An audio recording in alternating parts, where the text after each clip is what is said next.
And welcome to Wednesday Night Baseball as we have another intense wild card / American League West division showdown between the Seattle Mariners and the Houston Astros. And good evening, everyone. This is the Rooftop Seattle, in case you are not absolutely aware. Now, before I even get started, let me just express how I already feel about this game. I am convinced. Does Scott Service even want the Mariners to win? Because the lineup I'm seeing, it's a losing lineup. Like, I get that Valdez is a lefty, but you didn't have to go all the way by putting in Sam Haggerty, Dylan Moore, and Jose Caballero. Like, I think Canzone should be allowed to play. Rojas should be allowed to play. And Jared Kelnick should be allowed to play. And out of all things, why'd you put Dylan Moore at left field on the 5th spot? It's one thing to put him in the last, but in the 5th spot where it's the heart of your lineup and Ty France gets priority over Cal Raleigh and Cal Raleigh is number 7, like, I am not convinced that this is going to be a winning lineup. Like, I expect this to be a very ugly game. You got Bryce Miller, who is already streaky up to the storm. He's not reliable right now, and he really hasn't been. And let me take a look at Bryce Miller on how he's been doing in his last outings. In his last 7 games, he has a 4.50 ERA. He is 1-2, mostly with no decisions. And his last outing, he got lit up by the Texas Rangers. And the other game, he did pitch pretty well, but it was against the Dodgers, and they lost that game. And Tampa, he absolutely got lit up.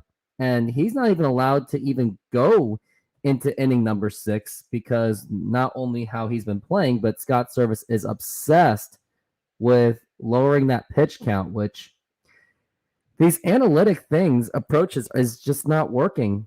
And if this trend just keeps on continuing, that the Mariners are just not going to win. Like, I just don't see it as a winning lineup. Like, Kelnick, yes, he's not been fantastic at all. He doesn't seem to have power in his bat anymore, but at least he's getting on base and he still does hit well against the lefties. And I would have rather saved Dylan Moore and Sam Haggerty for pinch running situations or maybe pinch hitting situations. But Scott Service doesn't even want to do that. So he just wants to waste everyone until they have nothing available. Because I remember at one point during that Dodgers game on Saturday, you were left with Mike Ford to run because you already burned up Dylan Moore and Sam Haggerty. But it doesn't really seem like this is just not a winning lineup. Like, I just can't see a victory happening. Like, I just don't see it at all. And I don't know what Scott Service is thinking. I really don't know what he's thinking. Like, I think this is just him just not giving a shit. I think he doesn't know what it takes to win. Like, we already know the bad decisions he's already made. Like, putting in Robbie Ray against Yordan Alvarez and putting a lineup like this is just one way to make them lose. Like, why didn't you just do the hot hand yesterday where the Mariners scored easily 6 runs? But you won't even do that for whatever reason, because you're obsessed with matchups, and the matchups don't really do anything. It doesn't work when you just flat out don't have the personnel to handle that. Like, by this logic, I think if it was today, I think Scott Service would bench Ichiro for Willie Bloomquist because matchups, or he would bench Ken Griffey Jr. for Alex Diaz because, once again, matchups. But if you're righty that you're replacing your lefty for, if he can't hit at all, then matchup analytics just doesn't matter. And I think this whole analytics thing, it just doesn't work. You just got to go by instinct, and you just got to go by your best possible players. But the Mariners but Scott Service isn't doing that. So my concern is, like, I don't think they're going to win this game. Like, let me take a look at the betting odds right now. I think the betting odds should be that the Mariners should be the very underwhelming favorite, and the Astros should be the more overwhelming favorite. Now, let me take a look at Yeah, Mariners, they are in the minus. They're in the plus. And Astros are expected to win tonight. The betting odds say so. And with Bryce Miller being absolutely streaky, I don't know. I have my doubts on this series, but I'm going to take a little bit of a break right now. So let's go to Modern Exterior Solutions, who this is one of our sponsors. Modern Exterior Solutions is a fully licensed and insured full-service exterior renovations company serving Seattle and East Side communities. We know that a home is one of your most important possessions. That's why we're committed to providing high-quality, affordable home renovations for each customer's individual budget. We're diverse enough to meet the challenges of any project you put in front of us. Our workmanship minimizes the use of third-party services, and our team works together to meet all your deadlines. Anytime there's a challenge, we work with you to find a solution. We are proud to work with distributors of quality brand products with durable, ample protection from the elements for a variety of applications, including James Hardie siding and trim. Talk with us today about your project's needs, and we can help you solve all the challenges along the way.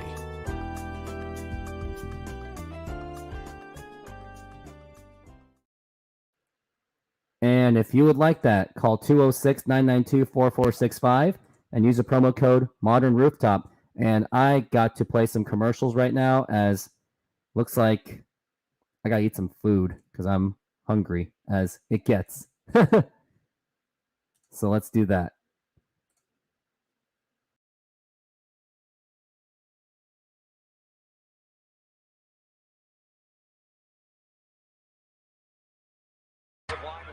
Hello? Hey, who? What's up? Nothing, B. Just watching the game, having a bud. What's up with you? Nothing. Watching the game, having a bud. True. What's up? Yo, who's that? Yo, pick up the phone. Hello? What's that? Yo, where's Dookie? Yo, Duke. Yo. What's that? What's that? Hold on. Hello?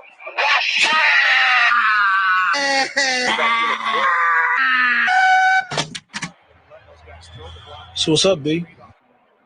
Watching the game, having a bud. True. I cannot live another day without air conditioning. Says tomorrow's gonna be hotter, Hotter? like yesterday. Yesterday you said you'd call Sears. I'll call today. You call now. I'll call now. Now's the time to save on Sears installed central air conditioning. Get 0% finance charge, no billing, and no payments until August with the Sears Charge Home Improvement Plan. Call now for a free in-home estimate on a Kenmore air conditioning system. State-of-the-art engineering means greater energy efficiency. A new Kenmore could save 10 to 44% on your annual cooling costs. In time, even pay for itself. Sears also offers fast emergency installation, a 5-year warranty on parts and labor, plus our satisfaction guarantee. And you know Sears will be there to back it up. Get 0% finance charge, no billing, no payments until August. Offer ends May 31st, so call now and save with Sears. So what's the paper say about tomorrow? Another scorcher. Cool. Calling Buzz Lightyear. Come in, Buzz Lightyear. This is Star Command. Buzz Lightyear, do you read me? Buzz Lightyear responding. Read you loud and clear. Buzz Lightyear, planet Earth needs your help. On the way. Buzz Lightyear, the world's greatest superhero, now the world's greatest toy. Buzz has it all. Blocking wrist communicator. Calling Buzz Lightyear. Karate chop action. Pulsating laser light. Oh, annihilate. Multi-phase voice simulator. In a secret mission in uncharted space.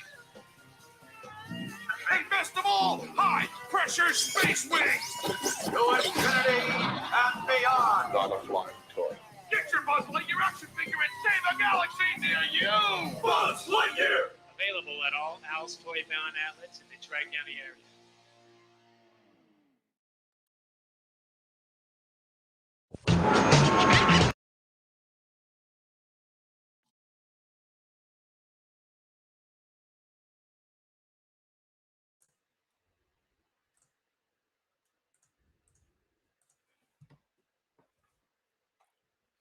And I am back, and I am just in time. And it looks like this game is about to begin. Let's get this show on the freaking road. It looks like the sky's not so clear, but it's definitely not raining as much as it was in the last 24 hours because rain was just brutal. And right now, as we stand, Mariners are only a half game back from the Houston Astros. And we got Jose Altuve leading followed by Alex Bregman, Yordan Alvarez, Kyle Tucker, Jose Abreu, Michael Brantley, Mauricio Dubon, Jeremy Pena, and Martin Maldonado. This is a very formidable lineup, a much better lineup than what the Mariners have. They literally self-sabotaged their lineup, and Mariners win this game. I will be absolutely shocked because the lineup they set up, it is not favorable at all. But we'll see. Bryce Miller in 24 starts, 8-6 with a 4.17 ERA. And let's take a look at his strikeout numbers. He has now 115 strikeouts to 25 walks. So he doesn't walk very often, but he gets hit on quite a bit. And the first pitch is going to be brought to you by Modern Exterior Solutions. And here is the first pitch, and here's a ground ball foul. And that is 0-1. Jose Altuve batting .315 with 51 homers and 51 RBIs, and he's been doing it with injured time. So pretty good to make up for it. Everyone hates him, getting the big boos. And here's the pitch. Swing and a miss, strike 2. Altuve's been 4 for 9 in this series, been contributing very well. And they are just booing the living life out of him. And I think the only reason why they're booing Altuve is because they're complaining about something that happened in 2017, which honestly, I think we have to get over it. Here's the 0-2 pitch, and that is a foul ball. Oh, man, flick of the switch is like, why are you torturing yourself? You know, it's all about content, Flick. Like, I'm just trying to, it's all about YouTube. YouTube doesn't care about if the Mariners are good or bad. They just care if I'm showing up and being consistent. And here's the 0-2, and there's a ball. It was either that or I just sleep like a monster, like hibernate like a monster. I'd rather not do that. The other choice was just to work 3 extra hours at my job. But I just choose to show up. It's for the fans. And now here is the 1-2 pitch. And here's a ground ball foul again. And the wear and tear is going to keep piling up. Hoping that all my Houston buddies show up. Josh, G-Man, Irish Man. Irish Hispanic, get over here. Hannah, where are you at? Now here is Jose Altuve. He's on the 1-2. And here is the pitch. And here is a fly ball to shallow right field. Teoscar, he is there. He makes the catch. And we got 1 down. Took 6 pitches to do it, but now it is 1 down. Next up to the plate, it will be Alex Bregman. Alex Bregman, one of the best players on the team. You think Mariners will win tonight, then get swept by the Rangers, which is very possible. I would shit my pants if the Mariners split that series against Rangers. I would even shit my pants if the Mariners win today because they have an awful lineup. Like, it's just god-awful. And now here's Alex Bregman, and he takes it for a strike. Bryce Miller so far pitching not too bad, but you can never be too sure on that. Bregman is a .259 batter. And here's the pitch. There's a nice little curveball, but it just didn't happen, so that's going to be a ball. Excuse me, been quite sniffling. Not sick, but not great. And now here is the 1-1 pitch. And that is outside for a ball 2.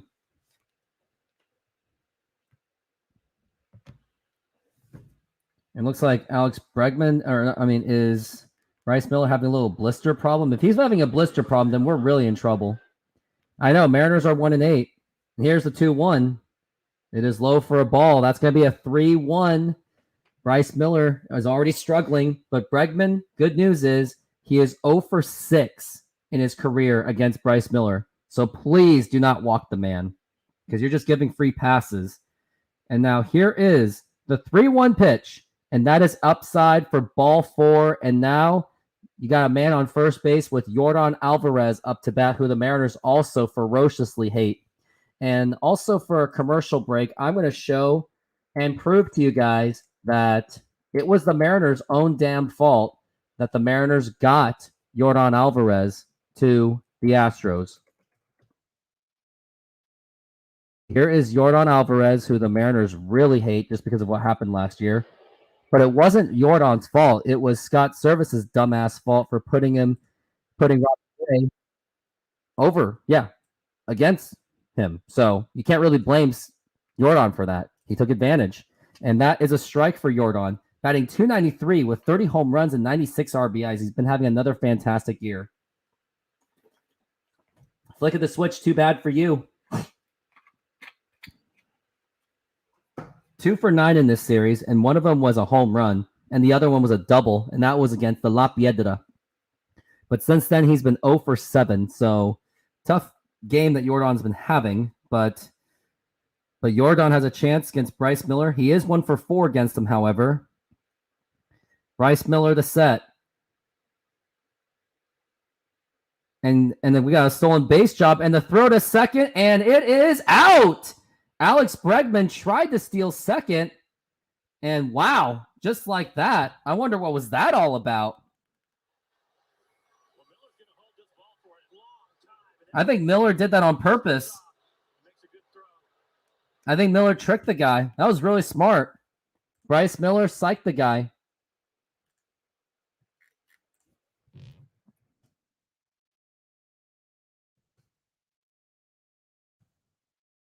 Now here is the pitch to Yordan. Swing and a miss. Strike 2. And now we're looking at a strike 2.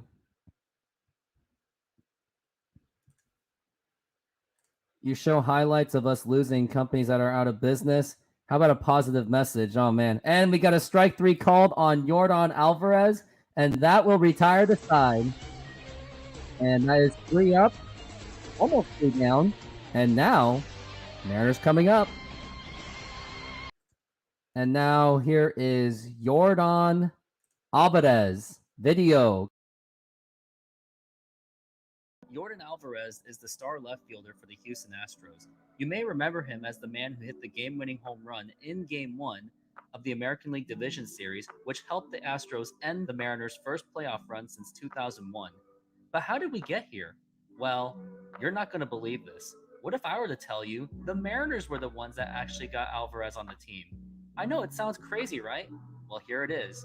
It might just blow your mind.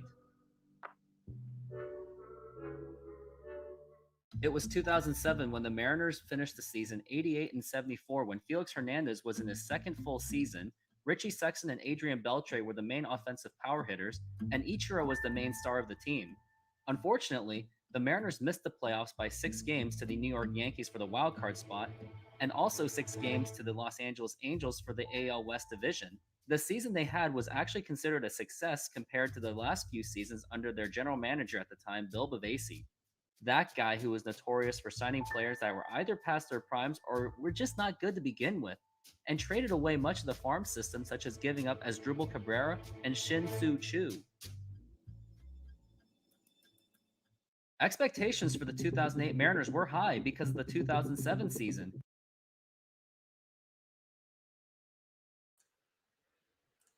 And we are back from the break. I will show the remains of that throughout the entire game. But now we've got the Mariners that are up to bat. We got J.P. Crawford, Julio Rodriguez, Eugenio Suarez, Teoscar Hernandez, Dylan Moore, what the fuck? Ty France, Cal Raleigh, Sam Haggerty, and Jose Caballero going against Framber Valdez. He has a 12-11 record with a 3.39 ERA. So I still expect this to be a very tough game. And the New York Yankees, they just beat up the Toronto Blue Jays. What is going on around here? It seemed that now the Blue Jays are in trouble all of a sudden. What in the world is going on? I don't want to know. But now, let's take a look at J.P. Crawford, who is up to bat. And now here is the pitch. The pitch clock going down. Umpire did not pay attention to that at all, and he really should have. But now we've got a ball on J.P. Crawford, batting .263. Batting average has been going down. He is 0 for 6 in the series, so that's going to do it. And now here's the 1-0. And here is a fly ball to deep right field. Is it going to hold fair? It is! It is gone! A home run for J.P. Crawford! And the Mariners take the lead 1-0. It was barely fair, and now the Mariners get on the board. It is now the Mariners 1 and the Astros 0. What a home run by J.P. Crawford. And that was just absolutely crushed. What a home run by JP.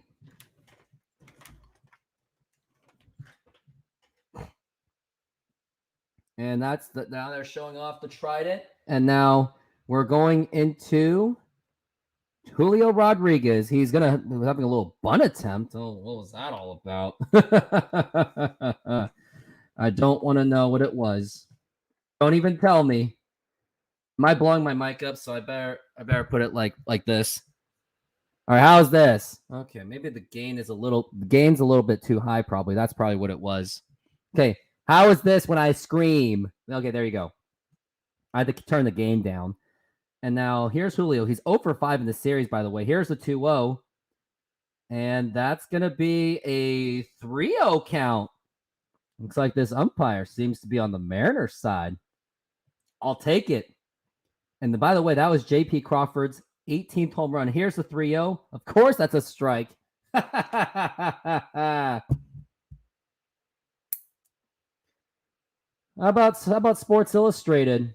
Would you be okay with that? And here's the pitch. And here's a fly ball and foul. I mean, it was going to be a strike anyway, so he had no choice but to swing at that one. But now we're looking at the 3-2 count. Julio batting .282 with a .340 on base percentage, .493 slugging, .833 OPS. And now here is the 3-2 pitch to Julio, and it's a foul tip. And that was a nice breaking curveball, that's for sure. And now it is still 3-2 count, putting the wear and tear on Valdez, which is good. I mean, we already got the home run from J.P. Crawford, so I'm very happy about that. And Julio still working on a 3-2.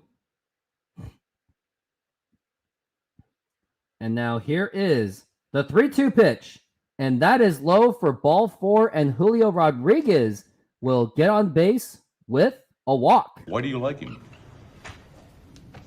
Because he gets on base. And he does get on base indeed. And now we're waiting for the good vibes only. Eugenio Suarez, as they're showing the replay of that home run. It was just barely fair. It was a great home run by J.P. Crawford. And now here's Eugenio Suarez. Maybe he can add some home runs to it. And here is the pitch. And that is inside for a ball. Good eye by Eugenio Suarez. But, you usually don't really swing at those inside ones that much, don't you? Keep it that way. 231, 92 RBIs, 21 home runs for Eugenio Suarez. Here's the pitch. And that is out inside for a ball. Now we got a 2-0 count. And if I'm Julio Rodriguez, go ahead and take advantage and steal that base. It looks like they're calling for time. And I'll be right back real quick. I'm going to get a notebook myself.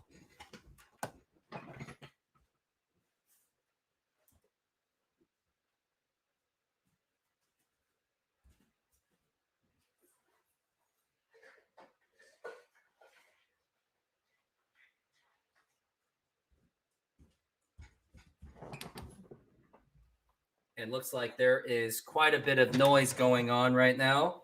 I just got to find my very special GoldenEye pen, which I guess I misplaced it again. I really love that pen. And here is the pitch. And that is low for ball 3. And Valdez seems to be having some problems trying to find the strike zone, which I'll take advantage of it. And now here's the pitch, and that is in there for a strike.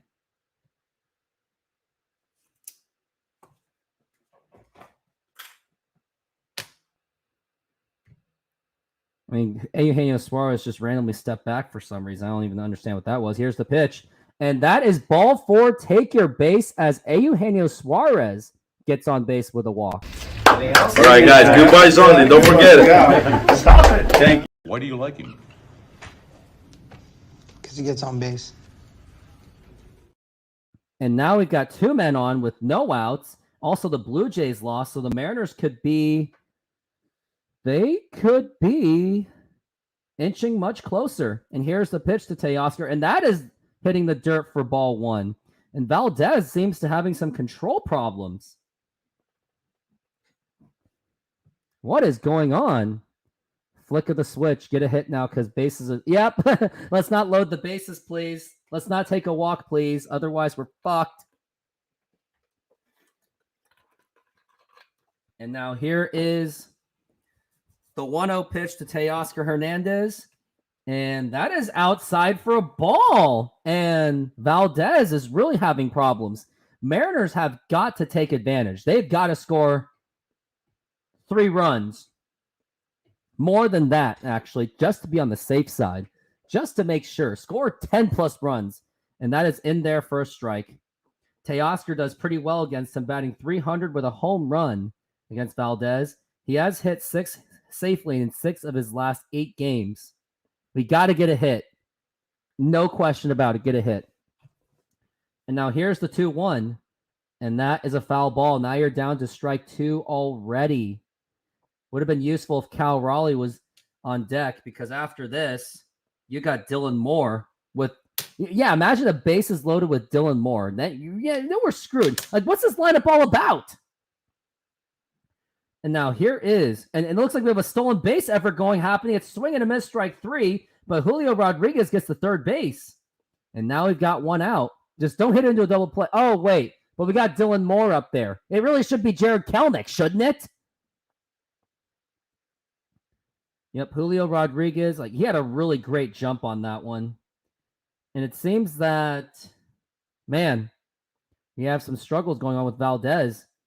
And now we got Dylan Moore, who really shouldn't be the 5th hitter. And now here's the pitch. And that is up high for a ball for Dylan Moore. I mean, I like Dylan Moore, but this is just not the time to play him right now. Just use him as a pinch runner or a pinch hitter, maybe. But I don't like this idea of using Dylan Moore. He's 4 for 16, too, so what's that all about? He's batting .250. So I don't understand what Scott Service is thinking.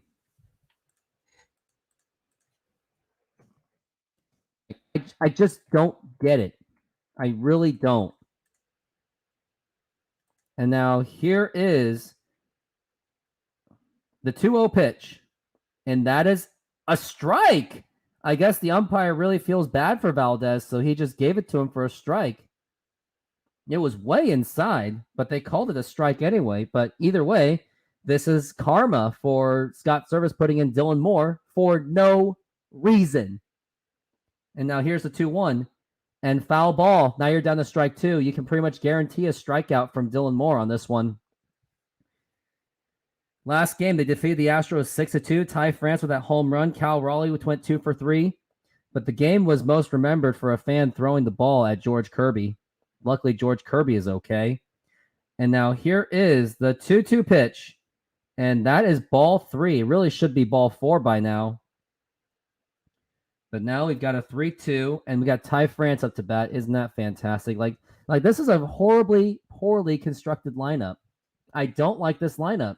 And it could easily be fixed if you just pinch hit Jared Kelnick right now. And now here is the 3-2 pitch. Bye-bye. And then here's a line drive that is caught. Jared Kelnick wouldn't have done that. So we just wasted a bat. I'm going to put it on Twitter just to be a douchebag going, Scott Service putting in more already backfired. Dumbass manager. He is a dumbass.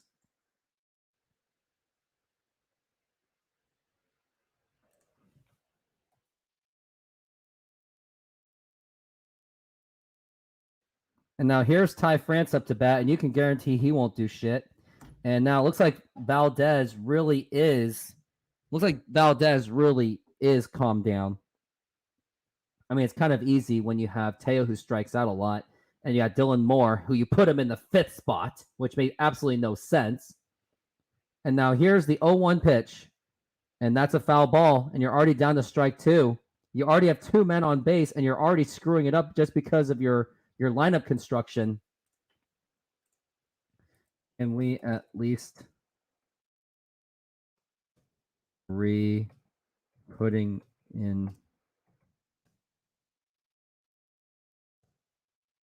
Here's the pitch. Swing and a miss, strike 3. And this is exactly why we're going to lose this game, because Scott Service put in Dylan Moore, which was an automatic out. And then Ty France right after that, automatic out. So we're going to go into the inning to watch the Houston Astros beat the shit out of us. All right. Mariners baseball. The mojo's rising. Bill Bavasi went all in for Eric Bedard, who finished 5th in the Cy Young Award voting in the American League for the Baltimore Orioles last season, and hopes to strengthen the starting pitching staff, which was plagued by Jared Washburn, Horacio Ramirez, and Jeff Weaver. But the pieces that were given up were astronomical. The package that the Mariners gave up included Tony Butler, Cam McColio, Chris Tillman, George Sherrill, and Adam Jones. Yes, that Adam Jones who went on to be an all-star. Eric Bedard's time in Seattle was pretty underwhelming, as he suffered multiple injuries throughout his time in Seattle, which included missing the entire 2010 season. To give up that many assets for a guy who had limited availability, knowing that the Orioles got was proven to be one-sided. The 2008 Mariners went ahead and lost 101 games, despite a payroll of over $100 million. But hey, at least Felix Hernandez hit a grand slam. He's 1 for 8. He got his base hit down in San Diego and sends a drive to deep right center field. That baby is going to be fly away. Get out the rye bread and mustard grandma. And Richie Sexton got into a fight. Property of the Boston Red Sox. Look out. Whoa, hey now. This will get something started. Whoa. Holy moly.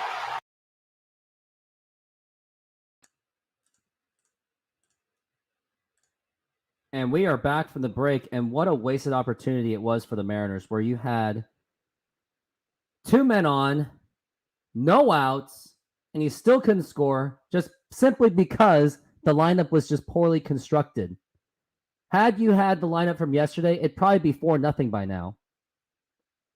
And why are the Mariners advertising their postseason tickets already? The Mariners haven't made the playoffs. Like, this is disgusting. Why are they doing this to themselves? Why are they trying to jinx themselves? Make the playoffs first and then advertise. You're going to get sales anyway, so what's the rush? Now here is Michael Tucker up to bat. I believe his name is Michael Tucker or Brantley. And that is a strike.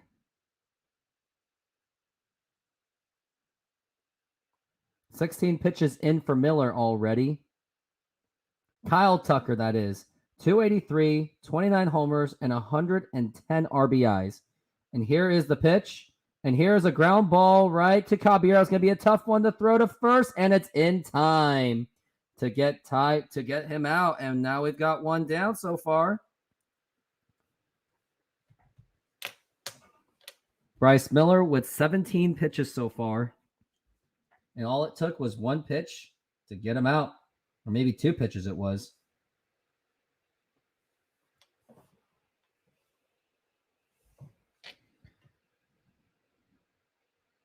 And now here is Jose Abreu batting .233, 17 home runs, and 84 RBIs. And here's the pitch.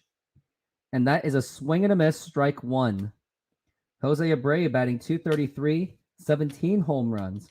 He's batting 1 for 8 in this series, so he hasn't been great either.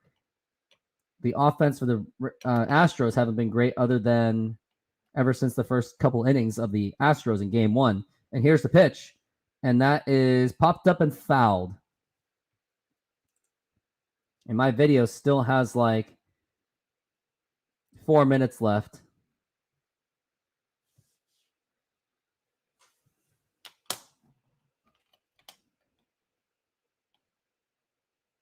batting 288, 483 slugging percentage.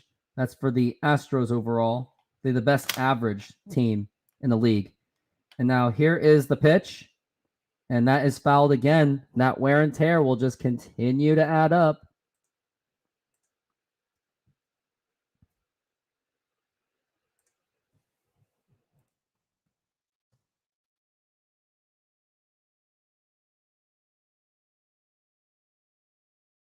Now here's the pitch.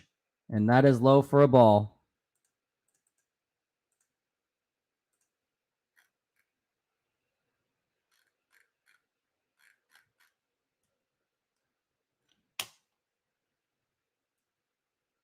Here is the 1-2 pitch. And that's a ball.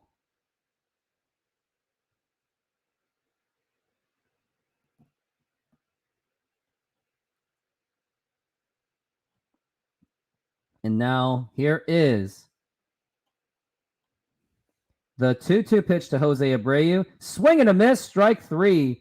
And Bryce Miller getting those strikeouts. He struck out Jordan Alvarez and now Jose Abreu. And now we got 2 outs for the Mariners and the Astros. Let's just hope the Mariners can put this away as quickly as they possibly can. And here we got, I think it's Michael Brantley. Yes, it is. And here's the pitch. And that is a ball. Let's take a look at Michael Brantley's numbers, as his numbers are very minuscule. It seems like he hasn't really played that much at all this season. So let's take a look and see how he's been doing. And now here's the 0-1 pitch. And that is a foul ball. Very much a foul ball. Michael Brantley has been on the team since 2019, a World Series winner. He's been very on and off because of the injuries. He was a longtime Cleveland Indian, to say the least. He has been an all-star multiple times. He's known to get on base very well. Doesn't strike out too much at all. And now here is the 0-2 pitch, and that is up high for a ball. Bryce Miller, as of now, he is pitching well for now. That's all I'm going to say is for now. Like, that's all I could say is for now. And now here's the 1-2. And that is up high for ball 2. Bryce Miller's got to find that strike zone, but I think he's just trying not to hit that meatball kind of stuff. So it's not the worst thing, I will say. And now here is the 2-2 pitch. And here's a ground ball, and that is going to be a fair ball. Gets right through Ty France, and that's going to be extra bases. That could possibly be a triple. And Teoscar Hernandez, he picks it up, and now we've got a man on second with an extra base. And this is why I said that putting a lineup like that is going to put you in that kind of position where if had the Mariners had a normal lineup like yesterday, and Ty France really should have got that. I mean, he's not even a great defensive player either. Even Evan White gets that in his sleep. And he prevents easily. Yeah, I mean, I'm not a Ty France fan at all. I never really liked him. I was like, okay, I'm just happy he's not too disastrous. And now we got Brantley on second. And now here is the next guy up. I think it's Maldonado. It's Dubon, sorry. Mauricio Dubon. And that is a swing and a miss, strike 1. Dubon is batting .279 with 9 home runs and 43 RBIs. Dubon is utility player. He's played in 128 games, so this is one of his first times having a full season. And here's the 0-1, and that is a line drive foul. So now you just got to get this guy out. You got to figure out how to get a guy out on 2 strikes. If the Astros can get the 2 strikes and get you out, Mariners can easily figure this out. You should be able to figure it out. But you would think, but it just won't happen. And now here is the 0-2 pitch, and that is foul tipped. Barely gets the foul tip on that one, and that's still going to be strike 2.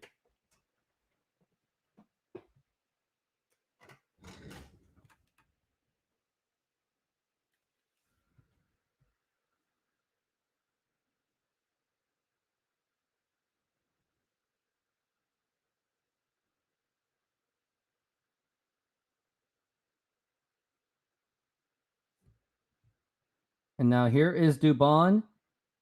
And here is the 0-2 pitch. And that is fouled again. And it just keeps on happening.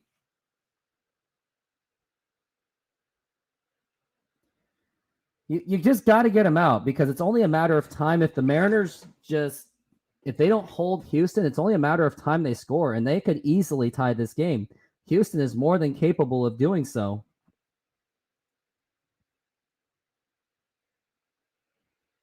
And now here is the 0-2 pitch.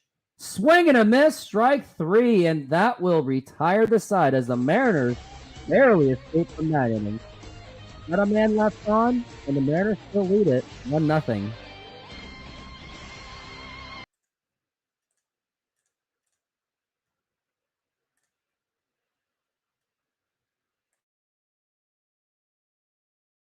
This is not the spark I was looking for. As for the Orioles, Adam Jones became one of the centerpieces as a 5-time All-Star. George Sherrill was an All-Star in 2008, and even Chris Tillman became an All-Star later in his career. To say that this trade was a disaster for the Mariners would be a complete understatement, but we're not done here. Fast forward to 2011, the Seattle Mariners got Eric Bedard back from injury and performed pretty well. With decent starting pitching of prime Felix Hernandez, rising star at the time Michael Pineda, solid pitchers of Doug Fister and Jason Vargas, the Mariners found themselves just 2.5 games back from the division. But a terrible 17-game losing streak doomed their season, and the Mariners would go on a fire sale at the trade deadline. On July 31st, the Mariners under general manager Jack Zarenzik traded away Eric Bedard and prospect Josh Fields in a 3-team trade. Here was the package. The Mariners got in return Trayvon Robinson from the Dodgers. The Red Sox got Eric Bedard and Josh Fields from the Mariners. Now pay attention to that guy, Josh Fields, for later in this video. And here was the package that the Dodgers got from the Red Sox. The only memorable player the Mariners got was Trayvon Robinson, who made a great catch against the Angels following the trade, but was out of the major leagues after the 2012 season. Eric Bedard would go on to pitch until 2014 as a journeyman. Now back to Josh Fields. Now why does he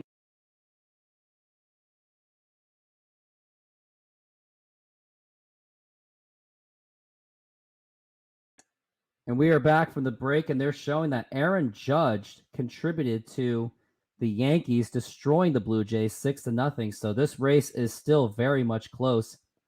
Aaron Judge actually hit 2 home runs. So Mariners really do owe the Yankees a lot of gratitude and also we are hoping that the Texas Rangers also hopefully do the same thing in screwing it up. And the Mariners still have a really good shot. As long as they tie Houston, they will own the tiebreaker. So let's really take advantage of it. And now here is the big dumper, Cal Raleigh. And bad news, the Rangers are winning 1-0. And now here is the pitch.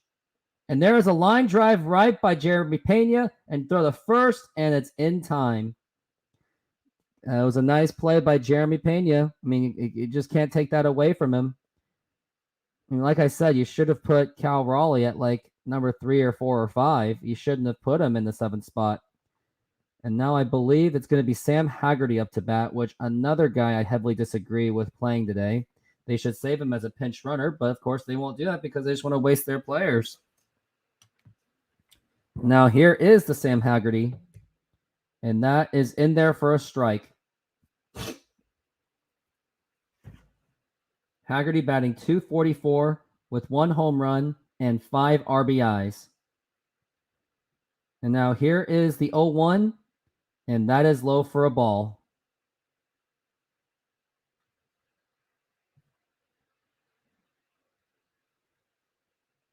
Haggerty batting .244, 37 on base percentage. And now here is the 1-1 pitch. And that was a curveball in there for a strike. He really should have swung at that one. Now the Scott Service decision's about to be 0 for 2. They are on the verge of being 0 for 2.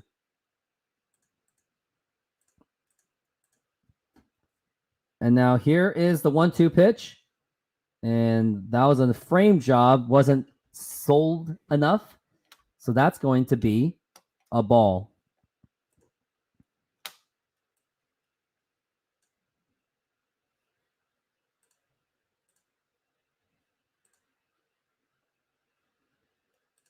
And now here's the 2-2 pitch.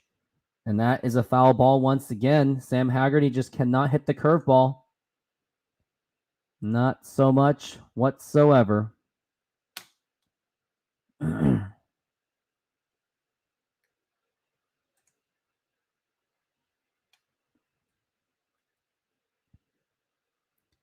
here's Sam Haggerty waiting on the 2-2 pitch. He's at least working the count. And here is the 2-2. And check swing. Did he go? He did not. So that's going to be ball 3 for Sam Haggerty. If he can get a walk on this, then that would just be fantastic. Just don't see it happening personally, though. So I wouldn't get my hopes up on that one. Not so much. And now here is the 3-2 pitch that is waiting. And here is the 3-2 pitch. And that's going to be ball 4. Take your base. Why do you like him? Because he gets on base. And what an at bat for Sam Haggerty as he does achieve in getting on base. So good job for Sam Haggerty.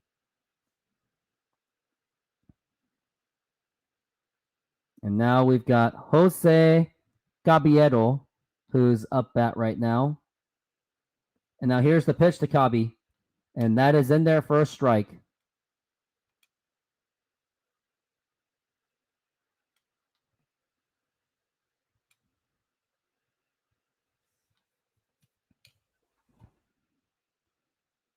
He is 0 for 1. And here's the pitch. And he just, another strike. Just check swinging a strike. You gotta make that hit. Gotta make that swing. Gotta be more aggressive.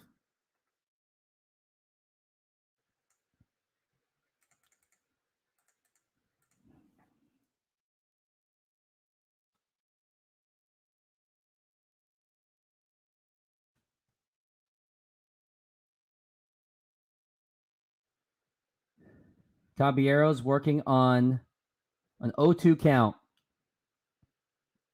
Can he extend this? Which would be really nice for Caballero. But he is working on an 0-2 count right now, which is not good. And now here's the 0-2. And here's a strike, or no, it's a ball. And Sam Haggerty already gets in there. And actually, that I think he does strike out on that one. It was a check swing. It was a bad swing too. But Sam Haggerty had a really great jump. But now it's J.P. Crawford's opportunity, and hopefully he can extend this inning even further. Has 18 home runs. Let's make it 19. Sam Haggerty's 9 for 10 in stolen bases. And here's the pitch. And that is going to be a ball. JP's got to get something. He's got to make something happen. Hey, JP, if you want that cycle, got to make something happen.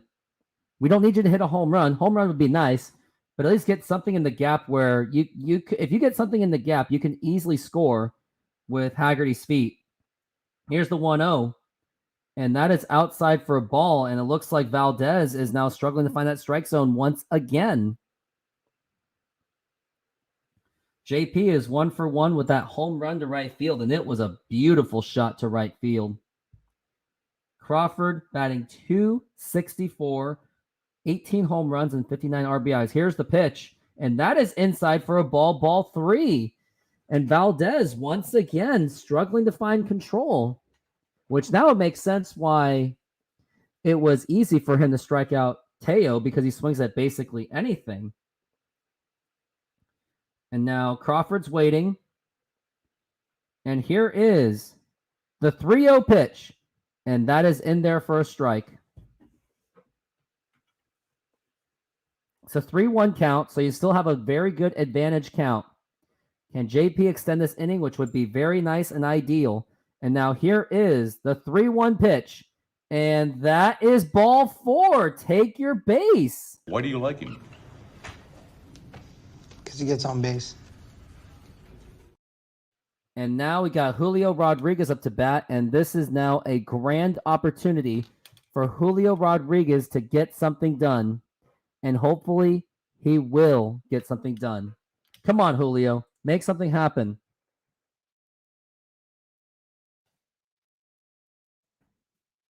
Julio has yet to get a hit in this entire series. And now here's the pitch. And here's a ground ball foul. Would be really nice for Julio Rodriguez to just make something happen.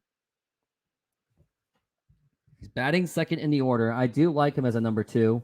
Never liked him as a leadoff hitter. I never thought that made any sense. JP should have been the leadoff hitter this entire freaking time. He's batting .282 with 31 homers. And now here is the 0-1 pitch. Swing and a miss, strike 2. He's just reaching out for it. This season, with runners in scoring position, batting .329, 3 home runs, and 30 RBIs. If the time is to extend this inning and get some runs in, it is now. Julio is at an 0-2. Valdez is getting close to 50 pitches, which is a good sign. Hopefully that means we can burn through their bullpen. And now here's Julio once again. He's batting .282, probably going to go down to 281 if he doesn't get anything done. And now here is the 0-2 pitch. Swing and a miss, strike 3, and the umpire gets in the way and a throw to first, and Julio still can't beat it out. And that's going to retire the side. Even the umpire tried to help, but the Mariners once again waste another opportunity. And we are now going into the top of the inning.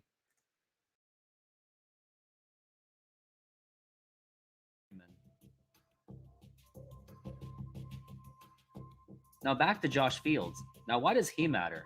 Josh Fields was picked up by the Houston Astros when they were in the National League in the 2012 Rule 5 draft from the Boston Red Sox.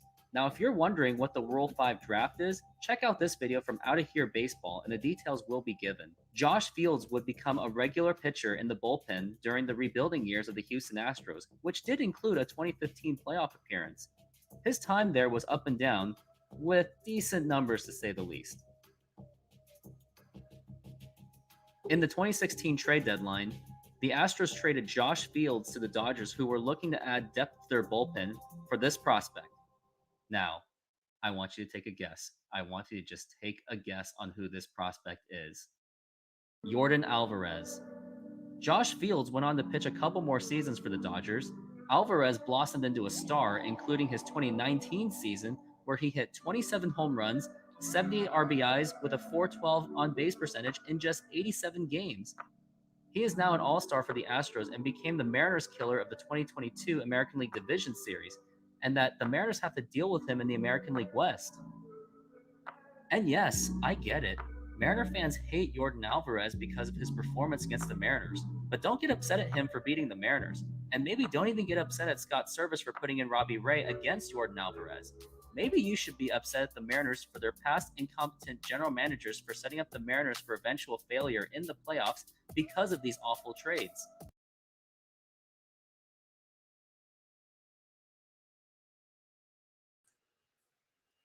And we are back from the break. Bryce Miller, so far, pitching very well so far. And hopefully he can figure this out and hopefully hold the Mariners to a lead that they barely have, only because of an oopsie J.P. Crawford home run. I mean, man, Bryce Miller's got a lot of stuff. I wonder what the sweeper is in baseball. The pitch sweeper in baseball. According to MLB, it's a slider. And here is a ground ball to Ty France. Gives it to Bryce Miller, and he is out at first base. And now we've got one down so far already. Ty France with a nice defensive play. And that was against Jeremy Pena, who killed the Mariners last year in the division series. It was that home run in the 18th inning. And now Bryce Miller still pitching away the best that he possibly can. And now here is Martin Maldonado. And that is a strike. Martin Maldonado is 192 with 14 home runs. He is their main catcher. He's 36 years old. He was mostly with Milwaukee. Not an all-star. And that is strike 2. He's known for some occasional power, but he's also known for just striking out insanely.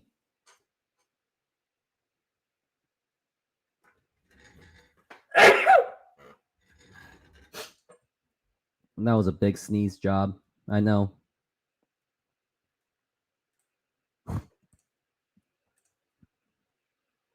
And now here is the 0-2 pitch.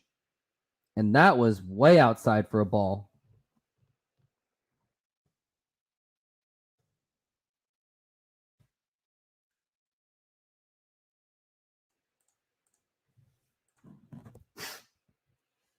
Now here's the 1-2 pitch, and that is foul ball.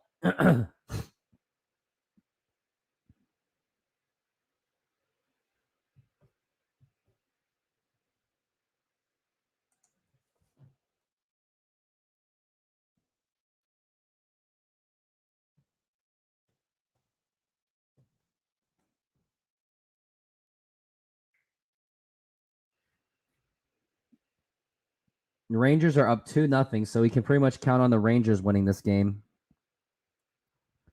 And now here's the 1-2 pitch. And here's a fly ball to deep right field, and that is caught by Teoscar. You really thought that was going to be a home run, but that could be a warning sign where if the Mariners don't score any runs, it just seems like it's only a matter of time until Houston scores on this one. But that one had some distance for Maldonado. And now here is Jose Altuve, who's now up to bat. The short guy. I think he's even shorter than me, but he is good at baseball. He has 2,000 career hits. He is batting leadoff, and here's the pitch. And that is a strike. He's 0 for 1 with a fly out in the first inning. And Christian, how's it going? Nice to meet you or see you. Here's the pitch. That is low for a ball.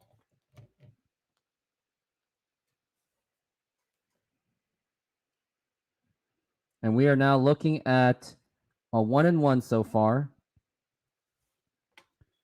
And now here's the 1-1. And here's a right through J.P. Crawford. And we've got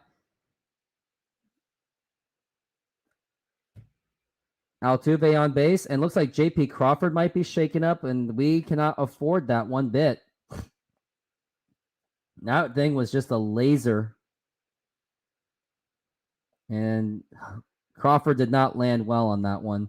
But he seems to be okay for now. Hence, for now. Now here's Alex Bregman, one of the better players for the Houston Astros. 42 pitches for Miller. Here's the pitch.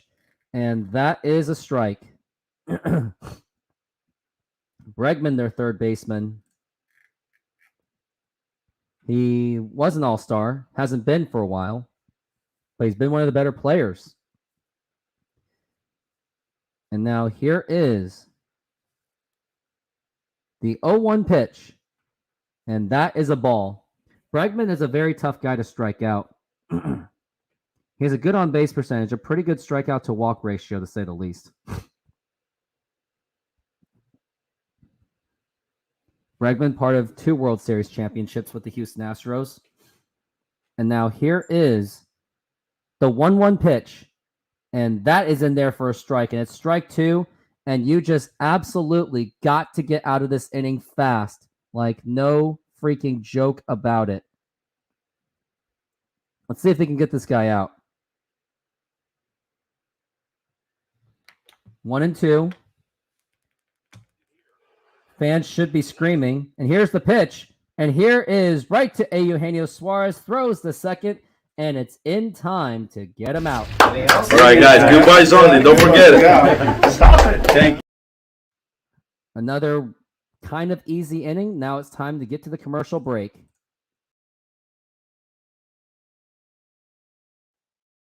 Calling Buzz Lightyear. Come in, Buzz Lightyear. This is Star Command. Buzz Lightyear, do you read me? Buzz Lightyear responding. Read you loud and clear. Buzz Lightyear, planet Earth needs your help. On the way. Buzz Lightyear, the world's greatest superhero, now the world's greatest toy! Buzz has it all! Blocking wrist communicator! Calling Buzz Lightyear. Karate chop action! Pulsating laser light! Oh, annihilate. Multi-phase voice simulator! In a secret mission in uncharted space. And best of all, high-pressure space wings! To infinity and beyond. Not a flying toy. Get your Buzz Lightyear action figure and save a galaxy near you! Buzz Lightyear! Available at all Al's Toy Bound outlets in the Tri-County area.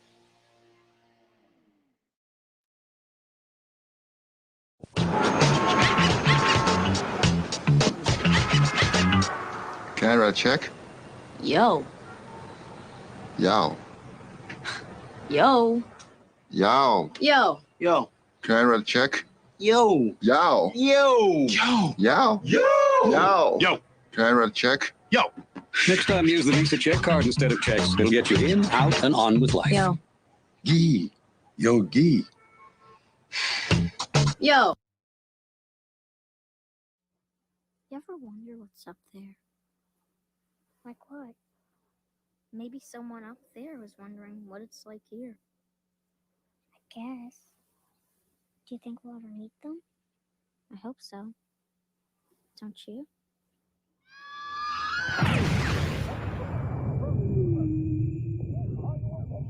Do you think we'll ever meet them?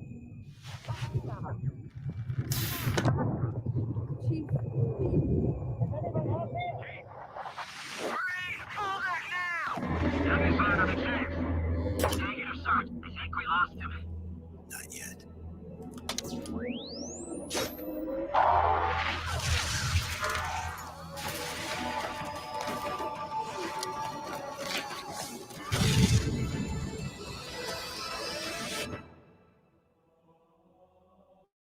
Not yet rated.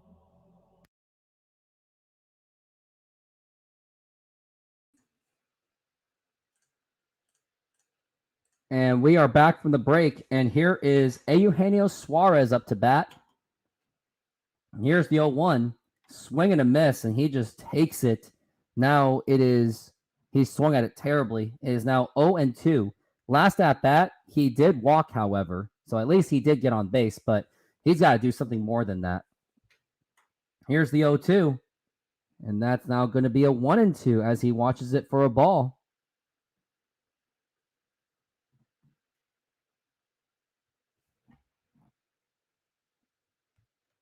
And now here is the 1-2 pitch. And he barely escapes it. That should have been a strike, but it's a ball.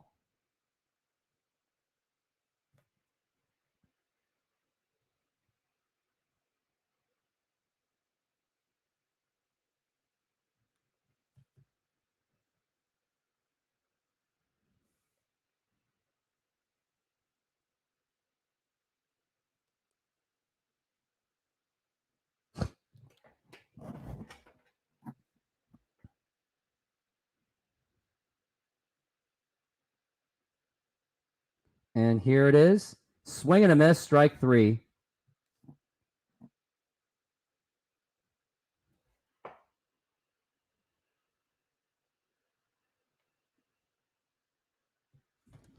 And Eugenio Suarez is already down. And now we've got one down so far.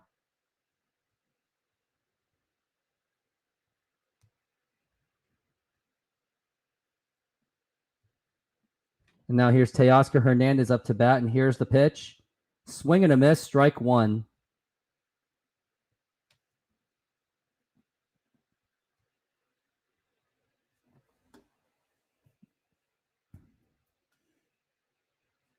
Teoscar's waiting on an 0-1. And now here's the pitch. Swing and a miss, strike 2. And man, this hitting by the Mariners, they're giving Valdez every bit of confidence to stay in this game. Yeah, I saw the Nick Chubb injury. Awful. Only a matter of time, unfortunately. Do you think the Mariners will win? Absolutely not with this terrible lineup. If they had a normal lineup, they'd be winning like 4-0 by now. And now here is... Do you hear the pitch? Swing and a miss, strike 3, and there's 2 outs.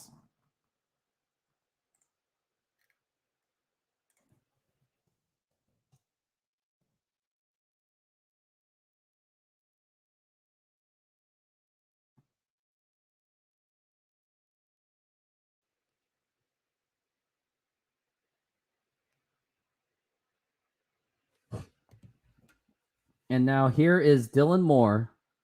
And that's a strike. Where's Jared Kelnick? Hashtag free Jared Kelnick, please. Can we at least do that? Alexa, turn the lights blue. And now here's the 0-1. Okay. And that is a strike once again. And now it's an 0-2 count. Can we please bench Dylan Moore?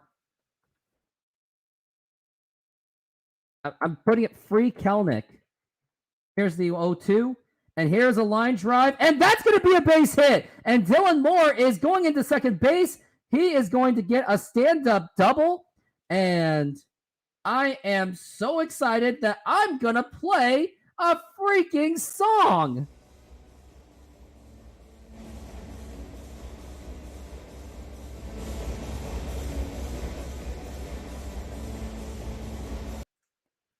And how about that? Dylan Moore gets in there for a double, but the unfortunate thing is there is 2 outs, though.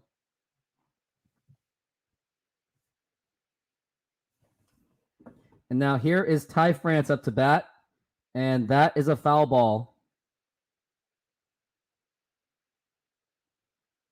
Arkansas just lost the Texas League Championship, unfortunately, but it was a heck of a run for the Arkansas team. Tyler Locklear is probably their best player right now, along with Prelander Baroa. And now here is the 0-1 pitch. And here's a ground ball. And Ty France, you freaking bum. You just wasted a Dylan Moore double. Way to go. And now we are going into commercial break once again.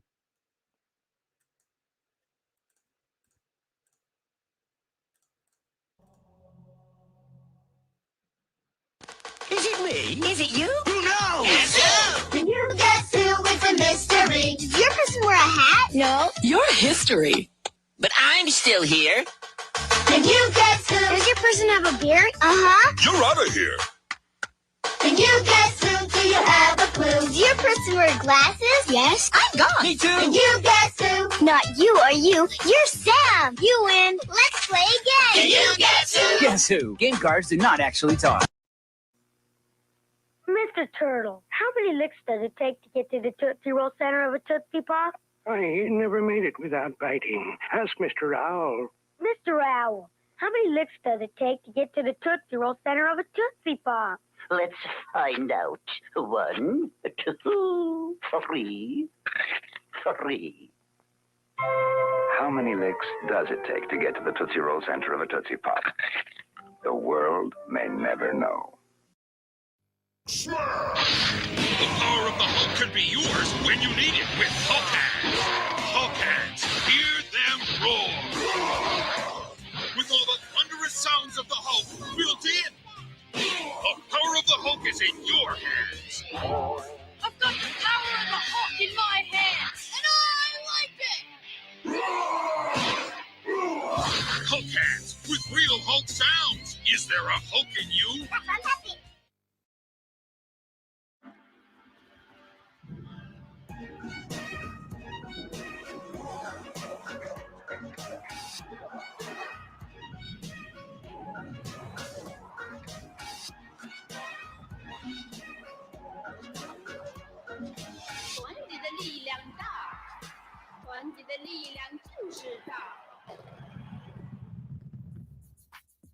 Cheers. Gambe.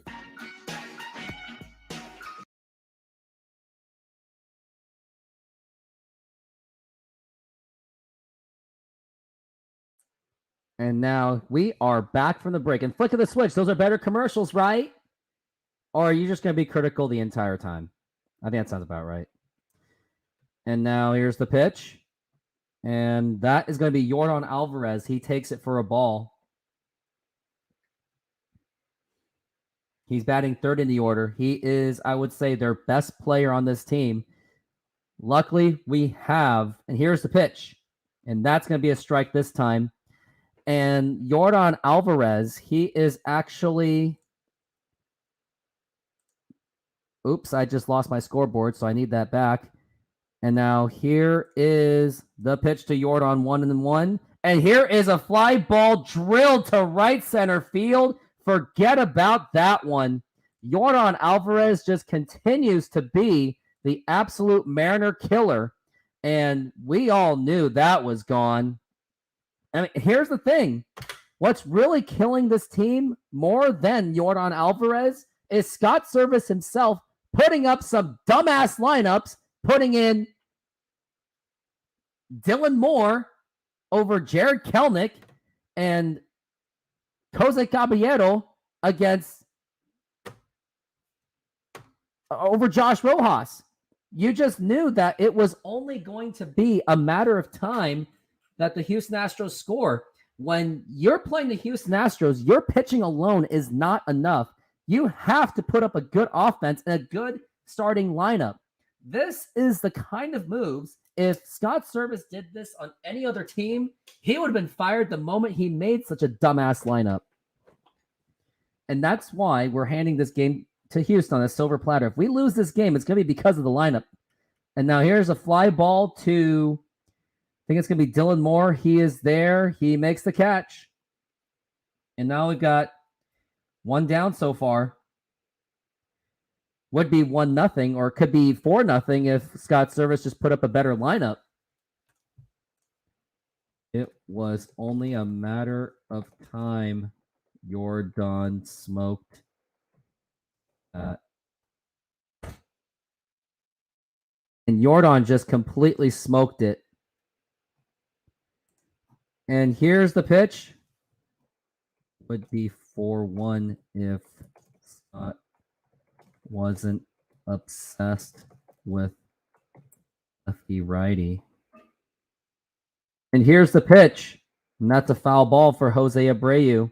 I mean, yeah, Yordan Alvarez, you really can't go around him. It's funny how Rangers game today literally has zero implications on our division chances, I guess.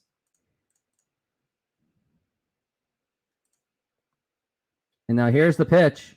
And here's a ground ball, and that's going to be a base hit. And you pretty much should assume that the Astros have a really good opportunity to score. I mean, you just allowed that to be Jose Abreu out of all guys.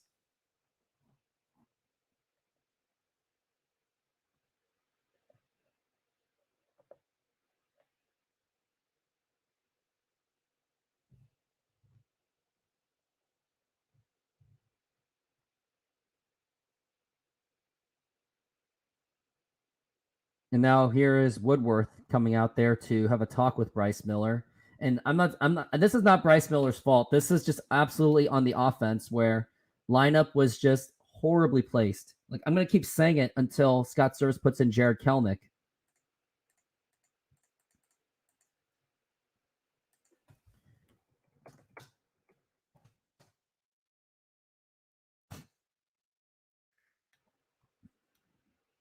I just don't understand why you just will not. And look, and they're showing the camera on Scott Service, and Scott Service, go fuck yourself.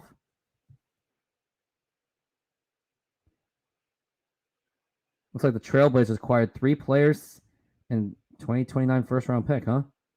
Wonder what was that all about? About Damian Lillard. Here's the pitch. And that is a strike.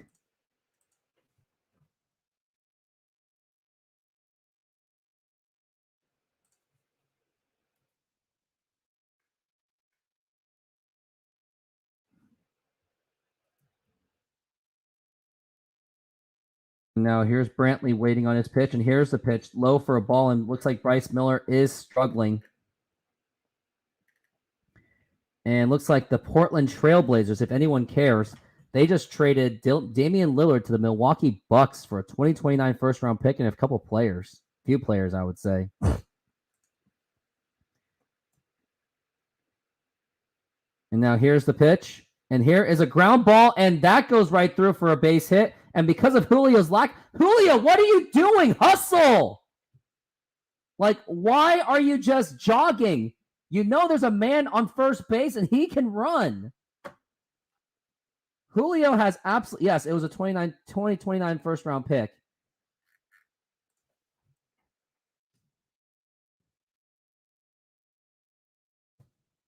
Like, Julio was just showing no sense of urgency on that. And not only is that on Julio, that's on Scott Service for not holding him accountable.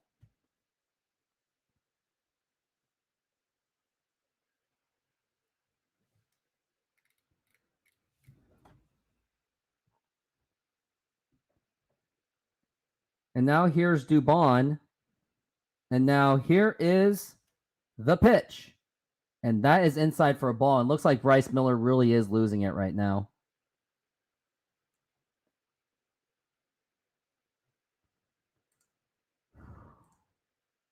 It's just not good at all.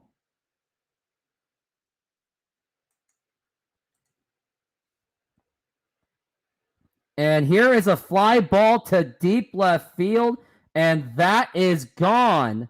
A home run, and the Astros are pretty much just really just breaking this open.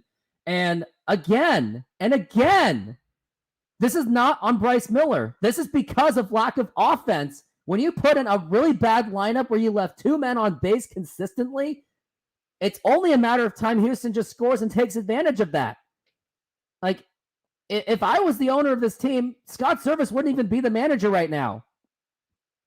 And now you're giving up home runs to Dubon, 4-1.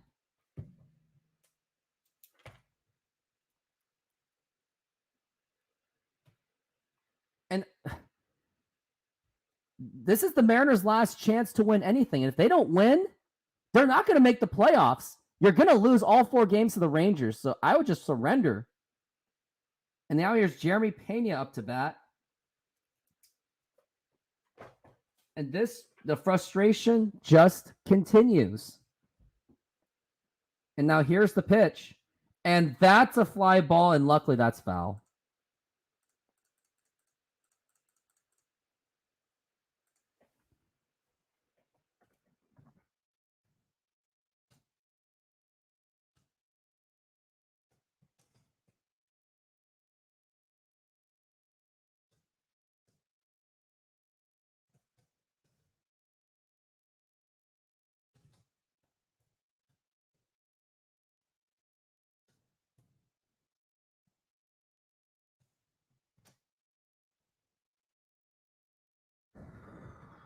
And now here is the 1-2 pitch. And here's a ground ball right to Caballero. And you deserve to be booed. You don't deserve a cheer for that.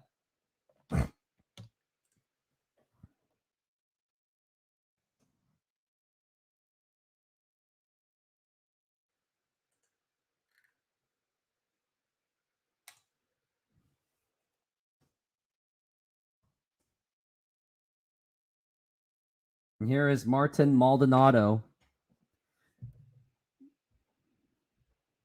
And here is the pitch. And that is a ball.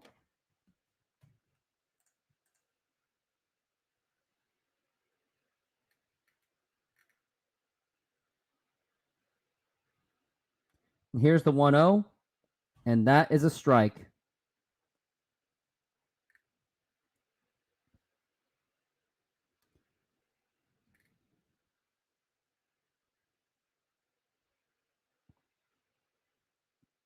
Here's the 1-1. And that is a foul ball.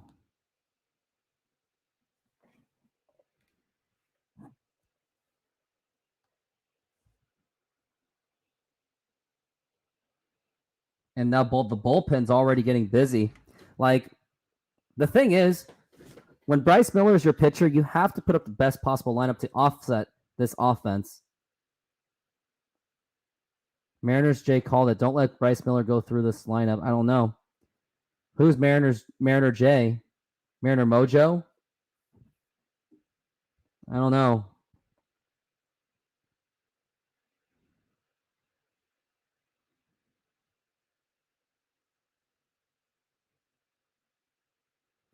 Here's the 2-2. Swing and a miss, strike 3, but I don't give a shit. Mariners gave up 4 runs all alone, and they better make up for it, because if they don't make up for it, this season is over. And now let's get back to commercial break.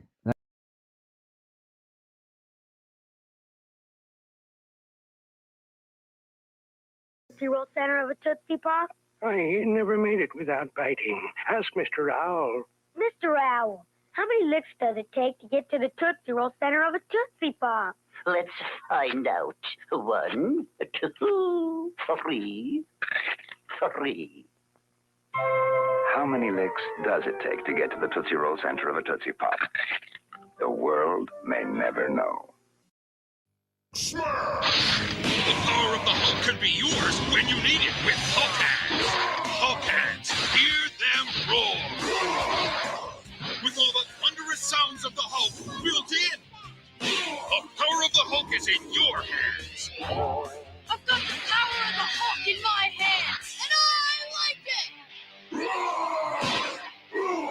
Hulk Hands, with real Hulk sounds. Is there a Hulk in you? Fantastic!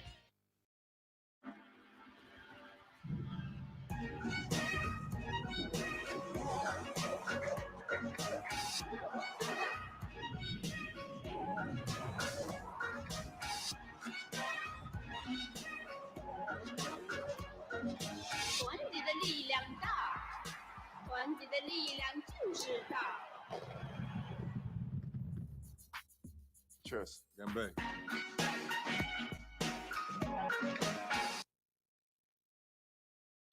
Some of you. And we are back from the break as the Houston Astros just jumped out to a 4-1 lead. And we all knew that one run was just not going to be enough. And honestly, at this point, I'm perfectly okay with the Texas Rangers winning. At least they can just secure the division, maybe rest their stars to give us a little bit of hope. And Valdez, he has absolutely settled down since that first inning. It really looked like the Mariners were going to threaten, but nothing's been happening. Now here's Cal Raleigh up to bat, who's batting 7th, and he really shouldn't be batting 7th. And now here's the pitch, and that was wild, and that gets outside the plate. Yeah, let's just have Texas win. Screw it. There's no point of trying to win the division. Just get the 3rd spot, and I'll shut the hell up. We can take on Minnesota anyway, I would think.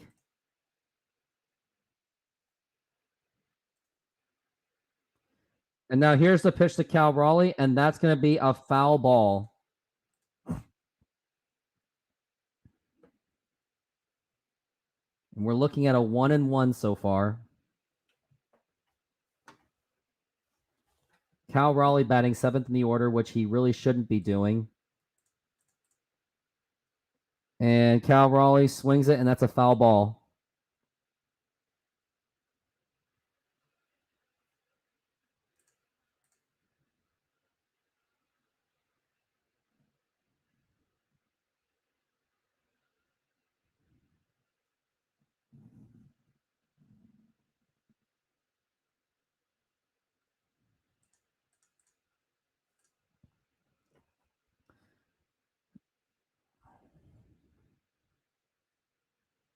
And now here is the 1-2 pitch.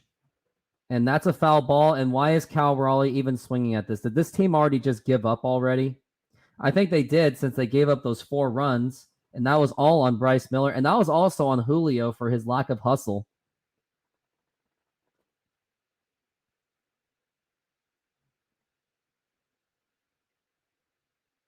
And here's the 1-2 pitch. And here is a line drive. And that's I think he trapped it. That should be a base hit. Yep, that is a base hit for Cal Raleigh. The Mariners have a man on the board right now.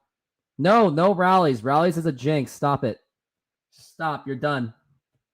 Our pitchers are spent. The lineup looks tired. Mariners, Scott making terrible decisions.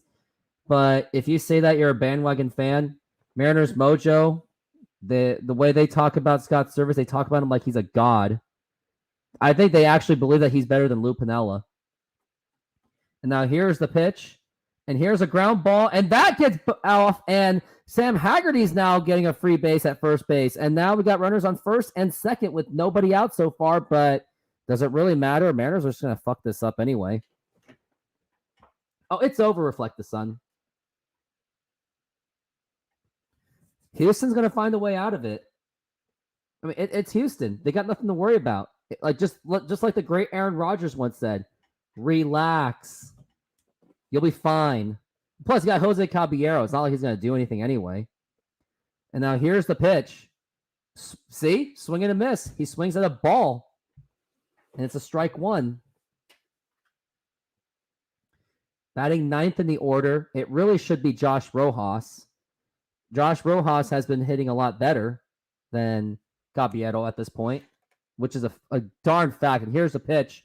And that is low for a ball. 1-1.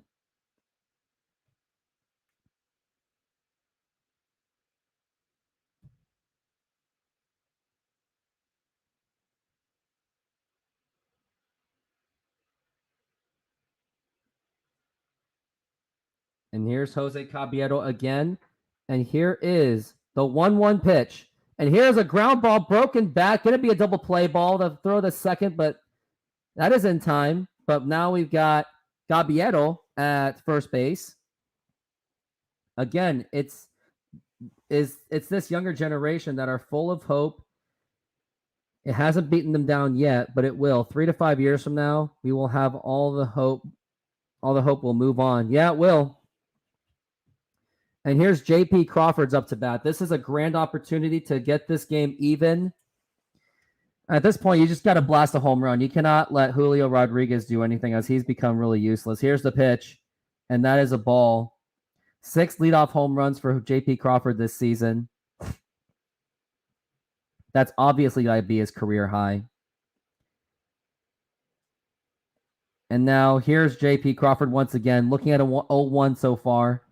And here is the 0-1 pitch. And that nearly hit J.P. Crawford in the head. Personally, I think he should have just took it for the team. Because you could have gotten Valdez in trouble. You have the bases loaded with some hope. I mean, you don't want to take headshots, but you're wearing a helmet. So I think you should have took one in the head.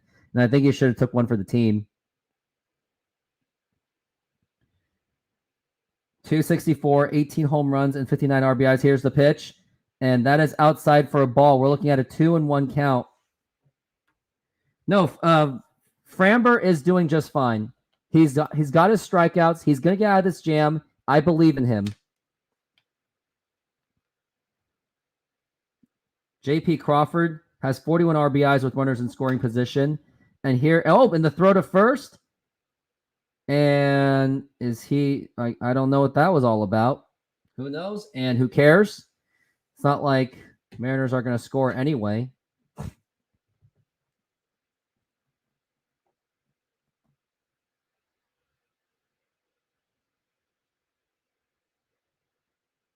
And we're still looking at a 2-1 count so far on J.P. Crawford. And now here is the 2-1 pitch. And that is low for a ball. Ball 3. Now, JP, I know you ideally want to walk, but try to get anything to get the runs in. A double is going to be needed on this one.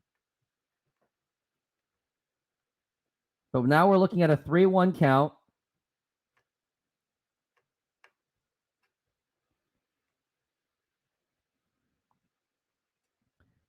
And here's JP. He's going to take a 3-1. And that is low for ball 4 with the bases loaded. But once again, who gives a shit? Because Julio's just going to hit into a double play anyway. So we all know that's going to happen anyway. So double play is coming. I guarantee it's going to happen. Oh, and here comes the manager out there. And No, tomatoes are not working. It never worked. I told you to stop and you didn't do it, so just leave it. So the pitching coach is just saying, hey, man, just relax. Don't forget, it's Julio. He's a fucking choke artist. Don't worry about it. You got this. You're good. I believe in you. And Kendall Graveman is in the bullpen. I'm honestly surprised the Mariners didn't trade for him, as Houston gave up close to nothing for him. I am still surprised that the Mariners did not try to go for Kendall Graveman. The White Sox were completely in a fire sale. They were willing to get anything for Kendall Graveman. I think the Mariners should have done it. And now Julio Rodriguez has the bases loaded. Now remember, the last time he had the bases loaded, he unfortunately hit into a double play. And I was there when it happened. And here's the pitch. And that is outside for a ball. You got one out so far.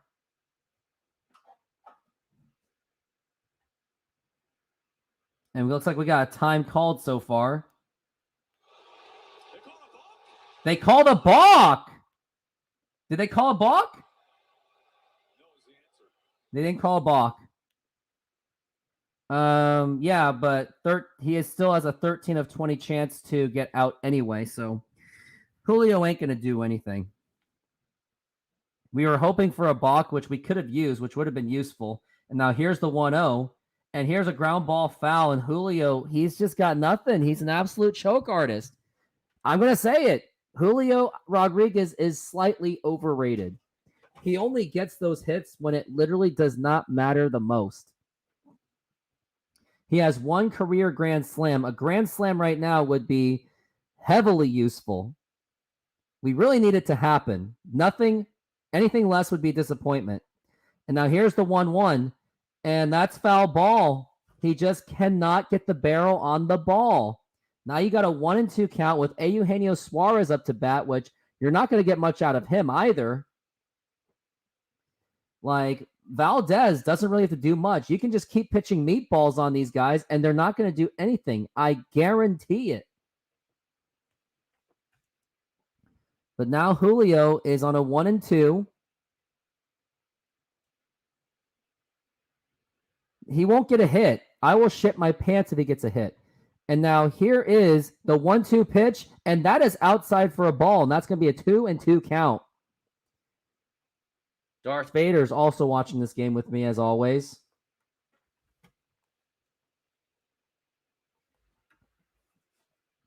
Mariner fans are really up on their feet. They really got to make something happen. They cannot afford to not score. Otherwise, Houston will add on. Here's the 2-2. And are you fucking kidding me? Go fuck yourself, Julio. You are absolutely a choke artist.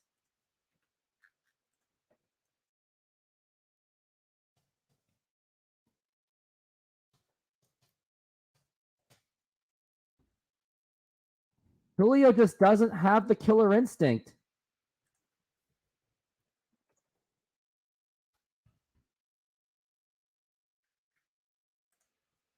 And now here's Eugenio Suarez, and that is low for a ball.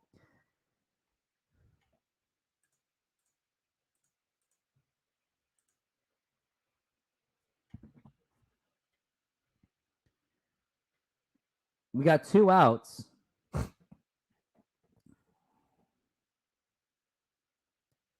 And now here is the 1-0. And here is a line drive, and that's going to be a base hit. 1 run was in, and we got another run in, and we got 4-3. And the Mariners do it within 1.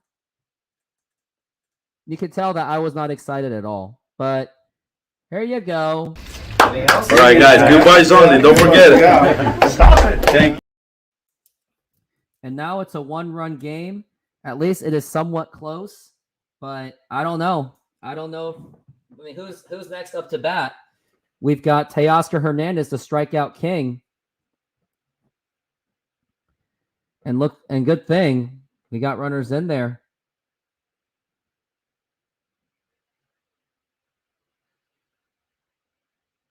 Yeah, Julio swings for just fences every single time. He has absolutely no plate discipline. And now here is Teoscar Hernandez. And here is the pitch. And here is a ground ball, and that's going to...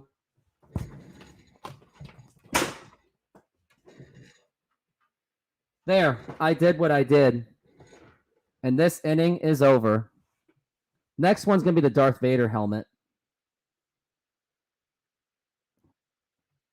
Going to the commercial break.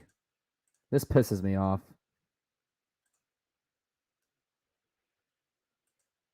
Put the pieces into the slot, make the right selection, but be quick, you're racing the clock. Ow!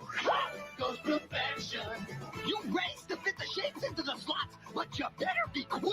Or the question will pop. This piece here and that piece there, put those pieces everywhere, but be quick or beware. Ow! Goes perfection. I get it! Perfection from... Not too close. What do you think? I got that insurance? What insurance is that, Yogi? The one you really need to have. If you don't have it, that's why you need it. Need what? Aflac. Well, if you get hurt and miss work, it won't hurt to miss work. And they give you cash, which is just as good as money. Aflac. Ask about it at work.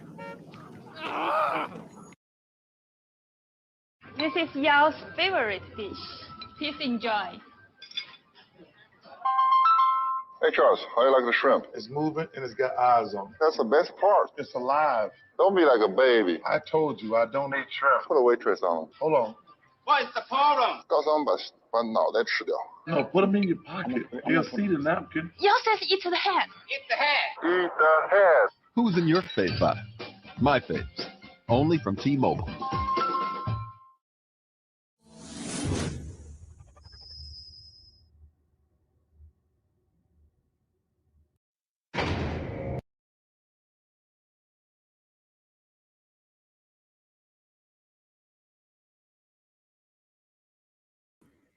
And now we are back from the break.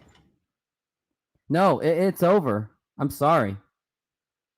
That was their chance. Mariners should be up like 7-4 right now.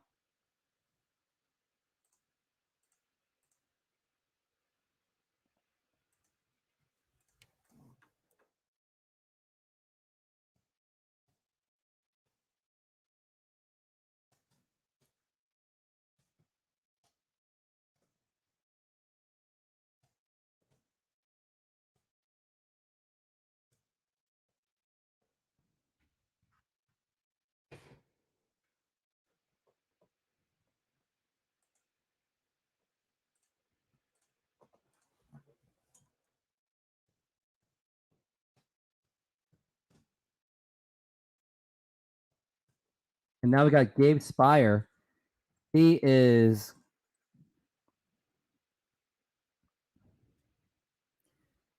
And here's the pitch. And Gabe Spire has actually struggled as of late. He's actually not that good. I have 2 dogs, and I would not have the balls to do that. I have 2 dogs, so don't even bother. They're the world to me. Here's the pitch. And that is a strike.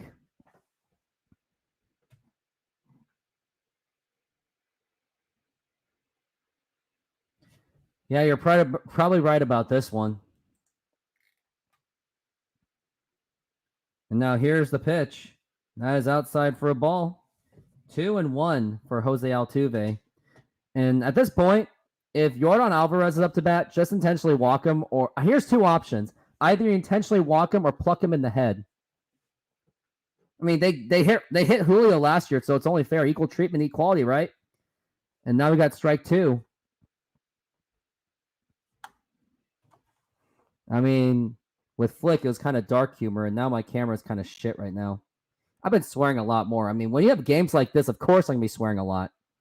And here's the 2-2, and that's a foul ball. And unfortunately, we're going to be burning through this entire bullpen.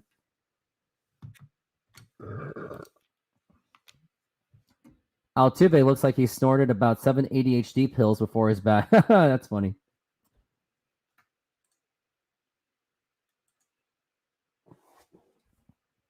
Here's the 2-2. And check swing, did he go? He did not.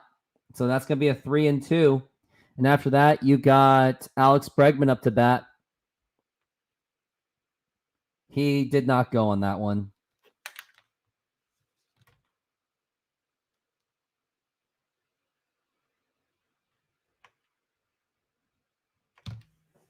And now we're looking at the 3-2 pitch. And here's a line drive, and that's going to be a base hit. And you're seeing, once again, no hustle from the Mariners. Julio's taking his sweet-ass time. Altuve is... Yep, we're done. We're done. It's over. My YouTube video is going to be after this game. Mariners may have just ended their season. You got Texas Rangers. They've only won one game, and that was completely by accident. So I don't see a win happening, especially when I don't know. Altuve is 6 of 12 in this series, and here's Alex Bregman, and here's the pitch, and that is a strike.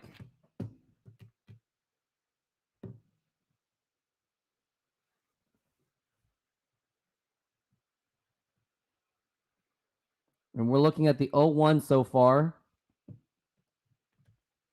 And here's the pitch. And there is a fly ball to deep right field. And Teo catches it. But that's going to get Altuve to third base. And yes, it does easily. And you saw the lack of urgency from Teoscar Hernandez. Didn't even try to throw that.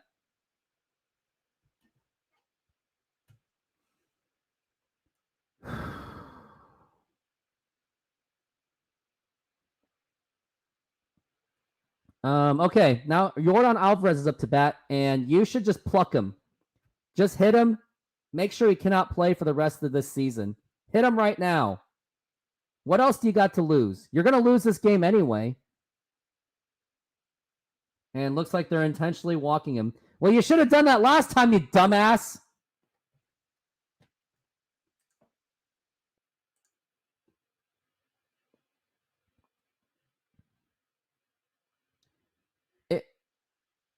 Well, here's my thing. If the Mariners lose this game, they should just completely forfeit the last 4 games just so they can avoid embarrassment. Well, it doesn't matter. They intentionally walked Yordan Alvarez anyway.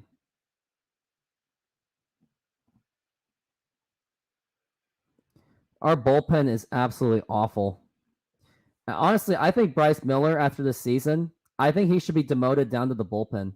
I don't trust him as a starter anymore. Put him in the bullpen, see if he can be a closer, and let's just go from there. Mariners are going to have to add someone in the starting rotation because you can't trust Marco. Robbie Ray is not coming back anytime soon. And now here's Kyle Tucker up to bat. He's batting .282.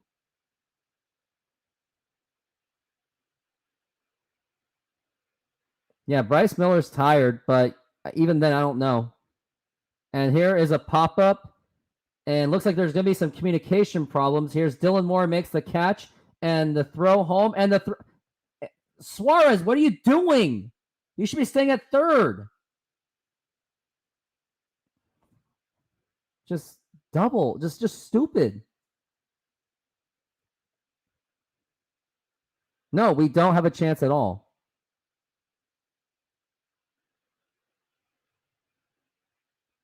For a rookie, yeah, he pitched damn good, but usually first impressions matter. Like, I will say this, Brian Wu is not going to be a long-term starter. I just don't see it.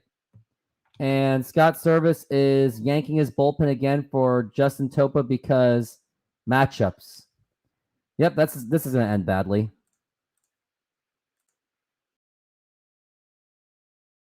We ran from them. They followed. We thought they'd never find us. We were wrong. I will continue my campaign against the humans. No enemy has ever withstood our might. Chief, we're running out of time. I need a weapon. There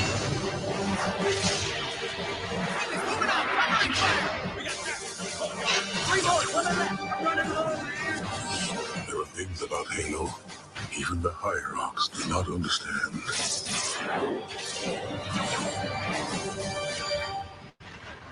There are those who said this day would never come. What are they to say now? Rated M for mature.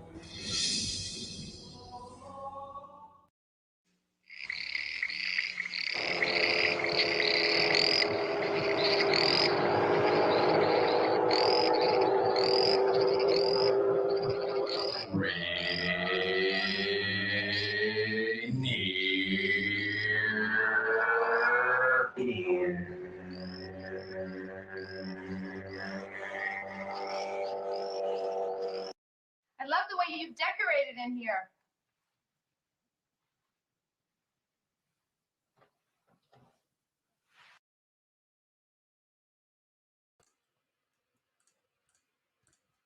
We are back from the break, and it only seems to be a matter of time that the Mariners are going to give up a run.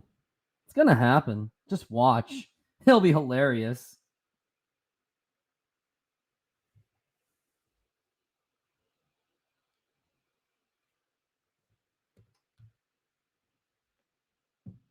You don't know what that is flick of the switch? Okay. I think they both can be. They need to be built up for long season stamina. Well, they're not. They both belong in the bullpen. And here's Justin Topa, who's in the bullpen, who nearly caused the meltdown from yesterday because Scott Service decided to pull George Kirby for no reason. And here is Jose Abreu. I will say this. As long as the Mariners miss the playoffs and as long as Scott Service gets fired, then it's totally worth it. Now here's the 1-2, and that is in there for a strike. And luckily we got 2 outs so far, but the bullpen's going to be getting a lot of work today. It's pretty much a bullpen day with Bryce Miller, and it's going to be another one with Brian Wu. Get a Samsung Ultra 23. What was your last phone? Here's the pitch. That's a ball. Samsung Ultra 23 is, I would say, the best phone for Samsung, unless you're an iPhone person. How'd you break your phone, Reflect the Sun?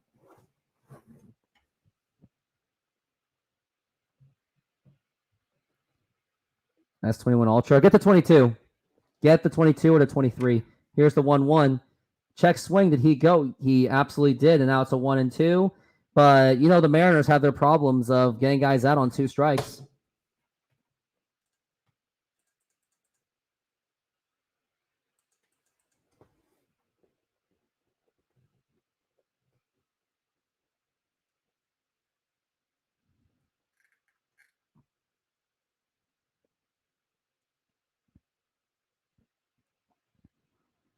And now here is the 1-2. Foul ball.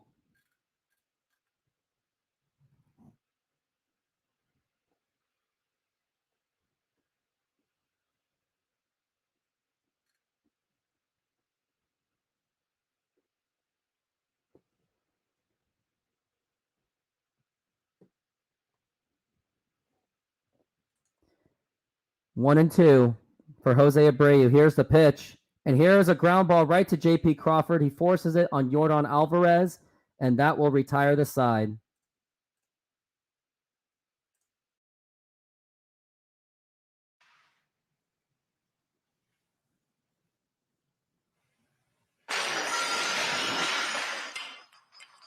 Want to get away?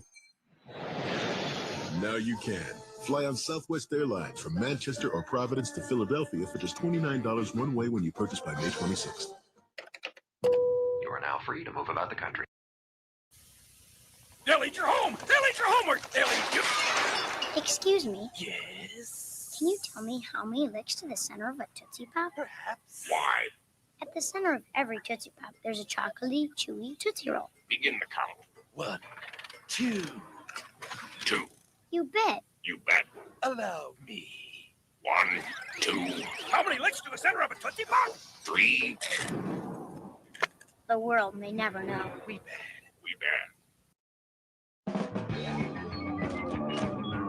With my Hypno Beam, programming people is a snap. Hypno Beam? Whoa. Hey, Mom, let's go shopping. But I just went shopping.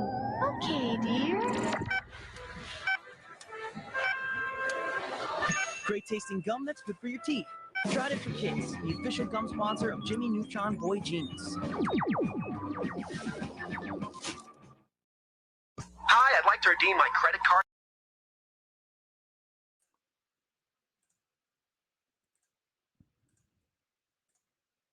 And now we are back from the break. It is now 4-3 Mariners. Framber Valdez has actually pitched pretty well considering, and I think they're pulling him out of the game.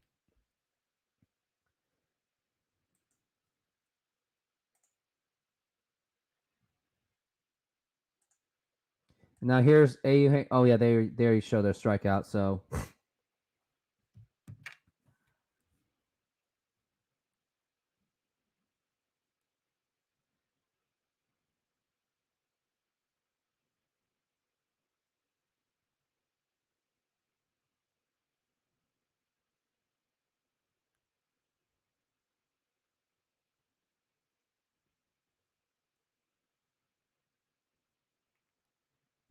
and here is Kendall Grave. Fuck.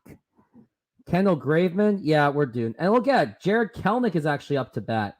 And here is my reaction on Jared Kelnick actually getting an at bat today.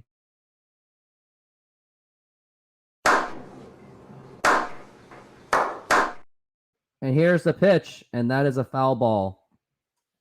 It's 1-1. Like, Kelnick should have been just playing by now. Like, Dylan Moore did almost nothing today. He got a double. Whoop-de-doo. I don't care. Didn't turn into anything. He's batting .252, 1 home run and 49 RBIs. I don't know if he can get a beat on Kendall Graveman, though. And that's a foul ball once again. Now we're looking at a 1-2. Kelnick's not warm right now, so that's why he's probably not going to do well today.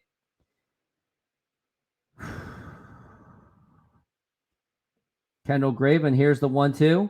And a swing and a miss, strike 3. If only the Mariners traded for Kendall Graveman, Mariners would be way ahead of Houston. It's these little things that the Mariners don't do that is very much costly. I guess I am behind. And here is a line drive, and that's going to drop in for a base hit. And now we've got I have Xfinity, my friend. Kendall Graveman gives up a hit, and now there's an opportunity. This time I think it's going to be Cal Raleigh up to bat, so this is his chance to get some home runs going. Plus, I'm using a tablet. I don't have cable.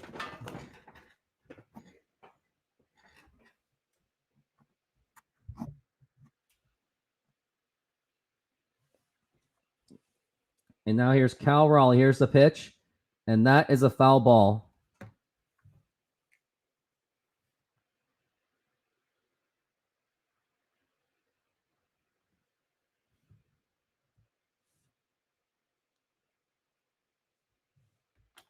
We're looking at an 0-1 so far. And Mike Ford, he's going to be batting real soon. And now here's the pitch to Cal. And that is low. I do have a PC, but I'm using my PC for my live stream. Scoring recap: J.P. Crawford with a solo home run, and Eugenio Suarez with a 2 RBI single, and Cal Raleigh takes that. Yeah, big deal. Flick of the switch. I have the Eero router too. And now here is the 2-1 pitch. And that's a ball. Ball 3. Yeah, but hey, if you want me to be able to fund my laptops, maybe donate or join the membership. or get someone to subscribe. And it looks like we got a time called on Cal Raleigh.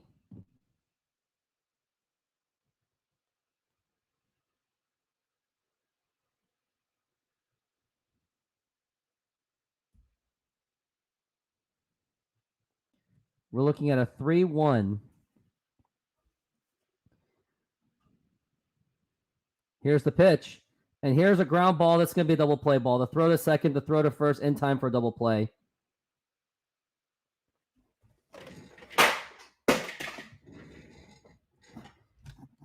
Yeah, you'll get commercial-free content if you join that membership.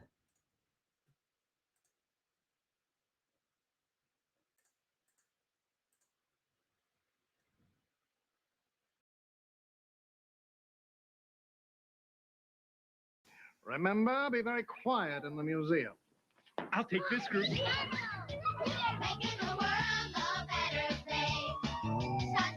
More smiling face. It's just a thing that makes everybody put a smile on, put a smile on. Everybody, come on. Put a smile on.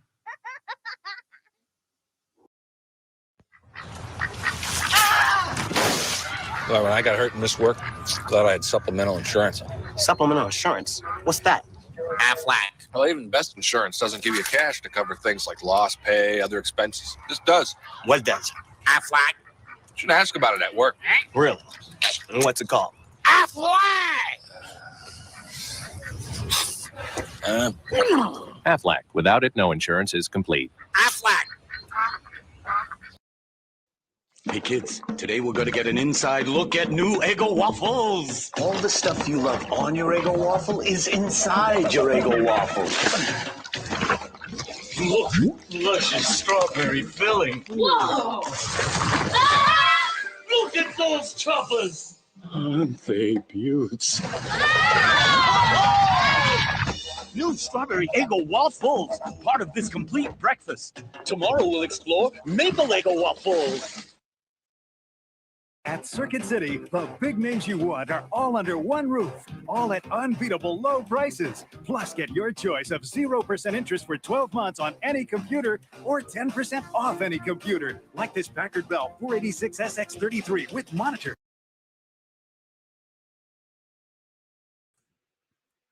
And we are back from the break. And we are, I know. Hey, do you have any more commercial ideas, maybe, that are not failing businesses, maybe? I know. That was Flick's idea. No, I don't like college. Like I don't like every single college in the country. I don't even like the Cougars either. I don't even like the Ducks. So there's that. And now here's the pitch. And here's a ground ball right to Caballero. The throw to first, and it's in time.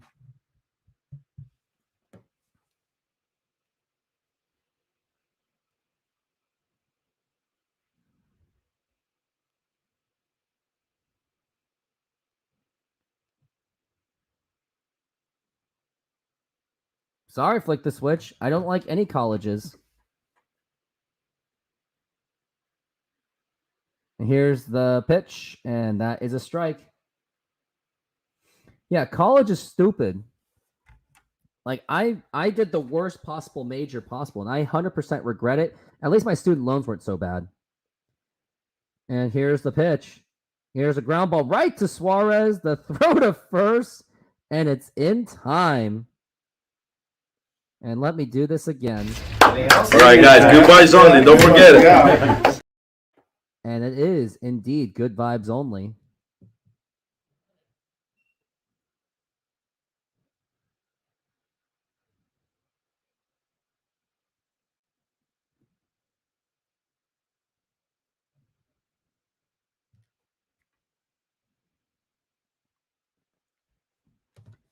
Here's Aaron Goldsmith and Mike Blowers. Here's the pitch. And that is a strike.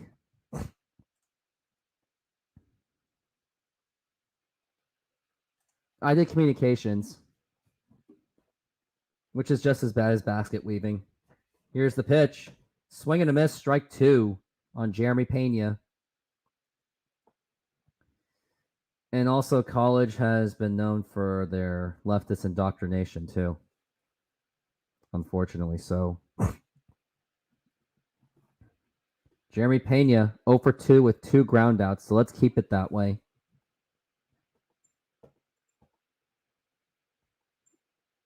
And here is the 0-2 pitch. Here is a ground ball, and that is going to swing right through for a base hit.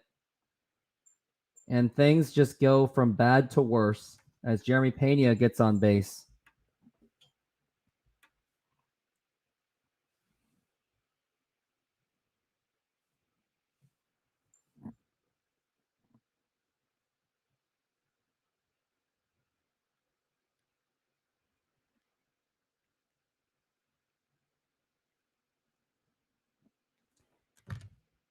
Yeah, I like the Browns too. You notice I love cheering for the loser teams. And here is Martin Maldonado. You really can't afford for anything to happen because things do get out of control. He is 0 for 2 with a flyout and a strikeout. Hopefully no damage happens. Here's the pitch. And here is right to Topa. And that is out. And Mariners really got to score this time for FFS. And we are going into the break. $99.94 with 0% or $989.95 after 10% off. And this Magnavox 25-inch TV is just $277.97. Welcome to Circuit City, where service is state of the art.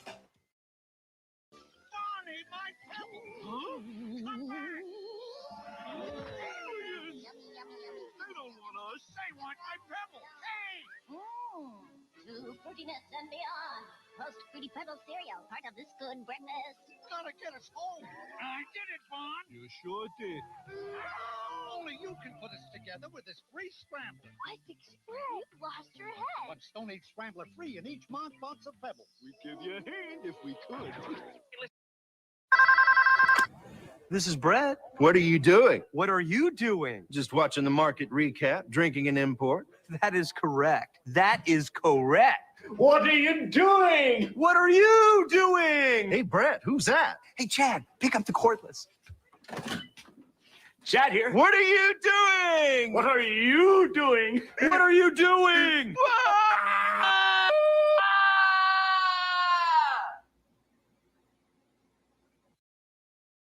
How you doing? How you doing? How you doing? How you doing? Well, thanks for asking. I'm doing fine. Just got in today. My brother-in-law picked me up at the airport. Mighty big airport y'all got here. And the people here are so nice. You want a beer? I want a bud. How you doing? How you doing? How you doing? How you doing? How you doing? I'm doing fine. I just got here today. My brother-in-law picked me up at the airport, and the people sure are nice. Nice people. How you doing? How you doing? How you doing? I'm doing fine. I just got here. My brother-in-law came and picked me up from the airport. It's a mighty big airport. Hi, Billy me.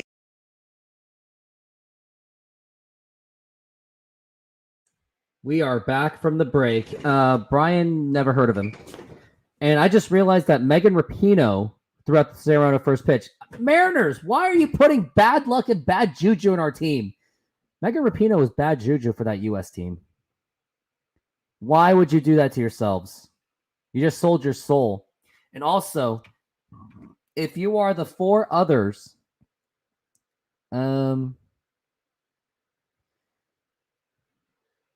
you're the 4 others, hit the subscribe button. Hector Neris is up to the plate or up to the mound.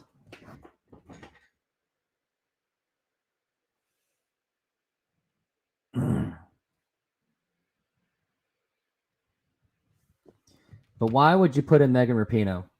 Why would you do that to yourselves in a very clutch situation? She's literally bad luck. I mean, look what she did in the World Cup. Just terrible. And now here is Mike Ford up to bat. Here's the pitch. And that is inside for a ball. Yeah, Sue Bird really sold herself short on that one.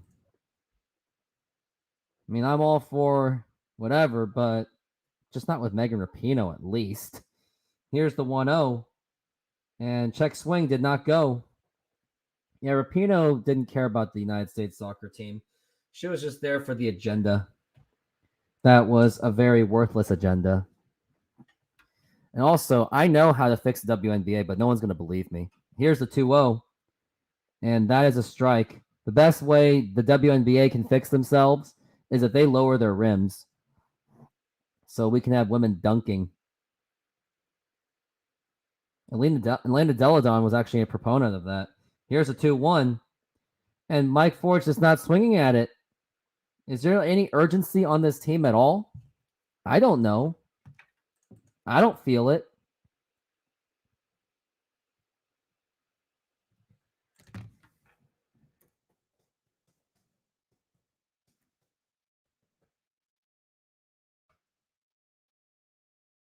And here's the 2-2, and that is low.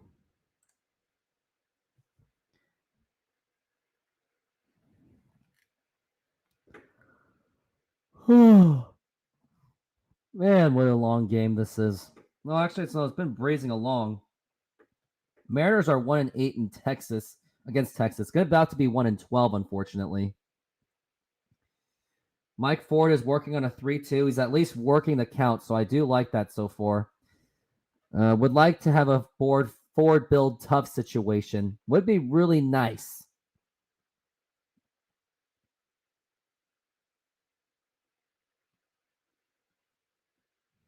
And Mike Ford is working on a 3-2, full count. And now, here is the 3-2 pitch. And that is strike 3 called. And it was outside the strike zone. And Mike Ford is really upset with that call. I guess the umpire doesn't want us to win anymore because he gave up on them. The catcher really framed it well, too. But it doesn't. And here's Josh Rojas. I mean, they're doing. Scott Service is just overcompensating. And here's the problem with this whole thing, where since Dylan Moore and Sam Haggerty are benched, now they're not available for pinch running situations for a game like this. And now here's the 1-0, and that bounces off the glove, and that's going to be a 1-0.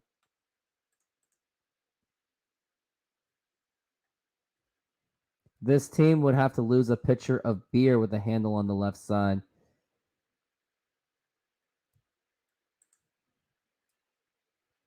And now here is the 2-0 pitch. And that is outside for a ball. Ball 3. 3-0. And now we got Matt Brash up to the mound. I think you should just put Topa in for one more inning. Just one more. And now here's the 3-0. And that is in there for a strike. Rojas really wanted to walk on that one.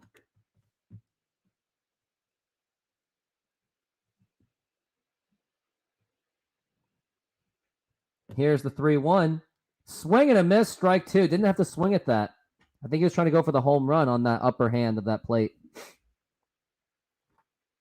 And now we're looking at a 3-2 count. And Rojas is waiting. Here's the 3-2.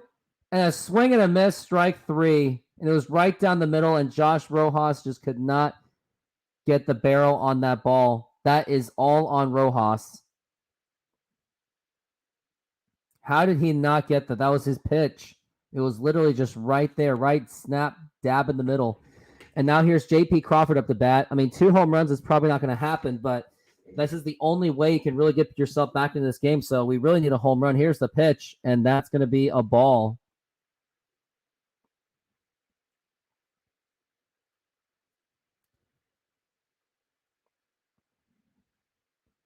And now here's the 1-0. And that is a foul ball. I think that could have been his pitch for a home run.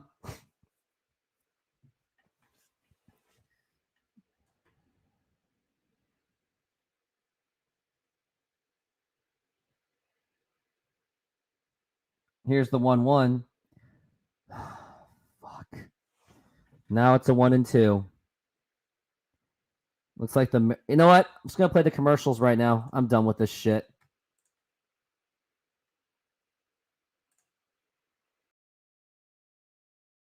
He's here for Mighty Putty, the easy way to fix, fill, and seal virtually anything fast and make it last. Mighty Putty is not a glue, but a super-powered epoxy that you can mold to any shape and apply directly to most any surface for an everlasting bond. Ordinary epoxies are a mixing mess. With Mighty Putty, you just cut like dough, simply need to activate, apply, and let dry. It has the muscle to support up to 350 pounds. Rebuild a damaged tool to work like new, or make car repairs and save money. Drills, bolts, and screws can ruin your project. With Mighty Putty, you just cut, activate, and apply. Here's something you can't do with glue. Mighty Putty seals leaks instantly. Use it on pipes and faucets for a permanent seal. As you need, it activates, turning from green to white to show it's ready to hold on tight. It has the strength to pull this fully loaded 80,000-pound tractor trailer. Now that's the power of Mighty Putty. Whether it's tile to wood, metal to glass, any job, big or small, Mighty Putty repairs them all. Fill cracks in ceilings, walls, and floors. Mold it to furniture, sand and paint for a seamless repair. And it's ideal for all your crafting projects. There's nothing you can't do with Mighty Putty. Call now and we'll send you 2 powerful sticks of Mighty Putty for only $19.99. But through this exclusive TV offer, we'll double it and send you 2 more. And I just saw that J.P. Crawford get a walk, but I think I'm gonna play the commercial again. Should I just do that? Should I just play the commercial? I think, yeah, let's just do that. Done yet? Call right now and I'll triple the offer and send you 6 sticks of Mighty Putty for the same low price of $19.99. Order now. Spend the weekend in the city and take home big buys at Circuit City's Memorial Day weekend. Like this VCR with remote, just $144.97. This Toshiba car CD player, now $199.97. This Frigidaire 18 cubic foot refrigerator, only $377.97. And get your choice from Sony, this CD boombox or this portable CD player, now $114.97 each. Welcome to Circuit City, where service is state of the art.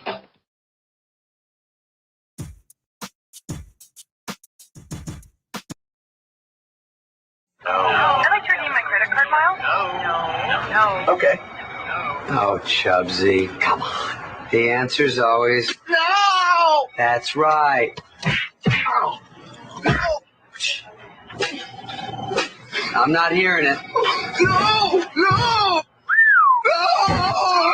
Go from no to no hassle with Capital One No Hassle Rewards. There are no blackout dates on any airline, anytime. I should have worked at Capital One! What's in your wallet? No! Circuit City is going out of business. Save as much as 30%.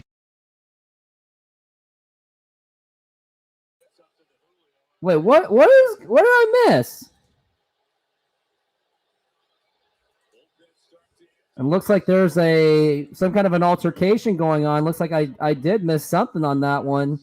I wonder what is going on. Wonder what this is about.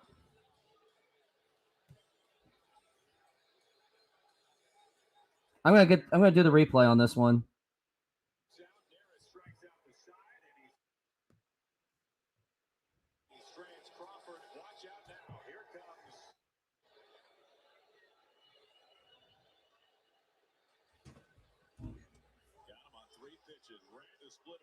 Oh wow, Neris was really trash talking him.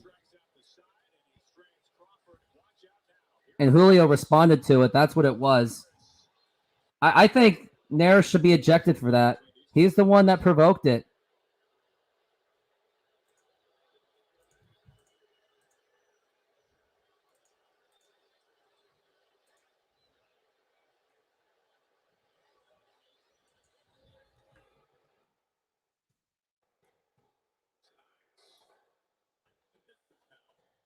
They're still having a fight going on.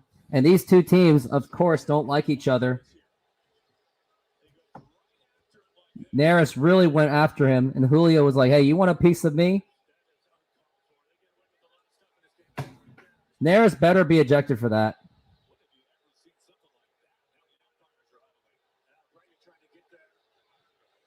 But it's not like he was going to pitch anymore anyway.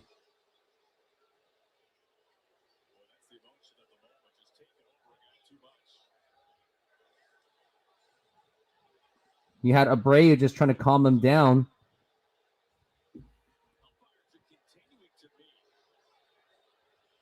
The benches did clear, and so did the bullpen.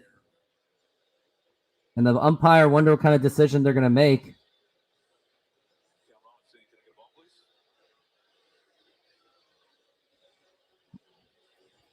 What do you guys think is going to happen? Do you think they will?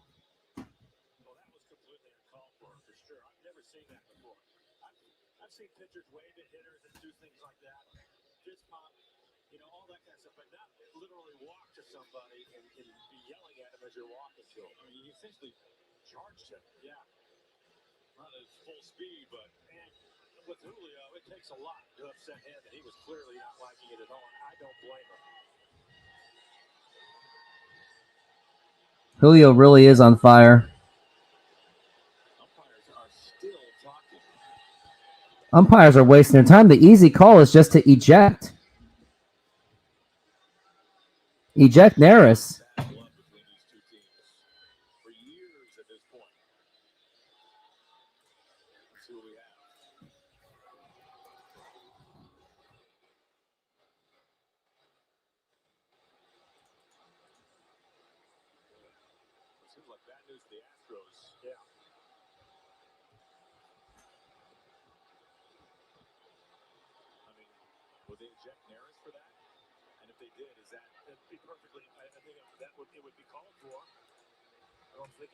I don't think there's going to be anyone ejected.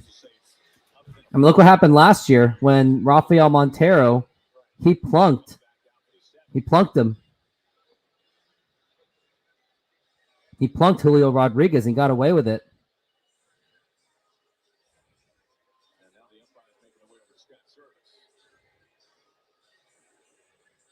So what happened was once Julio struck out, Neris was taunting Julio Rodriguez, and Julio Rodriguez just responded in frustration.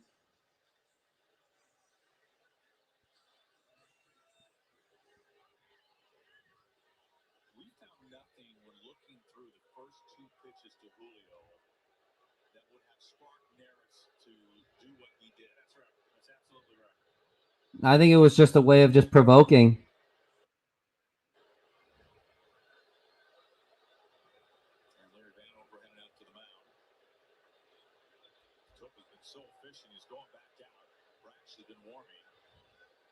It looks like no one's getting ejected.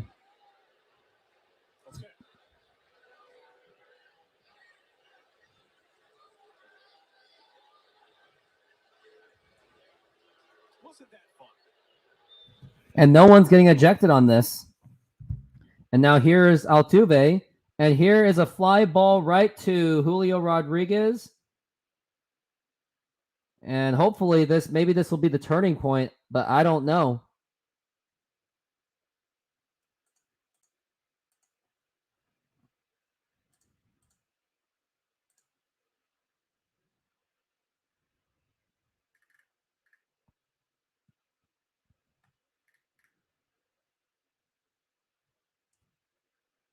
And now here's the pitch.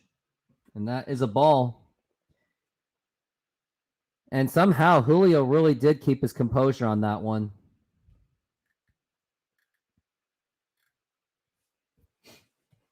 And now here is the 1-0 pitch. And that is a strike to Bregman.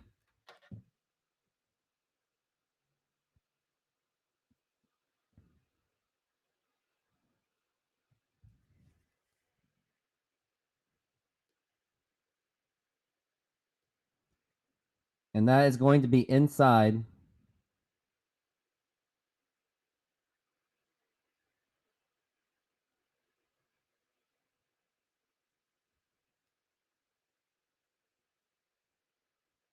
And now here's the pitch. And here is a line drive. And that's Teo. What the fuck are you doing?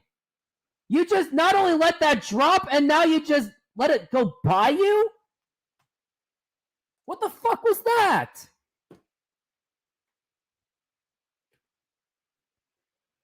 Teo not only has no hustle. Honestly, as long as the Mariners can find a replacement for Teoscar, look at that. He literally could have easily gotten that, and he just literally let it go right past him. It's like, what are you doing? Just undisciplined play.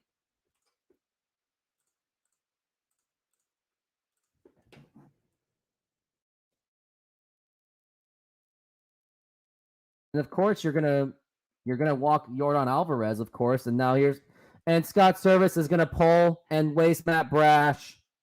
You didn't have to do that. It wasn't Topa's fault that he gave up the hit. I really hate this manager so much.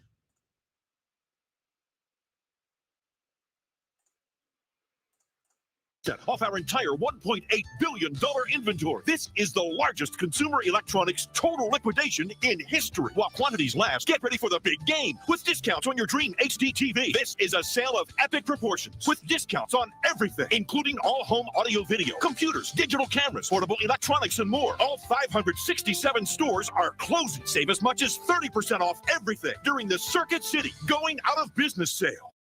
What do you do for stains detergent can leave behind? Well, Maytag and Whirlpool recommend OxyClean because it gets out the spills, the spots and splatters, whether they're ground in, smeared on, or dried up, it doesn't matter. That's the power of OxyClean.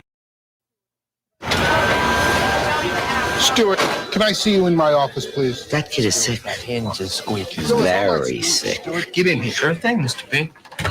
Stuart, I just opened my Ameritrade account. Let's light this candle. Let's go to Ameritrade.com. It's easier than falling in love. What do you feel like buying today, Mr. P? Kmart. So research it. All this stuff is provided for you free of charge. No cost. Yeah, that's synonymous with free. Looks like a good stock. Let's buy. Let's buy 100 shares. All right, click it in there. Okay. How about 500? 100, Stuart.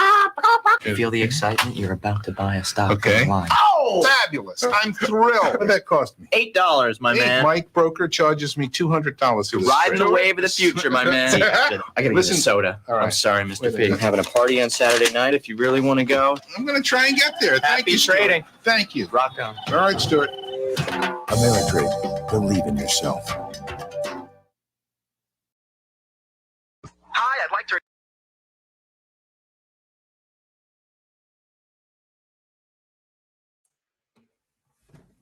And we are back from the break as we've got the outfield talking to each other. Teoscar Hernandez really should not be playing in outfield anymore. He has absolutely terrible defense.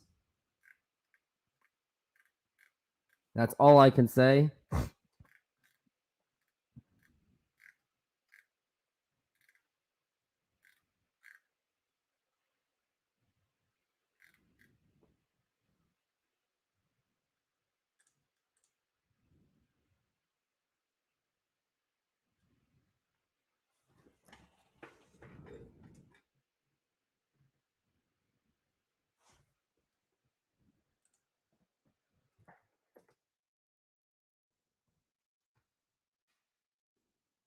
Now here is Matt Brash. He's being, I don't know.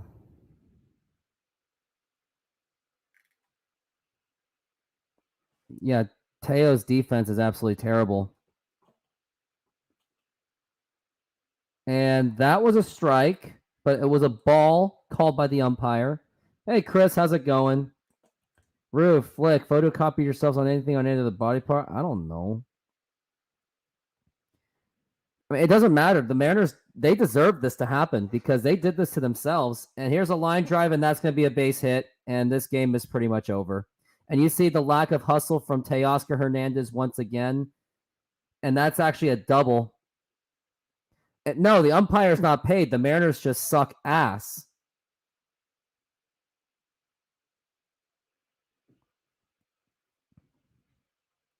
It's not the terrible call. Again, it's undisciplined baseball.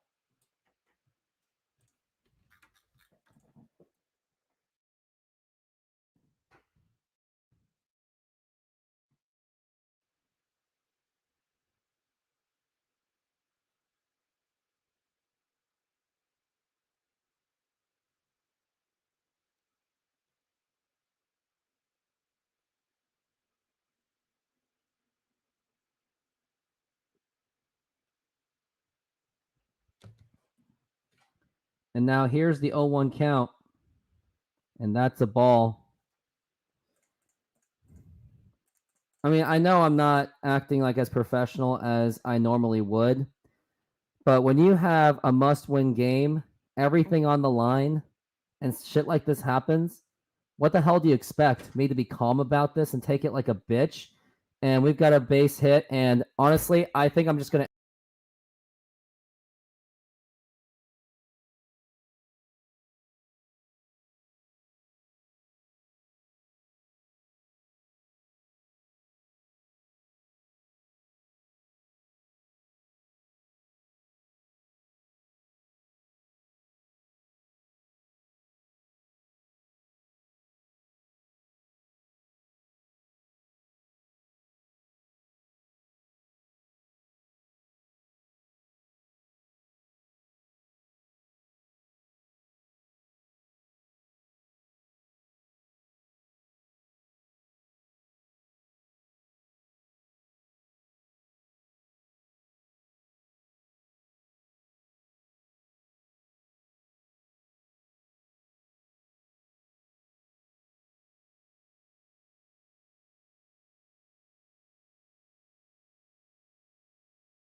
And that's a wild pitch. But yeah, all the things I did, all my antics, I don't apologize. Because if I apologize, I lose my integrity. I don't apologize. You know, the one who owes the apology is Scott Service. And even then, I don't want him to apologize because that's just patronizing. He set this god-awful lineup. He makes the bad decisions. He yanked Topa too early. Topa actually had it. It was Teoscar's dumbass fault for making that error. He should be taken out of the game for that. But the thing is, you can't take anyone out because you burned up your entire bench because you started the bench. You started...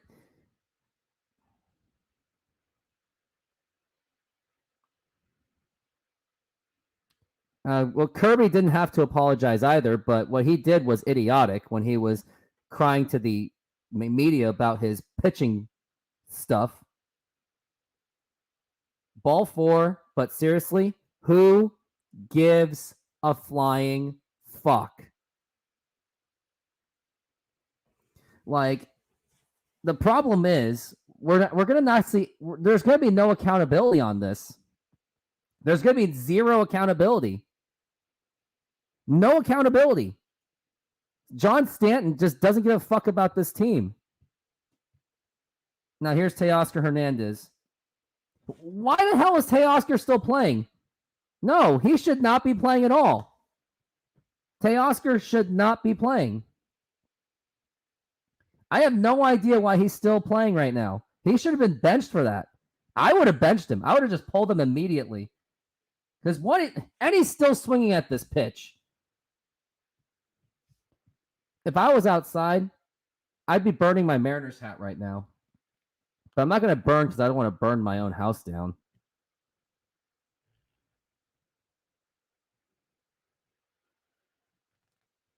And now here's the 0-2. Swing and a miss, strike 3.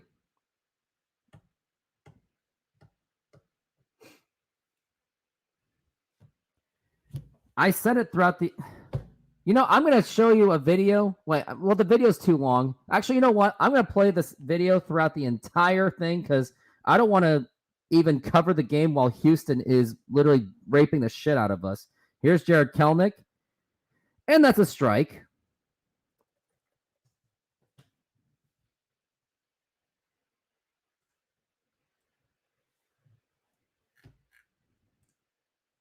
We all know this season's over. They're not going to beat Texas. It's not going to happen. And if it does happen, I'd be tempted to shut down my YouTube channel. That's how confident I am Mariners aren't going to make the playoffs.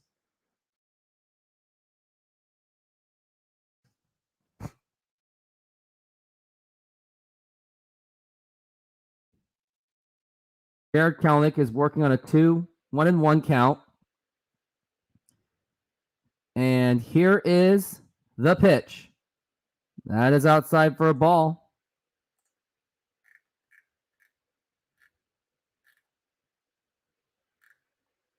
So I'm going to shove this video down everyone's throats to prove that I was right about the Mariners this entire time, that this season was that this offseason was a disaster. Here's the pitch. This game is over. This season is over. You're not going to beat Texas. It's just not going to happen. At least when it's the Seahawks, when they're losing, I don't really care that much. We already have a Super Bowl, and the organization is actually competent. But with the Mariners, this organization has been run by the worst possible owners in the history of sports. Honestly, I'd rather have Art Moreno as the owner. Art Moreno is a way better owner. At least he spends the money. He just doesn't know how to do it.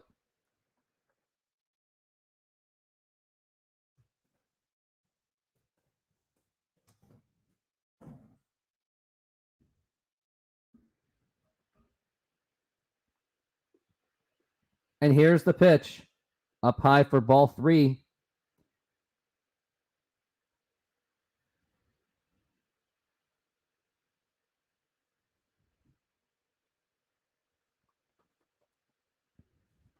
I'm surprised I have 9 viewers.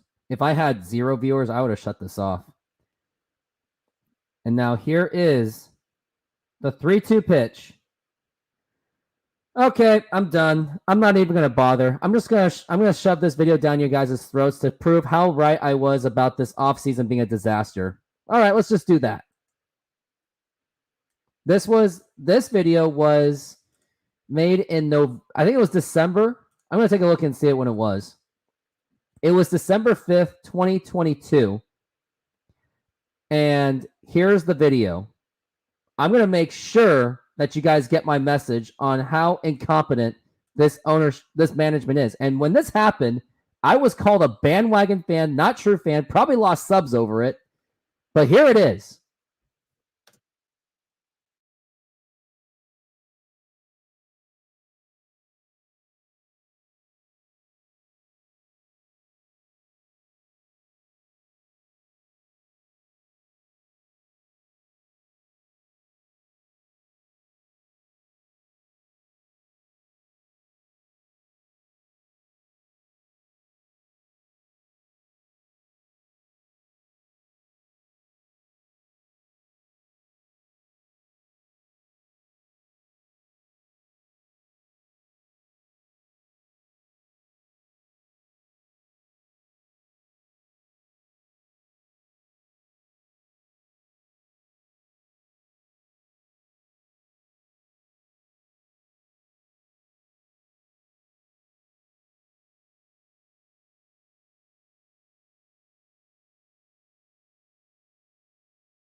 Ours might be different than the Yankees or This offseason has been pretty underwhelming for the Seattle Mariners. For a season they had in 2022, where they finally made the playoffs for the first time since 2001, and was arguably one of Houston's toughest opponents for their World Series run, you would think that the management of the Mariners would actually be aggressive in the offseason to build a team to compete for the World Series, but that hasn't exactly happened. The only notable moves the Mariners really made was trading for Teoscar Hernandez, which was basically just replacing Mitch Haniger. Trading for Colton Wong was basically a cheap way of replacing Adam Frazier. And the Mariners signing yet to be proven Trevor Gott to a cheap contract. Meanwhile, within the Mariners' own division, they have watched the Houston Astros sign Jose Abreu, Texas Rangers signing Jacob deGrom, and Angels signing Tyler Anderson. Now, I'm not saying that the Mariners should have went for those guys, but if other teams within the division are being aggressive in the offseason, then the Mariners should be doing the same. Something that was even more disturbing was when Jerry Dipoto admitted his true intentions for the 2023 offseason and going forward. Here is what he said. Some folks out there who hear that, and what they hear is, so you're not interested in spending more money, that the organization doesn't want to spend.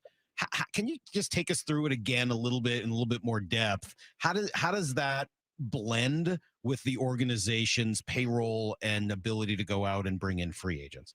Well, some of it is about payroll. You know, like with each of the other 29 teams, we're working on a payroll budget. Ours might be different than the Yankees or the Dodgers, and we are generally a middle of the market, franchise. We tend to land right in the middle in terms of revenue, oftentimes in terms of payroll.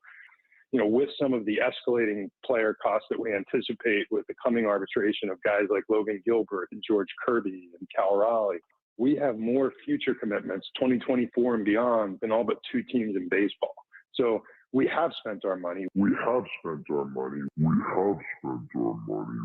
or 2 year hits where you can fit players in and not grossly move your payroll 3 years down the road, because we don't want to be in a situation where what we think are our foundational players, we don't want to ever be in a situation where those guys don't fit for us. Like, I understand the Mariners are looking at the future and wanting to lock up the likes of Logan Gilbert, George Kirby, and Cal Raleigh, but those 3 are not necessarily going to be free agents until at the latest 2028, due to having years of club control. There is a solid time frame to increase payroll to compete for the World Series. And even if a free agent doesn't work out, I'm sure that they would be off the books by then to extend some of the young talents. And that is if they actually develop into all-star quality players. Do you think teams like the Dodgers and the Astros care about their payroll? Not really, since they still go after quality players in free agency while also maintaining an established farm system. As long as your farm system is well operated, then taking risks isn't that big of a deal. But ultimately, I can't blame Jerry Dipoto for much of his intentions. It goes to the man beyond Jerry. It is John Stanton, current owner of the Seattle Mariners since 2016, who in my opinion isn't that much different than the last ownership group. He is the one that would be giving permission on increasing payroll, and he seems to be very picky when to actually spend the money. And yes, the Mariners did spend money on Robbie Ray, extend Luis Castillo, and extended Julio Rodriguez, which the Mariners got a good deal on him, by the way. But that doesn't mean the Mariners should just stop there. Previously, us Mariner fans have seen this before. Whenever the Mariners have a contending team, they don't tend to spend the money. They did the same thing in the 1990s and the early 2000s, where former Mariners president Chuck Armstrong, former CEO John Ellis, and the other former CEO Howard Lincoln, who were adamant about minimizing their payroll, costing the Mariners not only an opportunity to win the World Series, but also lost their superstars. But yet they opened their payroll for the incompetent Bill Bavasi when he was allowed to spend money aimlessly on lesser quality players, and that just speaks pure hypocrisy. Now here are the holes for the Seattle Mariners going into 2023. In left field, Mariners should be looking at players like Brandon Nimmo, Michael Conforto, and Masataka Yoshida. As of now, Jared Kelenic is the projected starter, but expecting a breakout from him is just too much to bank on since he has a very disturbing strikeout-to-walk ratio, and he is just purely inconsistent with his bat, leading him to be bounced between the major leagues and the minor leagues for the last 2 seasons. But if the Mariners commit to him for 2023, he needs to have a breakout year. Otherwise, the Mariners pretty much just traded away Edwin Diaz for nothing. Now, I still support that trade to this day, as I believe Kelenic can still develop into a star because the talent is there, but in order for the Mariners to at least break even on that trade, he has to step up. Hopefully, he is developing himself for the 2023 season. Kelenic should not be given the left field job without competition. He should have to compete for it, especially with the amount of opportunities that were given for him. But personally, I would not expect the Mariners to go for any of these quality free agents for the outfield, given their intentions with their payroll. And another reason why the Mariners should be going for another quality outfielder is because you've already seen injuries from Julio Rodriguez and Sam Haggerty, so having some insurance would be nice for this team. Another hole that I believe the Mariners should be filling is the bullpen. Now, I may be criticized for this, and so be it. Although the Mariners finished top 10 in the major leagues in ERA, they were the 3rd worst in the playoffs, and it was well proven in their Game 1 meltdown against the Astros in the American League Division Series. This did prove that the pitchers in the bullpen may not have the mental factor to take on playoff quality teams, and I still stand on Scott Servais' mismanagement in Game 1 with his pitchers, and that was even before I get to the Robbie Ray decision, as if I've already mentioned it in this channel countless times. Since the Mariners gave up Eric Swanson for Teoscar Hernandez, Mariners should get a quality pitcher from the bullpen with more experience to either close games or set up for possibly potential closer in Andres Munoz if he does get that job. Getting Trevor Gott is just not enough to solidify the bullpen. Bottom line, if the Mariners do not make any quality moves from this day forth, don't expect them to make the playoffs, unless the likes of Trevor Gott, Jared Kelenic, or even Evan White improves for 2023, and other rising stars of the Mariners don't regress. But those are my thoughts. Let me know in the comments on what you think the Mariners should do for the offseason. And if you did like this video, don't forget to subscribe to this channel.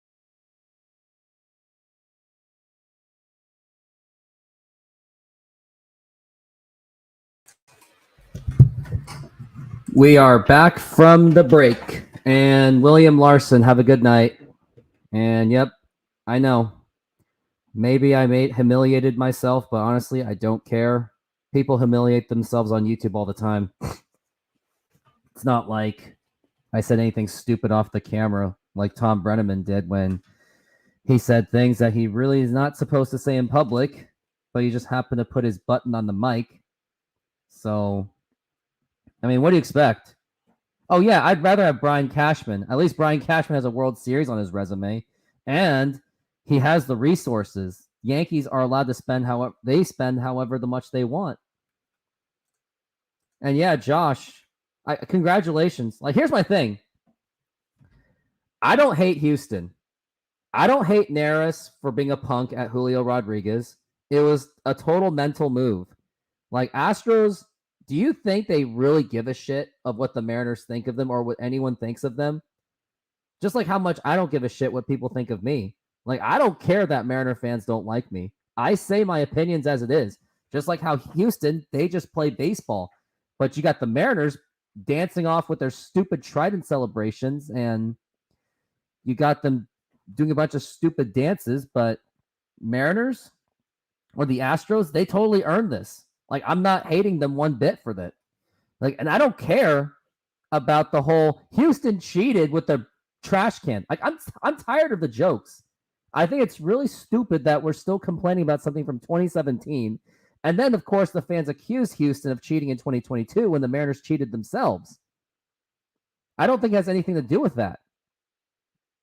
I think it's just that the Mariners just suck, and they deserve every bit of it to suck. And as of now, Mariners are now 3.5 back from the wild card. I mean, from the division, which is okay at this point. Like, we're not going to get the division. The division's pretty much a lost cause. Now, here's the pitch. I don't know. Trent Thornton gives up a home run. I don't know.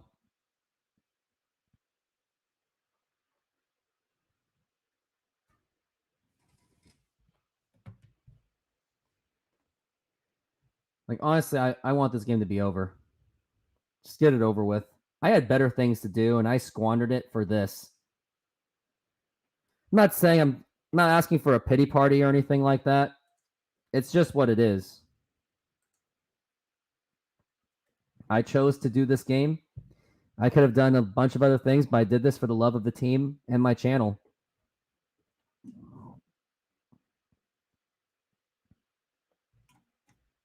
And you can tell, just look at that. Cal Raleigh didn't even give a shit that he struck out. Like, there's just no fight in this team. Like, I'm going to say it. I really hope that I hope they miss the playoffs. I don't want them to make the playoffs because, one, they're going to get absolutely plunked. They probably won't even get past Minnesota. And they're just going to make the same mistakes throughout the playoffs. Like, this is no longer a World Series team. And I kept saying it throughout the entire season that this was a World Series team. But now we don't even have the personnel anymore. And it's over when Dominic Leone is now in the bullpen.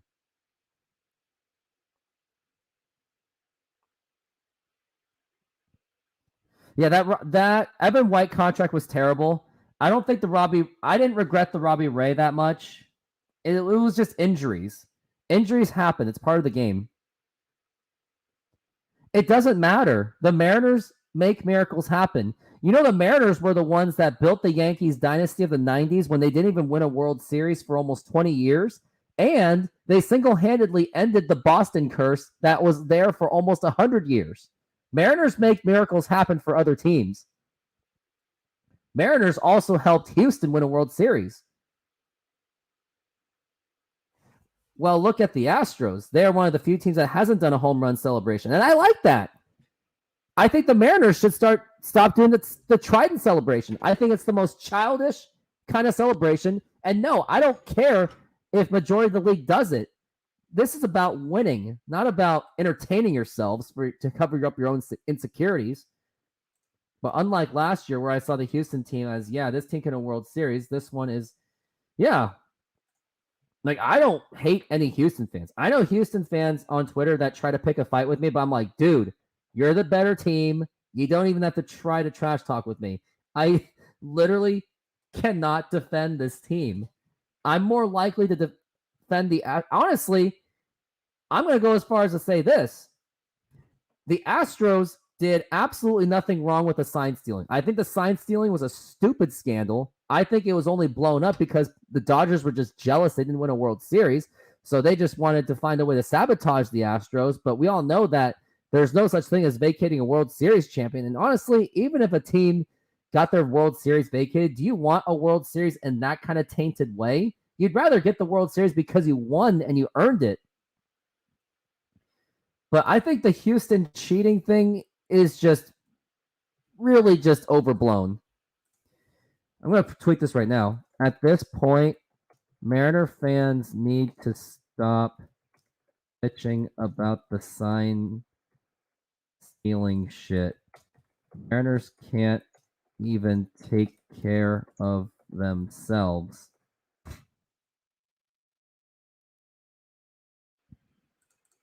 Now I will say this. I hate Scott Service more than I would ever hate the Astros. I don't even hate the Astros. I respect their organization because remember in 2013, we were all excited that the Houston Astros were going into the American League West because we thought they were going to be free wins. Even I'm guilty of that. But I didn't know anything about teams rebuilding from the ground, which Houston did. It's not like they cheated their way to. It's not like they cheated in their farm system. Their farm system is very well built. It's very well developed. Like the fact that you were able to replace Carlos Correa for Jeremy Pena, you deserve a lot of credit for that. Like Jeremy Pena is not having a great season this season, but last season he was a big part of the World Series run, and that was because of good farm system. Don't get me wrong, Mariners have a great farm system themselves, but we don't even have the coaching. So many people involved collectively with that cheating is the reason it will forever taint that club. Sure, PEDs for individual players on this team. This was different. Yeah, but the Seattle Mariners in 2001, they were also known for sign stealing, but they got away with it because they're the Mariners and they didn't even win the World Series anyway, so it didn't really matter. No, everyone cheats.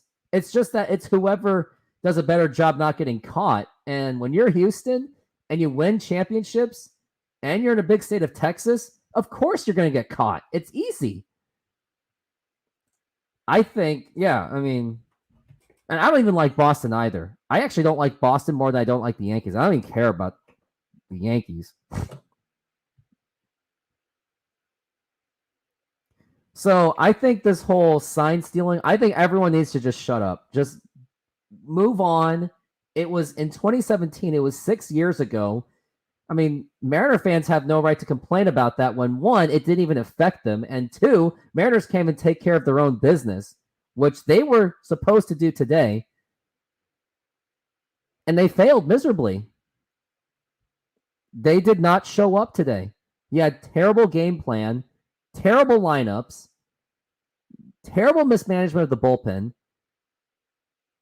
The Mariners handed this game to Houston on a silver platter.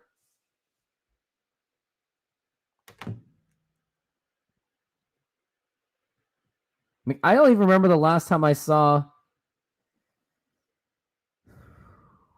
I don't even remember the last time I saw anything like this.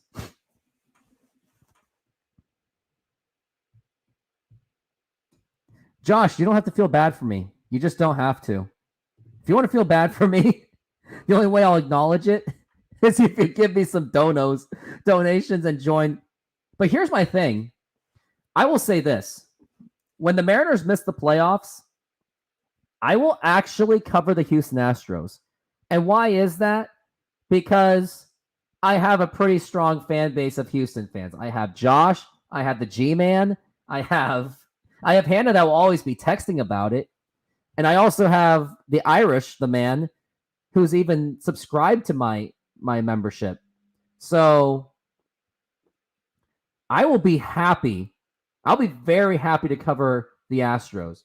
I could use the algorithm for it. And I do think that I can I can get you guys.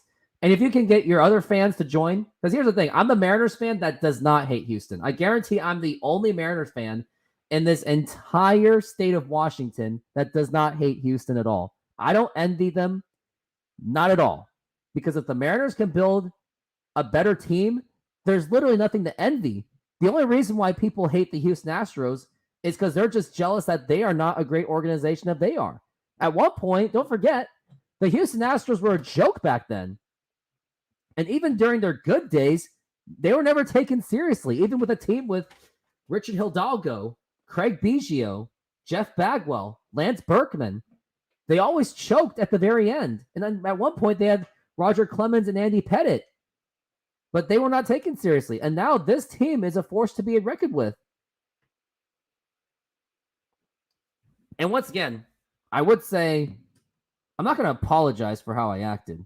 I don't care if it was like, I mean, I'm sure like Couch GM and like Mariners Mojo are like, oh yeah, look at Rooftop complaining like a dumbass. No, I'd rather be honest than just fake it. I just can't fake it. I don't have the self-discipline to just fake myself. And here's the thing, like, Altuve deserves a lot of credit of how he even got to where he is. If he somehow did not get lucky and grind his ass off, he'd be starving in Venezuela right now. And that's where he escaped. His baseball is the reason why he's not suffering in Venezuela. And there's a lot of young baseball players in Venezuela where if you want to please your family, baseball is your ticket out. And if you can't make it, you are doomed. You are going to starve to death, and you're going to starve your family too. That's the pressure that these kids have. Oh yeah, Biggio is amazing. One of the best leadoff hitters of all time. So much that I am so distracted that I don't even notice that there's two men on base. It's a 2-2 count on J.P. Crawford, but I'm not even paying attention because the game is just so frustrating. And when it's the Mariners, it's painful. As J.P. Crawford just struck out, I think this team just lost it.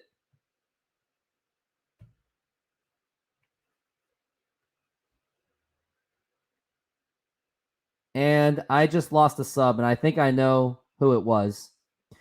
But at this point, I don't blame you. If this channel makes you uncomfortable, it's what it is.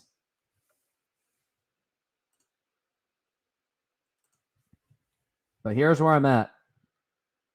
771. And I know. I get it.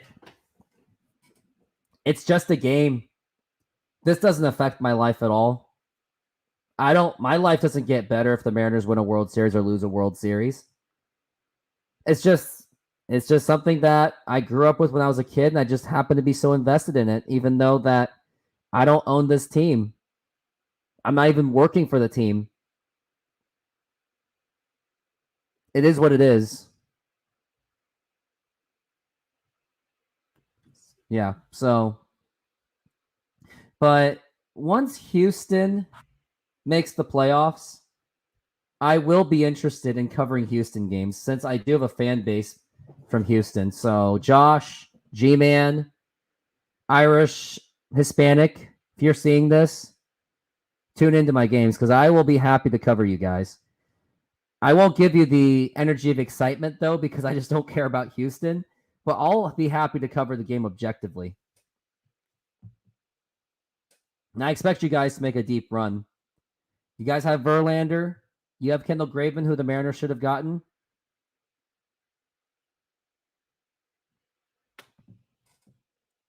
So do that.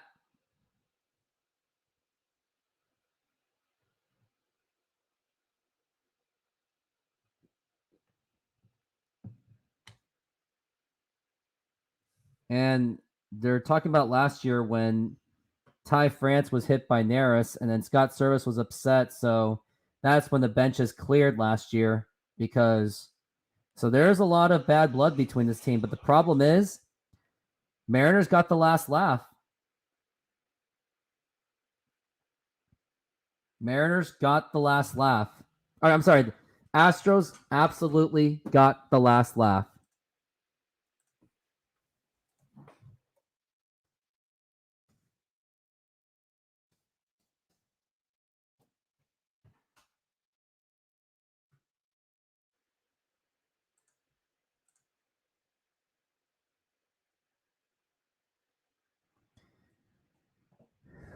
And here's a Mariners fan that feels that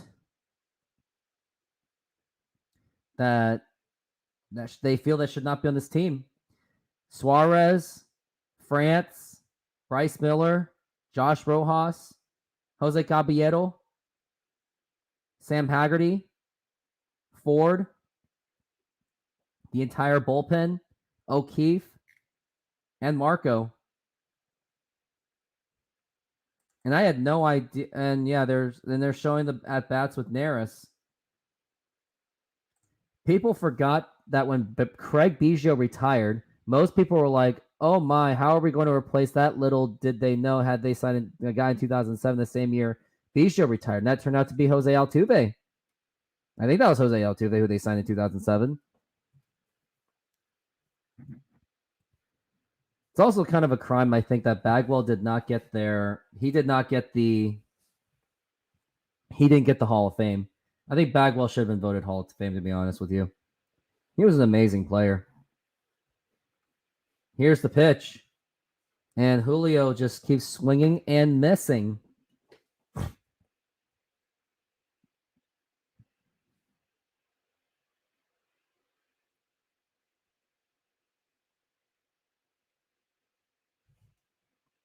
Oh, Bagwell did make it, didn't he?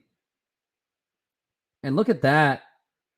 Like, you can't play victim on Neris bad-mouthing Julio when Julio is literally putting no effort. This team has just no heart. Like, if next season, if Scott Service doesn't get fired, next season is going to be a lost season.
Team has absolutely zero heart.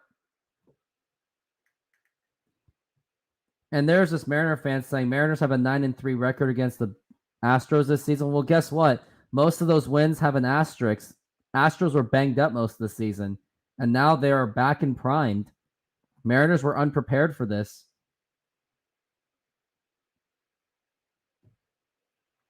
Mariners are now on the brink of being one and a half games out of the wild card once again. And you can't depend on Toronto to melt down against the Rays. You just can't. Mariners may have just ended their season.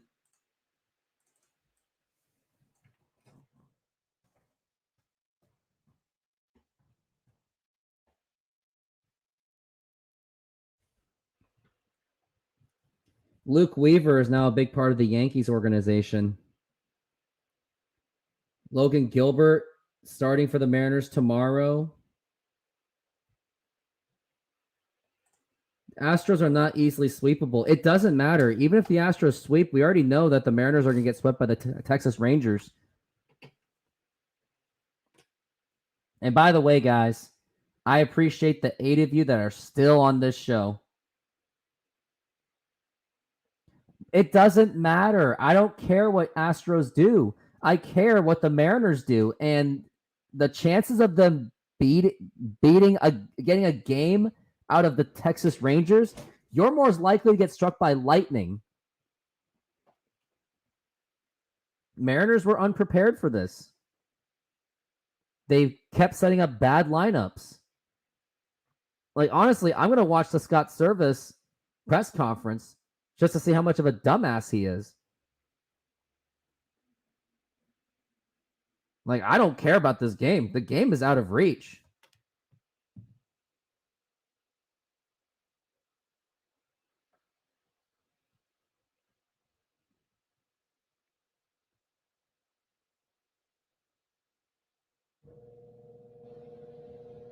Like, it just doesn't matter anymore.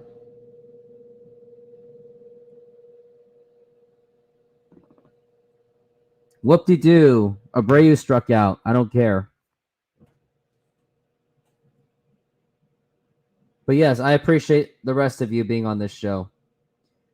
Not asking for a donation. I would love it, but I mean, if you guys were scared of how I reacted to this game like a child, it is what it is. But I'm glad that someone's here, still engaging.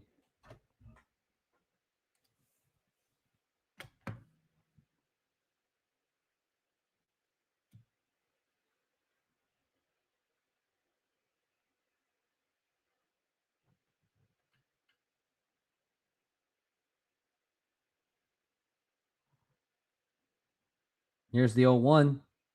Actually, I'm not even feeling this game anymore. All I know is I completely raged. I'm not even there's not even gonna be an algorithm for JP Crawford's home run. I was looking forward to doing that. I was really excited. And then look what happened. Mariners just blew it after that. What do you mean Atlanta would get swept?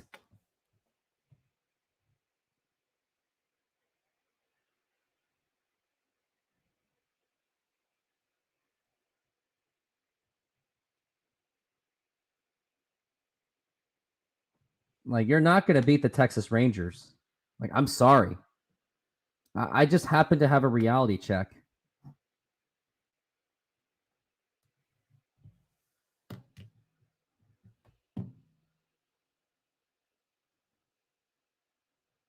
Like, Brian Wu on Friday. Here's what we got. Logan Gilbert against Montgomery. And don't forget, Logan is atrocious. He's awful at home. Then you got Brian Wu against Ezevaldi. Like, I already see those as losses already. Mariners really blew it. Like, I'm not going to call this a successful season one bit.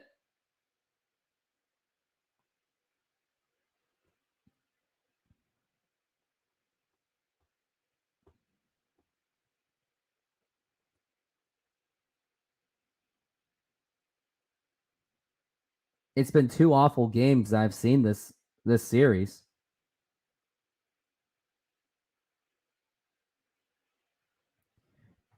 The only reason those wins against the Astros, again, they all had asterisks. When we beat them in the regular season in May, they were absolutely banged up. I think Jordan was there, but Altuve wasn't even there. And then when we took the 3 of 4 in Houston, Altuve and Jordan weren't even there.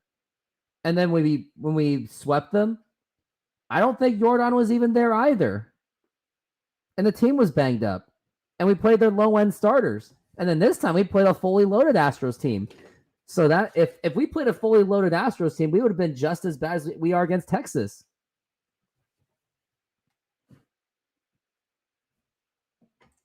I know, Josh. It really doesn't. Like, I remember in 2001, the Mariners were 6-3 and a home run. Oh no, it's caught by Kelnick.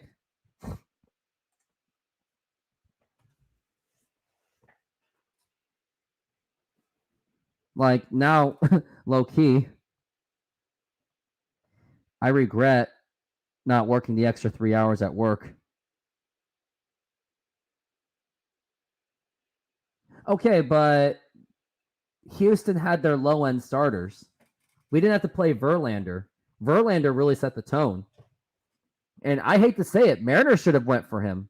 They should have traded for Verlander, Or they should have traded for Kendall Graveman. But they allowed their own divisional rivals to make these trades. They did. And look what happened. Like, to ask the Diamondbacks to sweep the Astros is unreasonable. And even if they do, it doesn't matter since the Mariners aren't going to win anything against Texas anyway.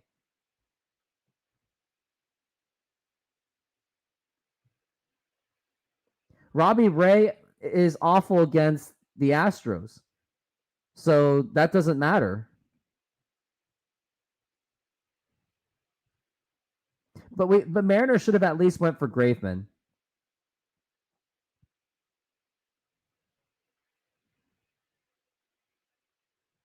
I don't care.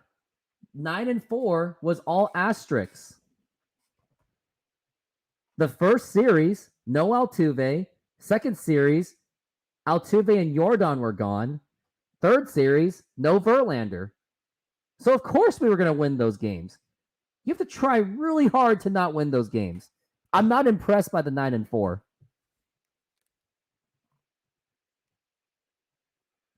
I'm really not.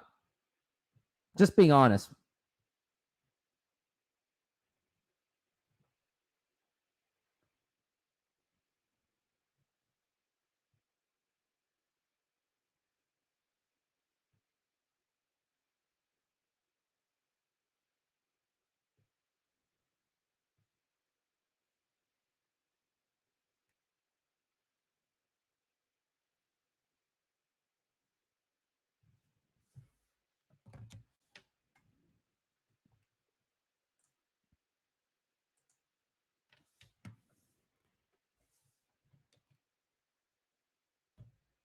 With Verlander, he is also thinking, how can I spend as much of my time with my family while still playing? And he has a house right next to Houston spring training facility. There you go. It was kind of funny that I was surprised that the Astros didn't re-up Verlander, and then they traded for him anyway, while giving up prospects. And maybe they weren't even the good ones anyway.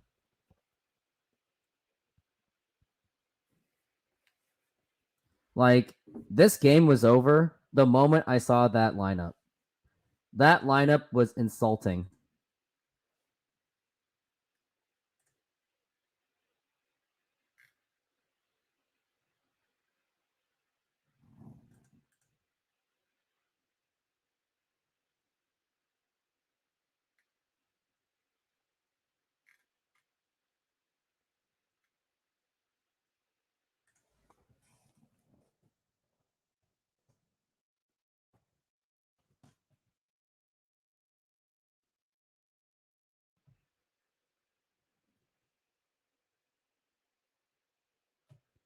Also, one of those Mariners wins was on Montero stinking in this first half. I mean, Kelnick struck out. He wouldn't have done much. Okay, the prospects were 1-3 in the Houston system. Haggerty hit Farmer well. Yes, Canzone would have been nice. Here's Suarez. Oh! And that nearly hit Suarez right there. But Suarez acknowledged that it was just a mistake because Suarez is that positive, good vibes only kind. But that whole good vibes mentality can only do so much. Like, honestly, we need a manager that is all about force and order. We need someone like, yeah, and that Astros guy's like, hey, my bad, man. So Presley was just trying to just cool things off. But it's kind of hard to piss off Suarez, honestly. But at this point, it doesn't really matter.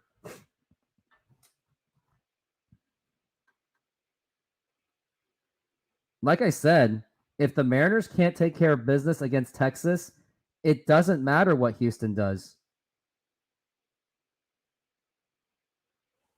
I can see the Mariners losing all 4 of them.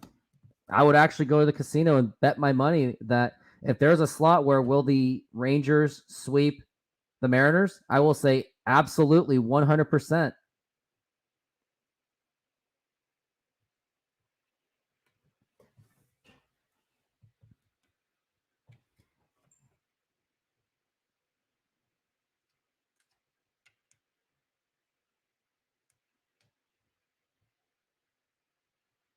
I mean, Verlander, I can't hate him for it. Reflect the Sun. I don't even know if the Mariners even know who Shohei Ohtani even is. And if they don't get Ohtani, it's a failure automatically. Here's a 3-2. Foul ball. I mean, if we lose Mike Ford, we can afford and get Ohtani. Huge upgrade on that. Because you're just going to have Ohtani as a designated hitter anyway. And you don't really need him to pitch because we at least do have decent pitching depth. So that will take a lot of pressure off of him.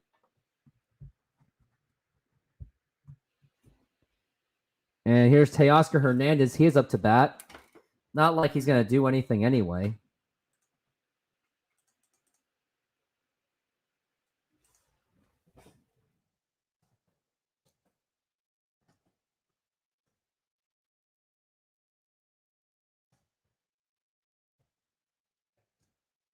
So here's what I did. Who's the Budweiser USA player of the game? Brantley, 4 hits. Dubon, 3-run home run, or Brian Abreu. And this is what I said. Scott Service for his dumbass lineup setup. For his dumbass lineup.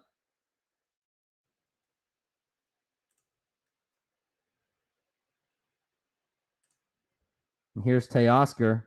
He's working on a 1-0 right now.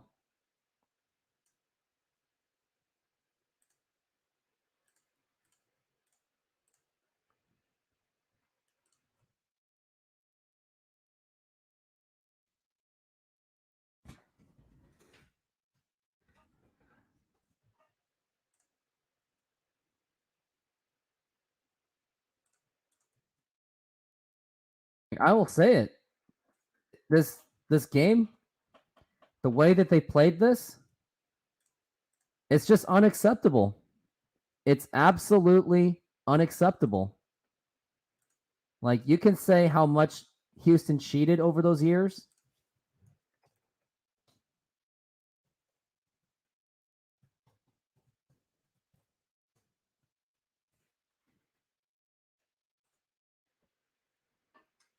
The writing was on the wall 2 weeks ago, I know. Flick of the switch. Can't believe you're still watching this train wreck. Because Rooftop is a true fan. That is why he is still watching. Josh, you the man. You're probably my best Houston Astros best friend I've ever had in my life. Maybe just for that, we should just catch a Mariners Houston game sometime. And a fly ball to center field, Teo's a bum. The umpire stuff doesn't matter. If Mariners can't take care of business, you can't rely on the umpire to help us win.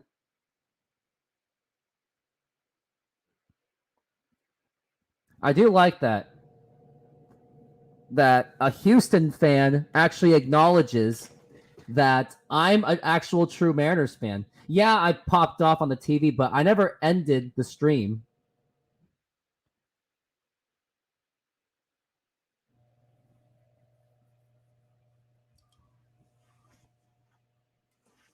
But I think this is a star kind of thing. Can't believe you're still watching this train wreck because he's a true fan. I mean, I had a few moments, but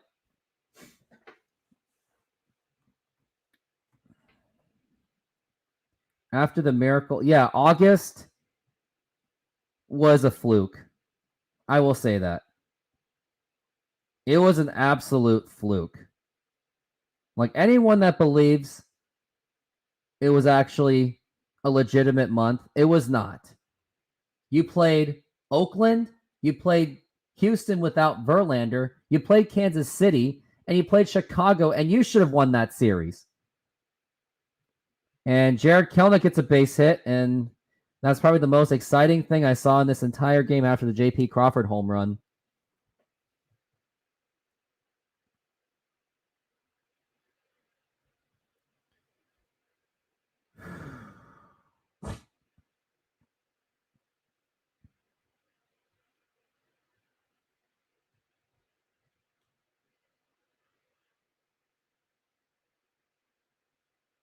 I'm going to respond to this Mariners fan. if you don't have the personnel for lineup purposes, then doing matchups is pointless.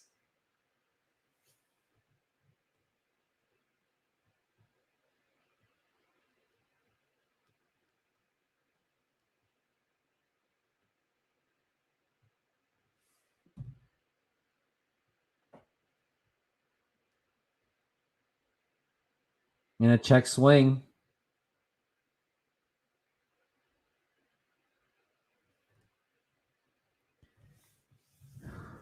Most others would have stopped watching. This separates fans from supporters. Rooftop is a loyal supporter. I mean, I did shut. Oh, and here's a fly ball to right field.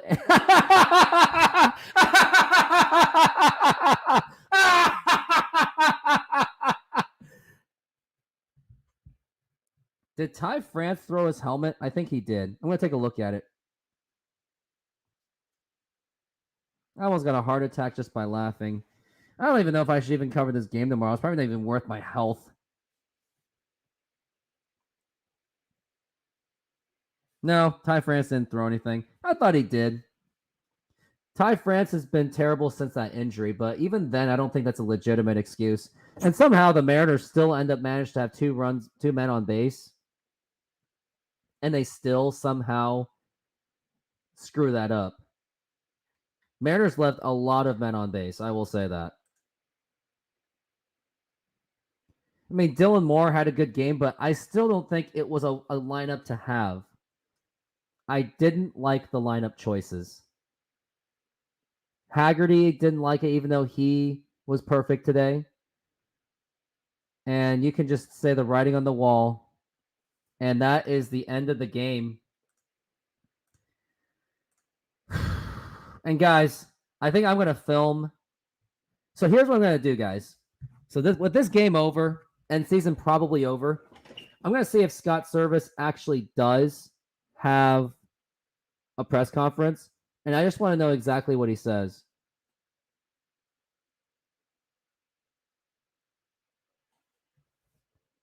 So I'm going to wait for the Scott Service thing. And then after that, 13 men left on base? That is awful. 13 men left on base. That is unbelievable. Rangers took care of business. Teoscar, Eugenio are second and third in strikeouts. I think here's what we got to do. You got to let Teoscar go. As long as you can find a replacement, Teoscar's gone. 1 of 13 with runners in scoring position. I am noting every single bit of this. Just wow.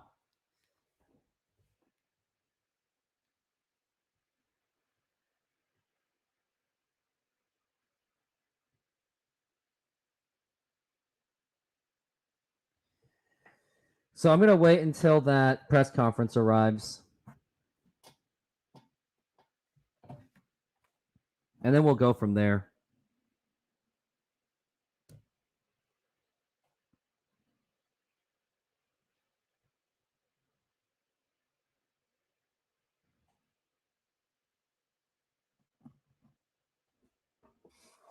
A lot of guys strike out on this team, that's for sure.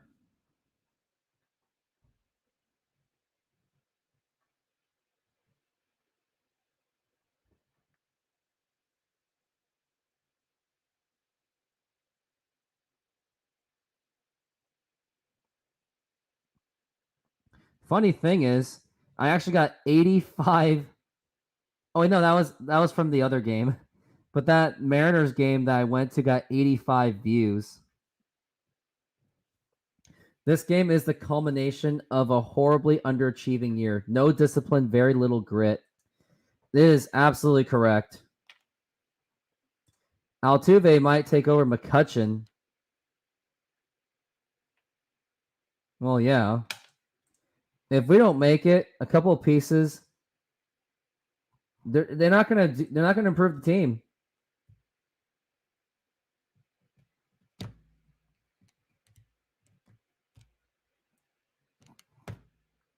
You know, the other problem I have with the Mariners is they really shouldn't have marketed their playoff pre-sale shit. That's another reason why they just jinxed the team. They showed their arrogance of like, why are you even promoting playoff tickets when you haven't even gotten the playoff spot? I feel like, are the Mariners the only team that actually does this? I think so. And I'm still waiting on Scott Service with his. And why did you even put Megan Rapinoe out there? You know that was like a red flag of putting Megan Rapinoe.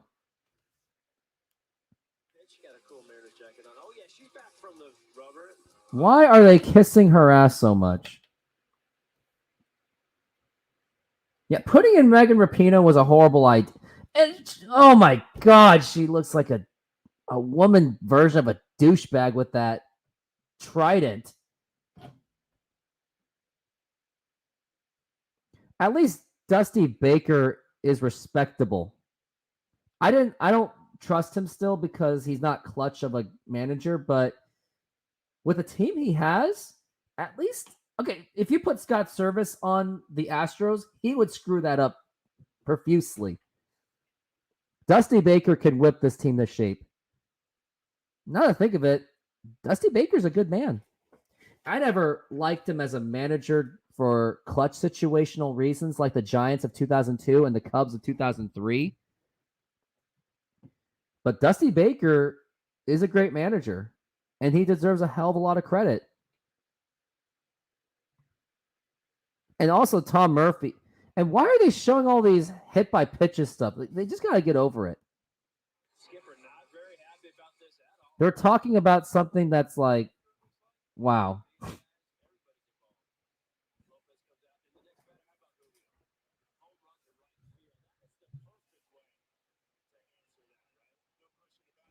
Yeah, Tom Murphy really carried this offense. So the injuries really did hurt this team, but I still think the injuries is a very little factor.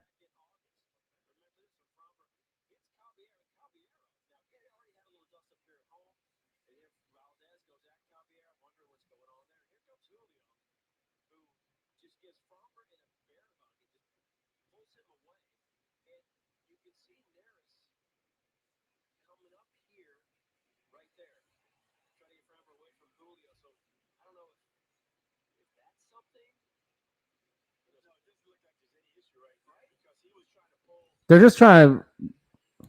Here's my thing about the Neris thing. It was just a heat of moment thing. He was just very passionate. So I didn't see anything wrong with it. Yeah, I said he was a punk, should be thrown out, but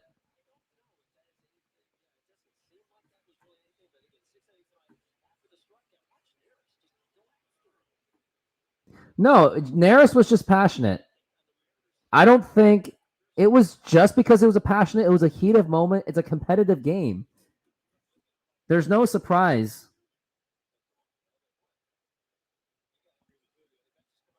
Oh, do you know what's even better than getting Benintendi? Mariners could have gotten Cody Bellinger for cheap too. Yeah, you would have added the strikeouts, but at least he's a competent hitter.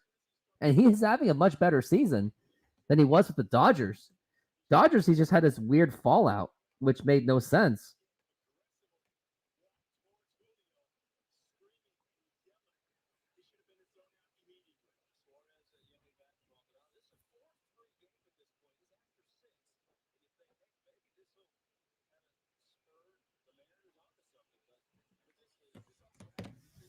I'm just waiting for Scott Service to get on the press conference just to see what he says.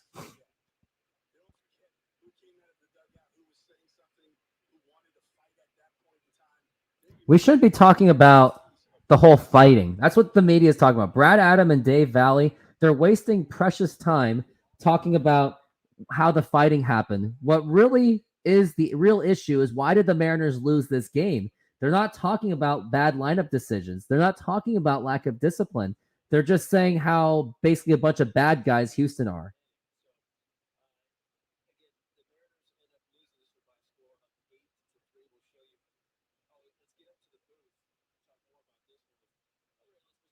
Just listening to just watching these guys, is just absolutely super cringe. They're just talking about how Houston are a bunch of bad guys.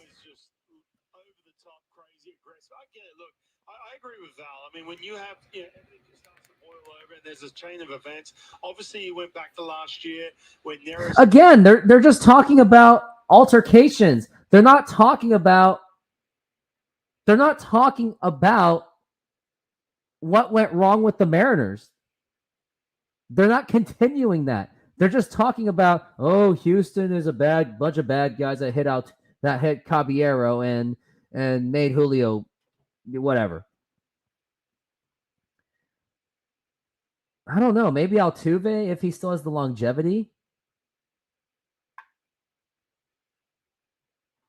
And emancipation, you're not wrong. You're not wrong at all. But I haven't really paid attention about the 3,000 guys. So I'm not really sure. So I can't really answer that question. Julio didn't get 30-30 last year, just as a confirmation, just for the double check.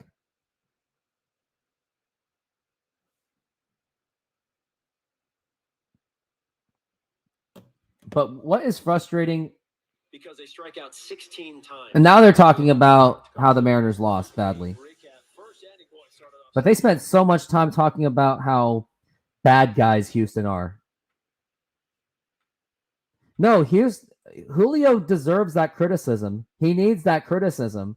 Maybe that's something that will get him to pull it out of his freaking ass.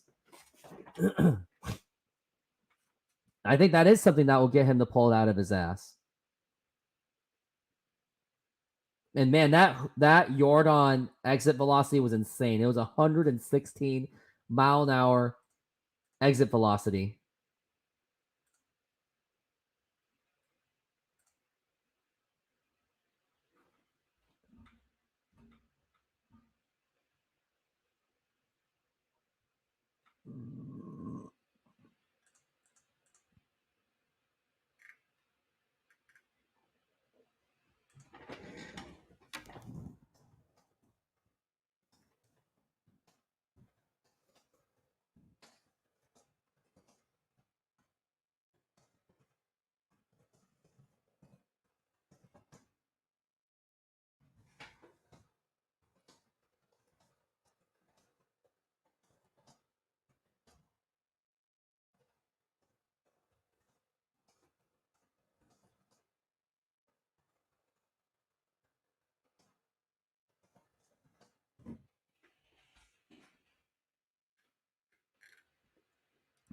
Just waiting for Scott's service.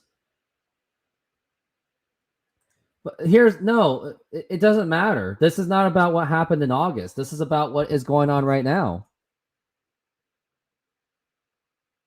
And we need a real manager to actually manage this team. Like, I don't want to give up on Kelnick either, because if you put him on any other team with a real manager, he will flourish for sure.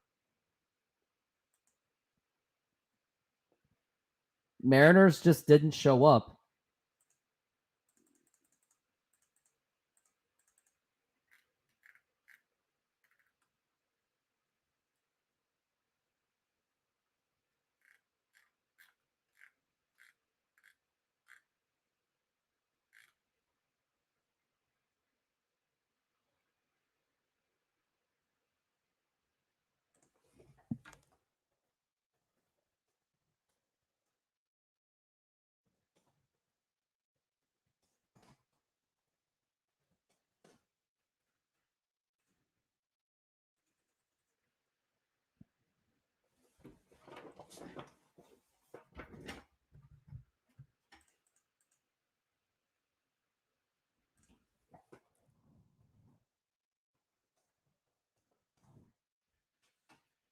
I'm not even mad at this.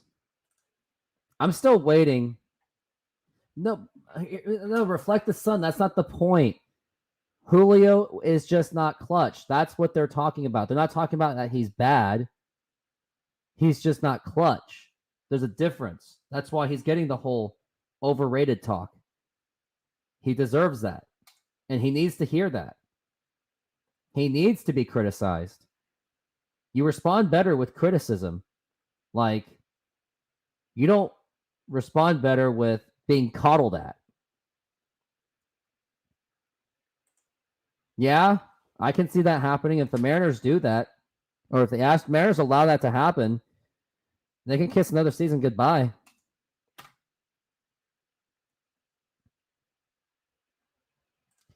Reflect the Sun, you don't have to convince me. All I'm saying is Julio did not step up to the occasion when it was needed most.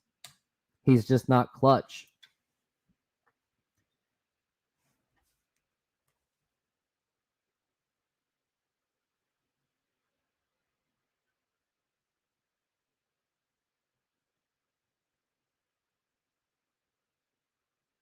Mariners did it to themselves.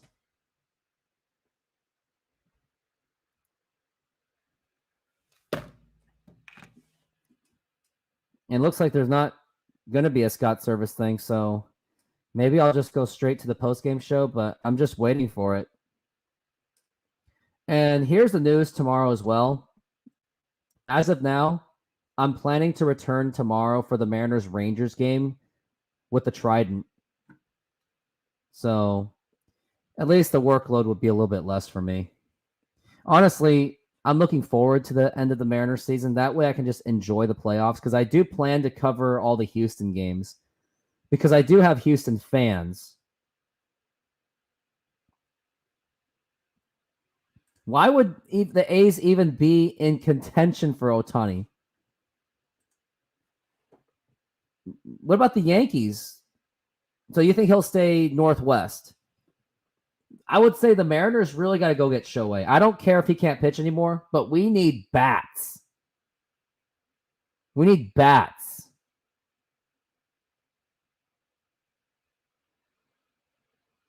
Most leadoff single season history. It was J.P. Crawford, but he tied. I'm going to text this to my friend.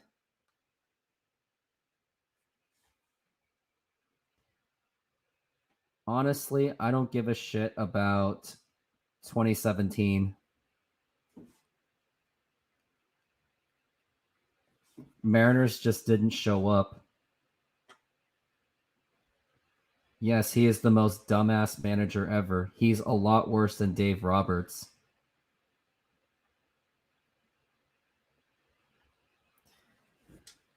Yeah, maybe. Right. Logically, if the Mariners aren't... Stanton is not going to step up. He doesn't care. You want to know how much he doesn't care? He delusionally said that the offense was fine as is before that trade deadline.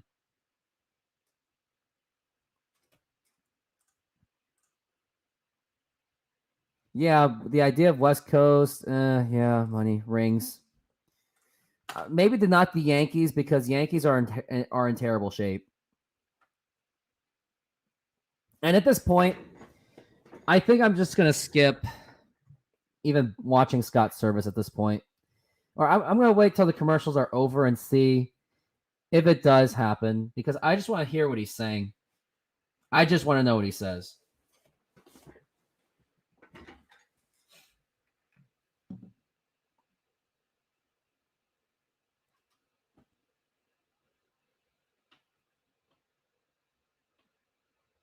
Just waiting for it to happen.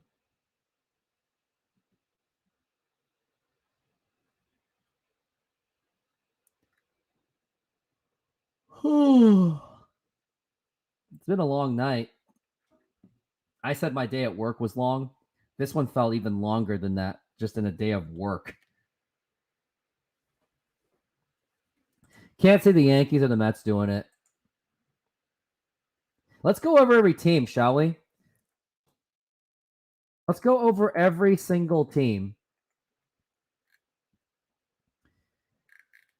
I'm going to do that as long as Scott Service isn't talking, because I really want to see what he has to say.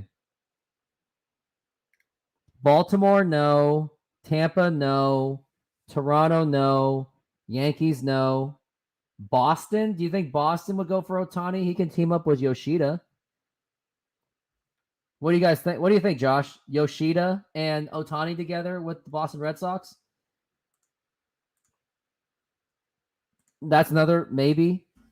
No one in the Central Minnesota, no. They've already spent the money on Correa. Cleveland, no. Obviously, they don't spend money. Detroit, no. Chicago, no. Man, they're just talking about. Angie Mentic is just talking about how much they're just fighting each other. They're not talking about how much this team sucks. That's how unfocused the media is. They're just victimizing the Mariners. Oh, here it is. Scott Service. Here it is. Valdez out of the game in the fourth inning with 80 some pitches. I would have been pretty excited about that. Unfortunately, we did a lot of good things. What good things, Scott Service? What good things? Tell me what good things. We were unable to do that tonight. I thought Bryce Miller in that environment, first time out, I thought he did a heck of a job. Really, the first 3 innings. No, he did not do a heck of a job. He pitched like absolute ass. And it doesn't surprise me. He's had an awesome season. He's handled everything we've thrown at him. Certainly the fourth inning, made a mistake.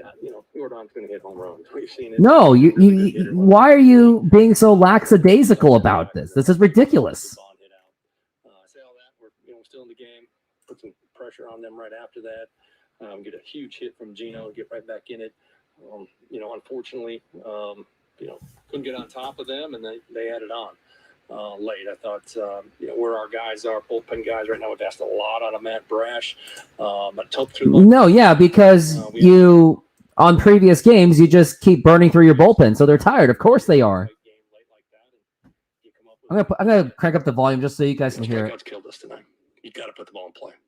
And you should probably put incentives on them by saying if you can't hit the ball and strike out a lot, you should bench them. Coming into the series, feel good about our chances of getting it going. We played very well against Houston this year, but I don't care if you played well against Houston this year. Executed us, and certainly, we had some chances, and you got to cash in. Man, Scott Service looks like he doesn't give a fuck. Season's not over. We just need help right now.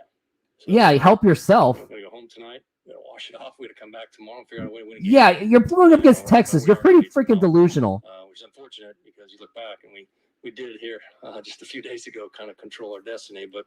You got to win ball games, and we weren't able to get it done in this series. So I'll take any questions. Scott, what are you seeing from the approach and the at-bats with runners in scoring position? Framber threw Julio a fastball down the middle or a sinker, and he hit it off the cap. Like he seemed like he was really amped and was way out in front of it. Are they just too aggressive, or what are you seeing? Well, I think these are horrible questions. Arise, and it's really important that you're able to control your emotions. Certainly, the more opportunities, the more you've gone through it, the more experienced players are able to do that. And we've been able to do it at certain times throughout the season. But ultimately, it's kind of been our Achilles heel all year. Coming up with that big hit in the moment, and it's not for lack of effort. Sometimes trying too hard, and I think that's what we saw a little bit tonight. So, again. They made pitches. Certainly the guys after Framber threw the ball well for them. And they don't give in. They won the World Series last year. They're the champs. That's not an excuse, Scott Service. That is absolutely not an excuse. They've been in those spots. So, if you try to step on the gas, you're actually doing them a favor. You need to back off a little bit, and we need to learn from it. That's you had all year to learn from it. With Julio specifically, we rarely see him strike out 4 times in a game. With him, what did you see in those moments? Why aren't we asking him about how bad the lineup was set up? Too hard. I think that's what everybody looks at, and he wants to be the guy to kind of get the big hit, get us over the hump a little bit. When you try too hard, you get out ahead of yourself. You don't stay in the moment. And what is the pitcher doing to me? How do I make an adjustment here? How do I get the ball in play? Things get away from you. But he's young. He's an awesome player. He's going to learn from it, and hopefully when he's up there tomorrow night with 2 guys on, he does slow it down a little bit. Scott, from your vantage point, what happened with the Hector Neris situation there? Why do we care about that? Julio and Hector, they know each other. There was things a couple years ago. We should be talking about how bad their lineups are. I didn't see all of it. I think we should be talking about how this game was poorly executed. Made some reaction or said something to him in Spanish. If I would like to get media credentials so I can just go in there, ask the tough questions, just so I can get kicked out, but I'll at least put it on video so I can expose them. I think that's my next goal right now, is to get media credentials, be in that press conference. Dusty made comments that he feels like there's bad blood between. Does it feel that way? I don't like these questions that they're asking them. They're not asking tough questions. They are a team that has been to the World Series multiple times. It's a team that we want to climb over. Okay, if somebody wants to call that bad blood, then so be it. We want to beat them. Okay, that's not good blood. It's bad blood. Whatever you want to call it. I do respect them. They have a good team, and they've won. So you got to climb over them, and until we do, you know, that's where we're at. Scott, JP hits the nuke to start the game. Awesome. Who cares about JP hitting a home run? Upset at the umpire and at himself. 2 walks. It just, the bad luck with Demo, but again, This like, is just that really opportunity hard to there, if you watch. get 2 or 3 there. Seems like The media just doesn't care. They're not asking the tough questions. I don't even know if they're even allowed to anyway. We talked about it. They got a few there when it was 4-3, and the ball skips by Teo, and then ball tips off Ty's glove. I mean, that's what happens in these games. And you do need a few things to go your way. It didn't go tonight, like you said, Ryan. If Demo's ball is gets by Bregman and it's a line drive in left field, you're probably putting up maybe 3-4 runs in the first inning against a very seasoned starting pitcher that was rattled early on. But he got through it. With the hit to Teo and right in the 7th, was that just a mental miscue? Was that coming down off what happened? He's busting up, trying to get a good jump on it, trying to pull up. Okay, that was at least one good question. Like, why the fuck did Teo do that? But you didn't do anything about it. Not for lack of effort. San Francisco tends to not even spend the money at the last minute. Like they fumbled on Judge and Correa. We're going to go to Brash at Alvarez. You're hoping to see the ball off the bat. Okay, it's a single. And it turned into we played it into a triple, and this led to a bigger inning. Scott, I was going to say, just with the runner at third, it changes all the different things you would want to do defensively, too, because it's such a tough situation. I don't think Ohtani ever played first base. But the thing is, he just can't throw. And even then, with that kind of injury he has, his hitting may not even be effective either. Kyle Tucker's leading the league in RBIs, I think. They have a very good team. You got to make pitches. You got to make plays. They got it done tonight. You can't say much more about it. We had opportunities to put big numbers up on the board, and we weren't able to get it done. Can we talk about why their lineup was atrocious? Team that's been tough on you guys. I mean, we haven't seen the team that you guys were in August. No. A lot this month. I mean, how do you change that? Because it's 4 games. You got to probably win at least 3. Yeah, win 4. Are you fucking kidding me? There's no question about it. Can't win the series tomorrow night. Gotta win 1 game. Again, they are built differently than Houston. Houston's bullpen certainly much deeper. Doesn't matter. You're going to get shanked by them anyway. Down because they can score some runs. So we have to pitch well. I say all that.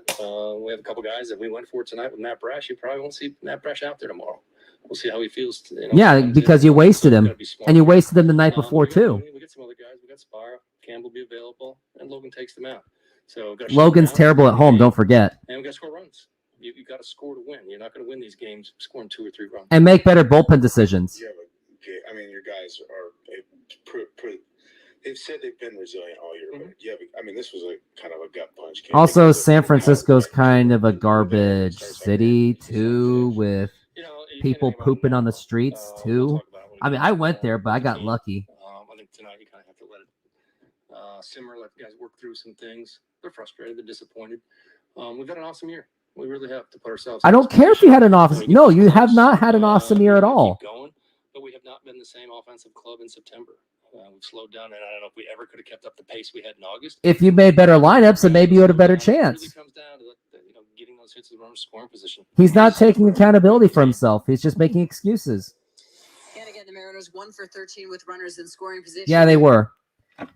All right, so I'm gonna do my post-game show. Gonna edit it out and post it as soon as I possibly can. But let me take a 30-second break.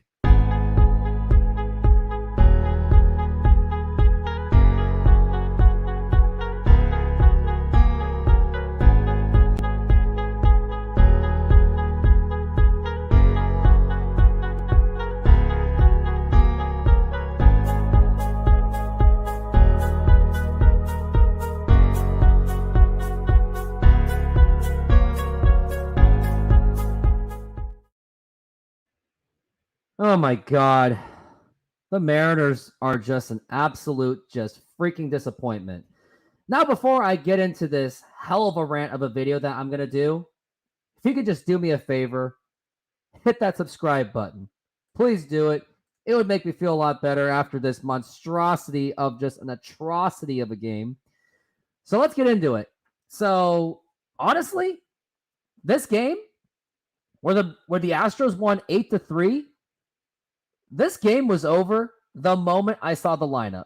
Now, let me take a look. Let me go over this lineup just to see how terrible it was. Well, first you had JP, fine. He's a leadoff hitter, of course. Julio, fine. Suarez at 3. I don't like the inconsistency. I think he should have stayed at 5 because he's just not producing as much. Teoscar, I don't know. But the Dylan Moore at number 5 made absolutely no sense because he just doesn't drive the runs, and he had his opportunities to score early in the game, and he failed. He had men on base, and the Mariners failed to score. And then you had Ty France moving up to 6, which made no sense. Cal Raleigh at 7th. I didn't like that either because he's actually one of the producers of this team. Put him like 3, 4, and 5. Haggerty as a DH made no sense. I would have rather put Mike Ford. And then Caballero should have been Josh Rojas because Rojas is at least doing better. So this lineup was absolutely lost from the very beginning. And yes, the Mariners had a 1-0 lead, but here's the thing. Houston was threatening before they even scored. And when you have that with Houston threatening and the Mariners not scoring runs over and over again, and especially if you're leaving 13 men on base, it was only a matter of time that Houston would score, which happened in the 4th inning with Yordan Alvarez just blasting a monster of a home run, an exit velocity of 116 miles an hour. It was absolutely insane. And then, fortunately, though, the Mariners did somewhat make a comeback with the Gino Suarez to make it 4-3 because this was after Houston also hit a 3-run homer. Then those next 2 innings was a standstill, but I was thinking, yeah, the Mariners have really got to score. And then Julio Rodriguez had an opportunity to make something happen. He struck out, and Neris, bullpen pitcher for the Astros, he had a moment where he was just taunting Julio, and that's where things really got out of hand. Julio was like, hey, what's the problem, man? And that's when the bench is cleared. Mariners, I think they were just trying to pick a fight. Who knows? But then it didn't really matter. I'm not going over it too much about the altercation because I think that thing is a little bit overhyped and overblown. But then right after that, Houston immediately responded by scoring runs again. So honestly, Houston had the last laugh. And the thing that you have to give Houston, they really don't care what others think of them. Everyone knows that they are the most hated team in baseball. And I think it is ridiculous because I think it's all over something that they did 6 years ago. Bottom line is the punishment was done, which I still didn't think it was handled properly, but it's over. You move on, and Houston moved on. They're now playing it fair and square. They're able to keep producing young talent. Like they used to have Carlos Correa. He's not on the team anymore, but they were able to replace him with Jeremy Pena. Yes, he had a down year, but he's still someone that you can still depend on to play baseball. And you got Yordan Alvarez, who just completely just buries the Mariners. I think he's hit 3 home runs against them this entire season. And after that, it was just 8-3. It was just all downhill from here. But here are some things that really did bother me. First, I didn't like the lineup that was set up. I think it was set up to fail. Like when you're not putting up runs, you're not putting up pressure on Houston, giving them all the confidence in the world to score all those runs, giving them the opportunity to have the last laugh. And then you had Teoscar Hernandez completely bobbled the ball when it was just supposed to be a routine single, and that's what caused this whole disaster in the top of the 7th inning. And then Scott Service doesn't hold him accountable. And the problem is you didn't really have anyone to hold. You didn't have anyone to replace him at that moment. Like, if I saw that, I would have just benched him right after that. Just pull him out right at that moment. And It's not like he was hitting anything better anyway. He struck out 3 times, 0 for 5. He was absolutely just garbage. Along with Julio Rodriguez, he was just absolutely garbage. And he deserves to be called garbage for that. Like, I know that fans really want to defend Julio Rodriguez. Yes, he had that little streak in August. Yes, he's a 30-30 guy. Yes, 30-30 with 100 RBIs. Yes, he's got a cool smile. Yes, he's calm and collected. But when you're not performing on the clutch, none of that matters. It really doesn't matter when you're not performing at all. So, with something like that, that has to be fixed. Other things that bother me, I did not like how, like, I'm really sick of it. I'm sick of the Trident celebration. Houston doesn't even do any of that. Some teams don't even do that. I think the Mariners got to stop doing the Trident celebration because it just makes you a bigger target. You're attracting way too much attention. I don't think it's necessary to do such a celebration anymore. I honestly think it's childish. You can celebrate and flash your Trident after you win a World Series, but not when you're in a regular season, not when you haven't even made the playoffs. Other things that bother me as well, the Mariners should have not been marketing for the playoffs. They shouldn't be doing that because they haven't even made the playoffs, and it's kind of a cocky, arrogant move for the marketing team to do that, and it's a kind of a jinx. So maybe don't do that. Don't market for pre-sale tickets because, one, you still have days to get tickets. And the thing is, Mariners haven't even won a division, so there's no guarantee that they'll even have a home game. They should do something like that after the season ends, or at least after they clinch a playoff spot, which they still haven't to this day. And amazingly, Mariners are still somehow mathematically in this. With their last 10 games, they've been 4-6. They're now 4 games back from the division. So, and even if the Mariners sweep them out, which they really should, they're not going to get the division anyway because Texas owns the tiebreaker. But for the wild card, Mariners are only 1.5 out. And they're not too far back from Toronto. So maybe if Toronto or Houston does something like choke, Mariners can take advantage. But here's the thing. Houston can lose all 3. Toronto can lose all their series. They can get swept. But here's the thing. If the Mariners don't win anything, it really doesn't matter. Like, if you really want to make the playoffs, you got to sweep Texas. Like, bare minimum 3 of 4 for sure. But to be sure, you got to sweep the whole damn thing. You cannot go for 3 of 4 or 2 of 2 or 1 of 3. You go 1 of 3, you're done. You go 2 of 2, you have to depend on Houston getting swept and Toronto getting swept, which is too much to ask for. And you have to depend on the Mariners themselves to even win a series. If they don't do any of that, it's over. It's over. And what really concerns me is tomorrow, Logan Gilbert's pitching. Yes, probably one of the best starters Mariners have. But at home, he's not great. And after that, Brian Wu on Friday. And if it's after Brian Wu, then you got Luis Castillo and George Kirby. So at least the first 2 games are going to be rough. Actually, all of them could be rough. But can the Mariners really step up? I don't know. And the other thing I want to rant about as well, I'm not going to go too much in that press conference because Scott Service said what he said. Wasn't really much to say. It's what I expected. But that Root Sports Media, all they talked about after the game was about how much of a bad blood the Astros have with the Mariners have with the Astros. Oh, how did this happen? Why was this all provoked? They didn't even talk about how much the Mariners just sucked. The lineup was terrible, bad bullpen decisions, bad play in general, no offense, 13 men on base. They didn't talk about it until the very end.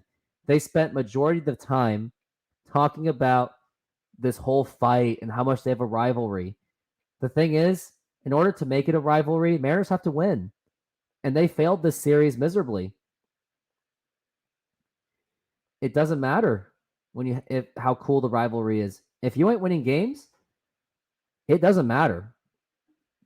Bottom line, obviously, I know I said throughout the season or throughout this game that the Mariners season was probably over. They said that. I said that. I had a meltdown throughout this game. Fine. Whatever. But mathematically, they're still in it. And they can still salvage if Scott Service makes better lineups, makes better decisions, does any of that. But if he doesn't do even one of those two, they won't stand a chance against Texas. And honestly, at this point, I was okay with Texas winning that series against Anaheim because at least with a division that actually, that doesn't matter. No, because Houston's going to want to win a division too. So Mariners really got to take care of business. They got to take care of business. They've got to win the series. They cannot go 1 of 3 or 2 of 2 or 2 of 4. They got to win the series. And I hope adjustments will be made because Scott doesn't seem to learn. He doesn't learn that making critical bullpen decisions is critical. Making good lineups is critical. Like, even when he pinch hit Kelnick, it didn't matter because I would rather keep Dylan Moore and Sam Haggerty as pinch running situations. Put your best players on the best possible situations. Put your best players in the best lineups. Don't waste away Dylan Moore and Sam Haggerty because if you're in extra inning situations, you're going to need to have those kind of pinch runners in situations because you could have Mike Ford at second base in extra innings. But if you've already wasted Dylan Moore and Sam Haggerty or Caballero, you got no runners at second base. So bottom line, if they want to win this series, you got to beat Texas by making good lineup decisions, making good bullpen decisions, know when to pull your starters. Maybe if George Kirby or maybe if any of our starters are actually doing really well, maybe you actually let them go all 8 or 9. Dusty Baker let Justin Verlander do that, and it worked out pretty well. Don't burn your bullpen as if it's already burned. Do any of those, make the better decisions, you will win. Do exactly what you did today and Saturday against Texas, forget it. You're going to lose. And if Scott Service does exactly what he keeps doing for the rest of this series, of the season, you can kiss the season goodbye. But those are my thoughts on this game. For the ones that were in my show, I absolutely appreciate you guys being there. I really appreciate it. I heavily appreciate it. I appreciate you guys dealing with my antics, dealing with the fact that I shut off the game for like a few minutes and put in a Tim Belcher rantage. I really appreciate it. I appreciate that I got fans to still watch my stuff. It's pretty cool that I get to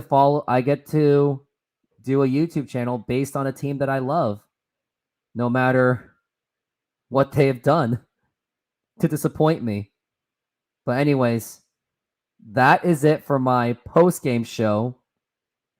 One last thing. Hit that subscribe button. Help me grow this channel because my dream is to be a big Mariner YouTuber, a big Seattle root YouTuber.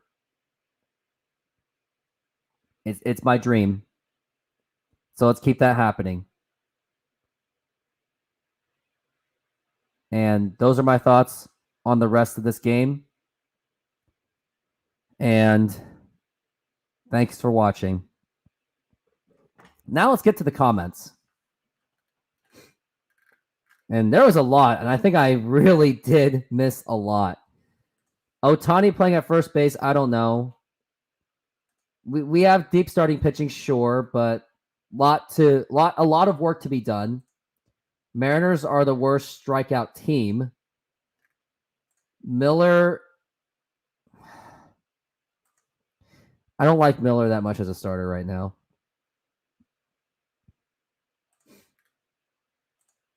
Yeah, Jordan really kills the Mariners. And just remember, the Mariners were partially responsible. They were partially responsible for the Astros getting Jordan Alvarez. They actually were. It all started with that Eric Bedard trade. Mariners had Josh Fields too, and Josh Fields turned into Jordan Alvarez, and we're still paying for it. Yeah, we'll be lucky to get to 87 wins for sure. Yeah, it's over, I know. Mariners the first to let you down. There isn't a next year if they don't make the right moves.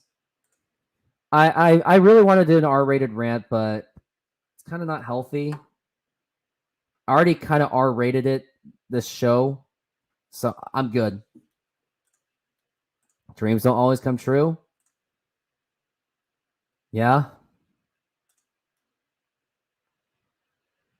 So I think this will be it. But hey, Josh, tell all your friends, your Houston friends, that if Mariners don't make the playoffs, or when, and Houston's in the playoffs, I do intend to cover Houston games because I do have the fan base for it. But once again, I will say it again. Thank you very much for being on my show. I know it sounds corny, but it means a lot to me that you guys were still hanging in my show. I have 11 active, covering the Houston games because I have Houston fans. So I want Houston fans in my company when Houston's playing. And so it will happen. No, stop it, Hannah. So anyways, oh, come on, Flick. If I have the audience for Houston games, like for Josh, the G-Man, Irish Hispanic, there is a market for it. So I'm going to do it. My Jordan Alvarez video. Hey, Josh, was it my Jordan Alvarez video that got you to my channel, or was it like my divisional games or whatever? But once again, guys, I know that this is all just a game. I know this is something you're supposed to have fun with, but it was heat of moment. And I know I realize at the end of this game, I was acting completely out of line. I know I shouldn't have shut off the game over it, but hey, entertaining content, right? At least it's true to its word. Yeah, the one where I was like, but Joe, it was just one game. They'll bounce back. It's just one game. Good vibes only. Yeah, here. I'll show you that one. The one where I didn't know that really got you into it, but that's cool. But yeah, here is. I'm gonna say my thumbnail or my title for this post-game show is gonna be called "Mariners are on life support." Anyways, I will scroll part of this video. It was called my overreaction. So I'm going to play this. I'm going to play just parts of it. Troll the Astro streams? I don't know.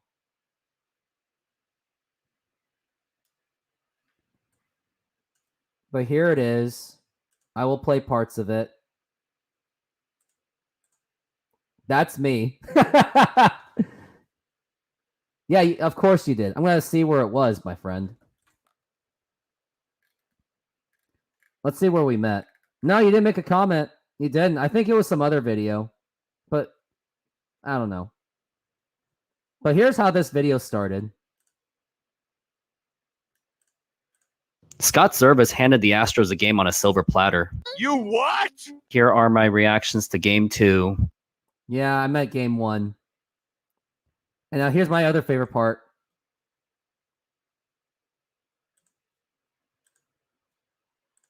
With that hot hand, I would have just trusted him and just at least pitch one more inning before he set up for anyone like Paul Sewald or even Andres Munoz. Now, going into the 9th inning, Paul Sewald came in to close the game with only a 7-5 lead. What led up to it, first, it was a ground out. Then Dave Hensley was hit by a pitch. But then he did strike out Altuve, so there was 2 outs. And then Jeremy Pena singled to center field with just 1 strike remaining. Just 1. And then that's where he brought in Robbie Ray. And then the rest was history. So ultimately, it wasn't so much that Houston won this game. It was so much that Scott Service lost this game for the Mariners. Oh, but you can't say that. Scott Service got us to the playoffs, and you're just mad because he lost. Are you just saying this now? Well, no. I've actually been criticizing him throughout this entire season, and I do have Instagram reels of myself criticizing him to prove it. If you want to take a look at it, well, here it is. But just be warned, it is a little bit emotional. And of course, Texas scores right after Scott Service pulls out George Kirby after 51 pitches. But it is based on the fact that he does make these decisions that do lead to games like this, especially in the playoffs. But Joe, it was just one game. They'll bounce back. It's just one game. Good vibes only. Yeah, that was me. That was one of my very first videos. It got 3,000 views all over time. No, I'm not going to take that responsibility. I know I always say I can do better than that, but I don't want a responsibility of running a baseball team. I just want to be a YouTuber. This is my long-term dream. But hey, guys, like, this is it for me. I'm just going to take off. I got to go. I got to edit this video. And I got to come up with ways to make a bunch of ridiculous shorts. So I'm taking off. Once again, thank you for being on this show. I'll be back tomorrow, possibly with the Jay Trident. So that'll be a little bit more fun. But thank you very much for watching. And do me once again, do one more favor for me. If you guys are new watchers, hit that subscribe button. And if you're my current guys, give me some last minute donations. Help me grow this channel as much as we can. But deuces. Thank you for dealing with me. Have a great night. Go Mariners. And Mariners are on live support. Have a good night, everyone.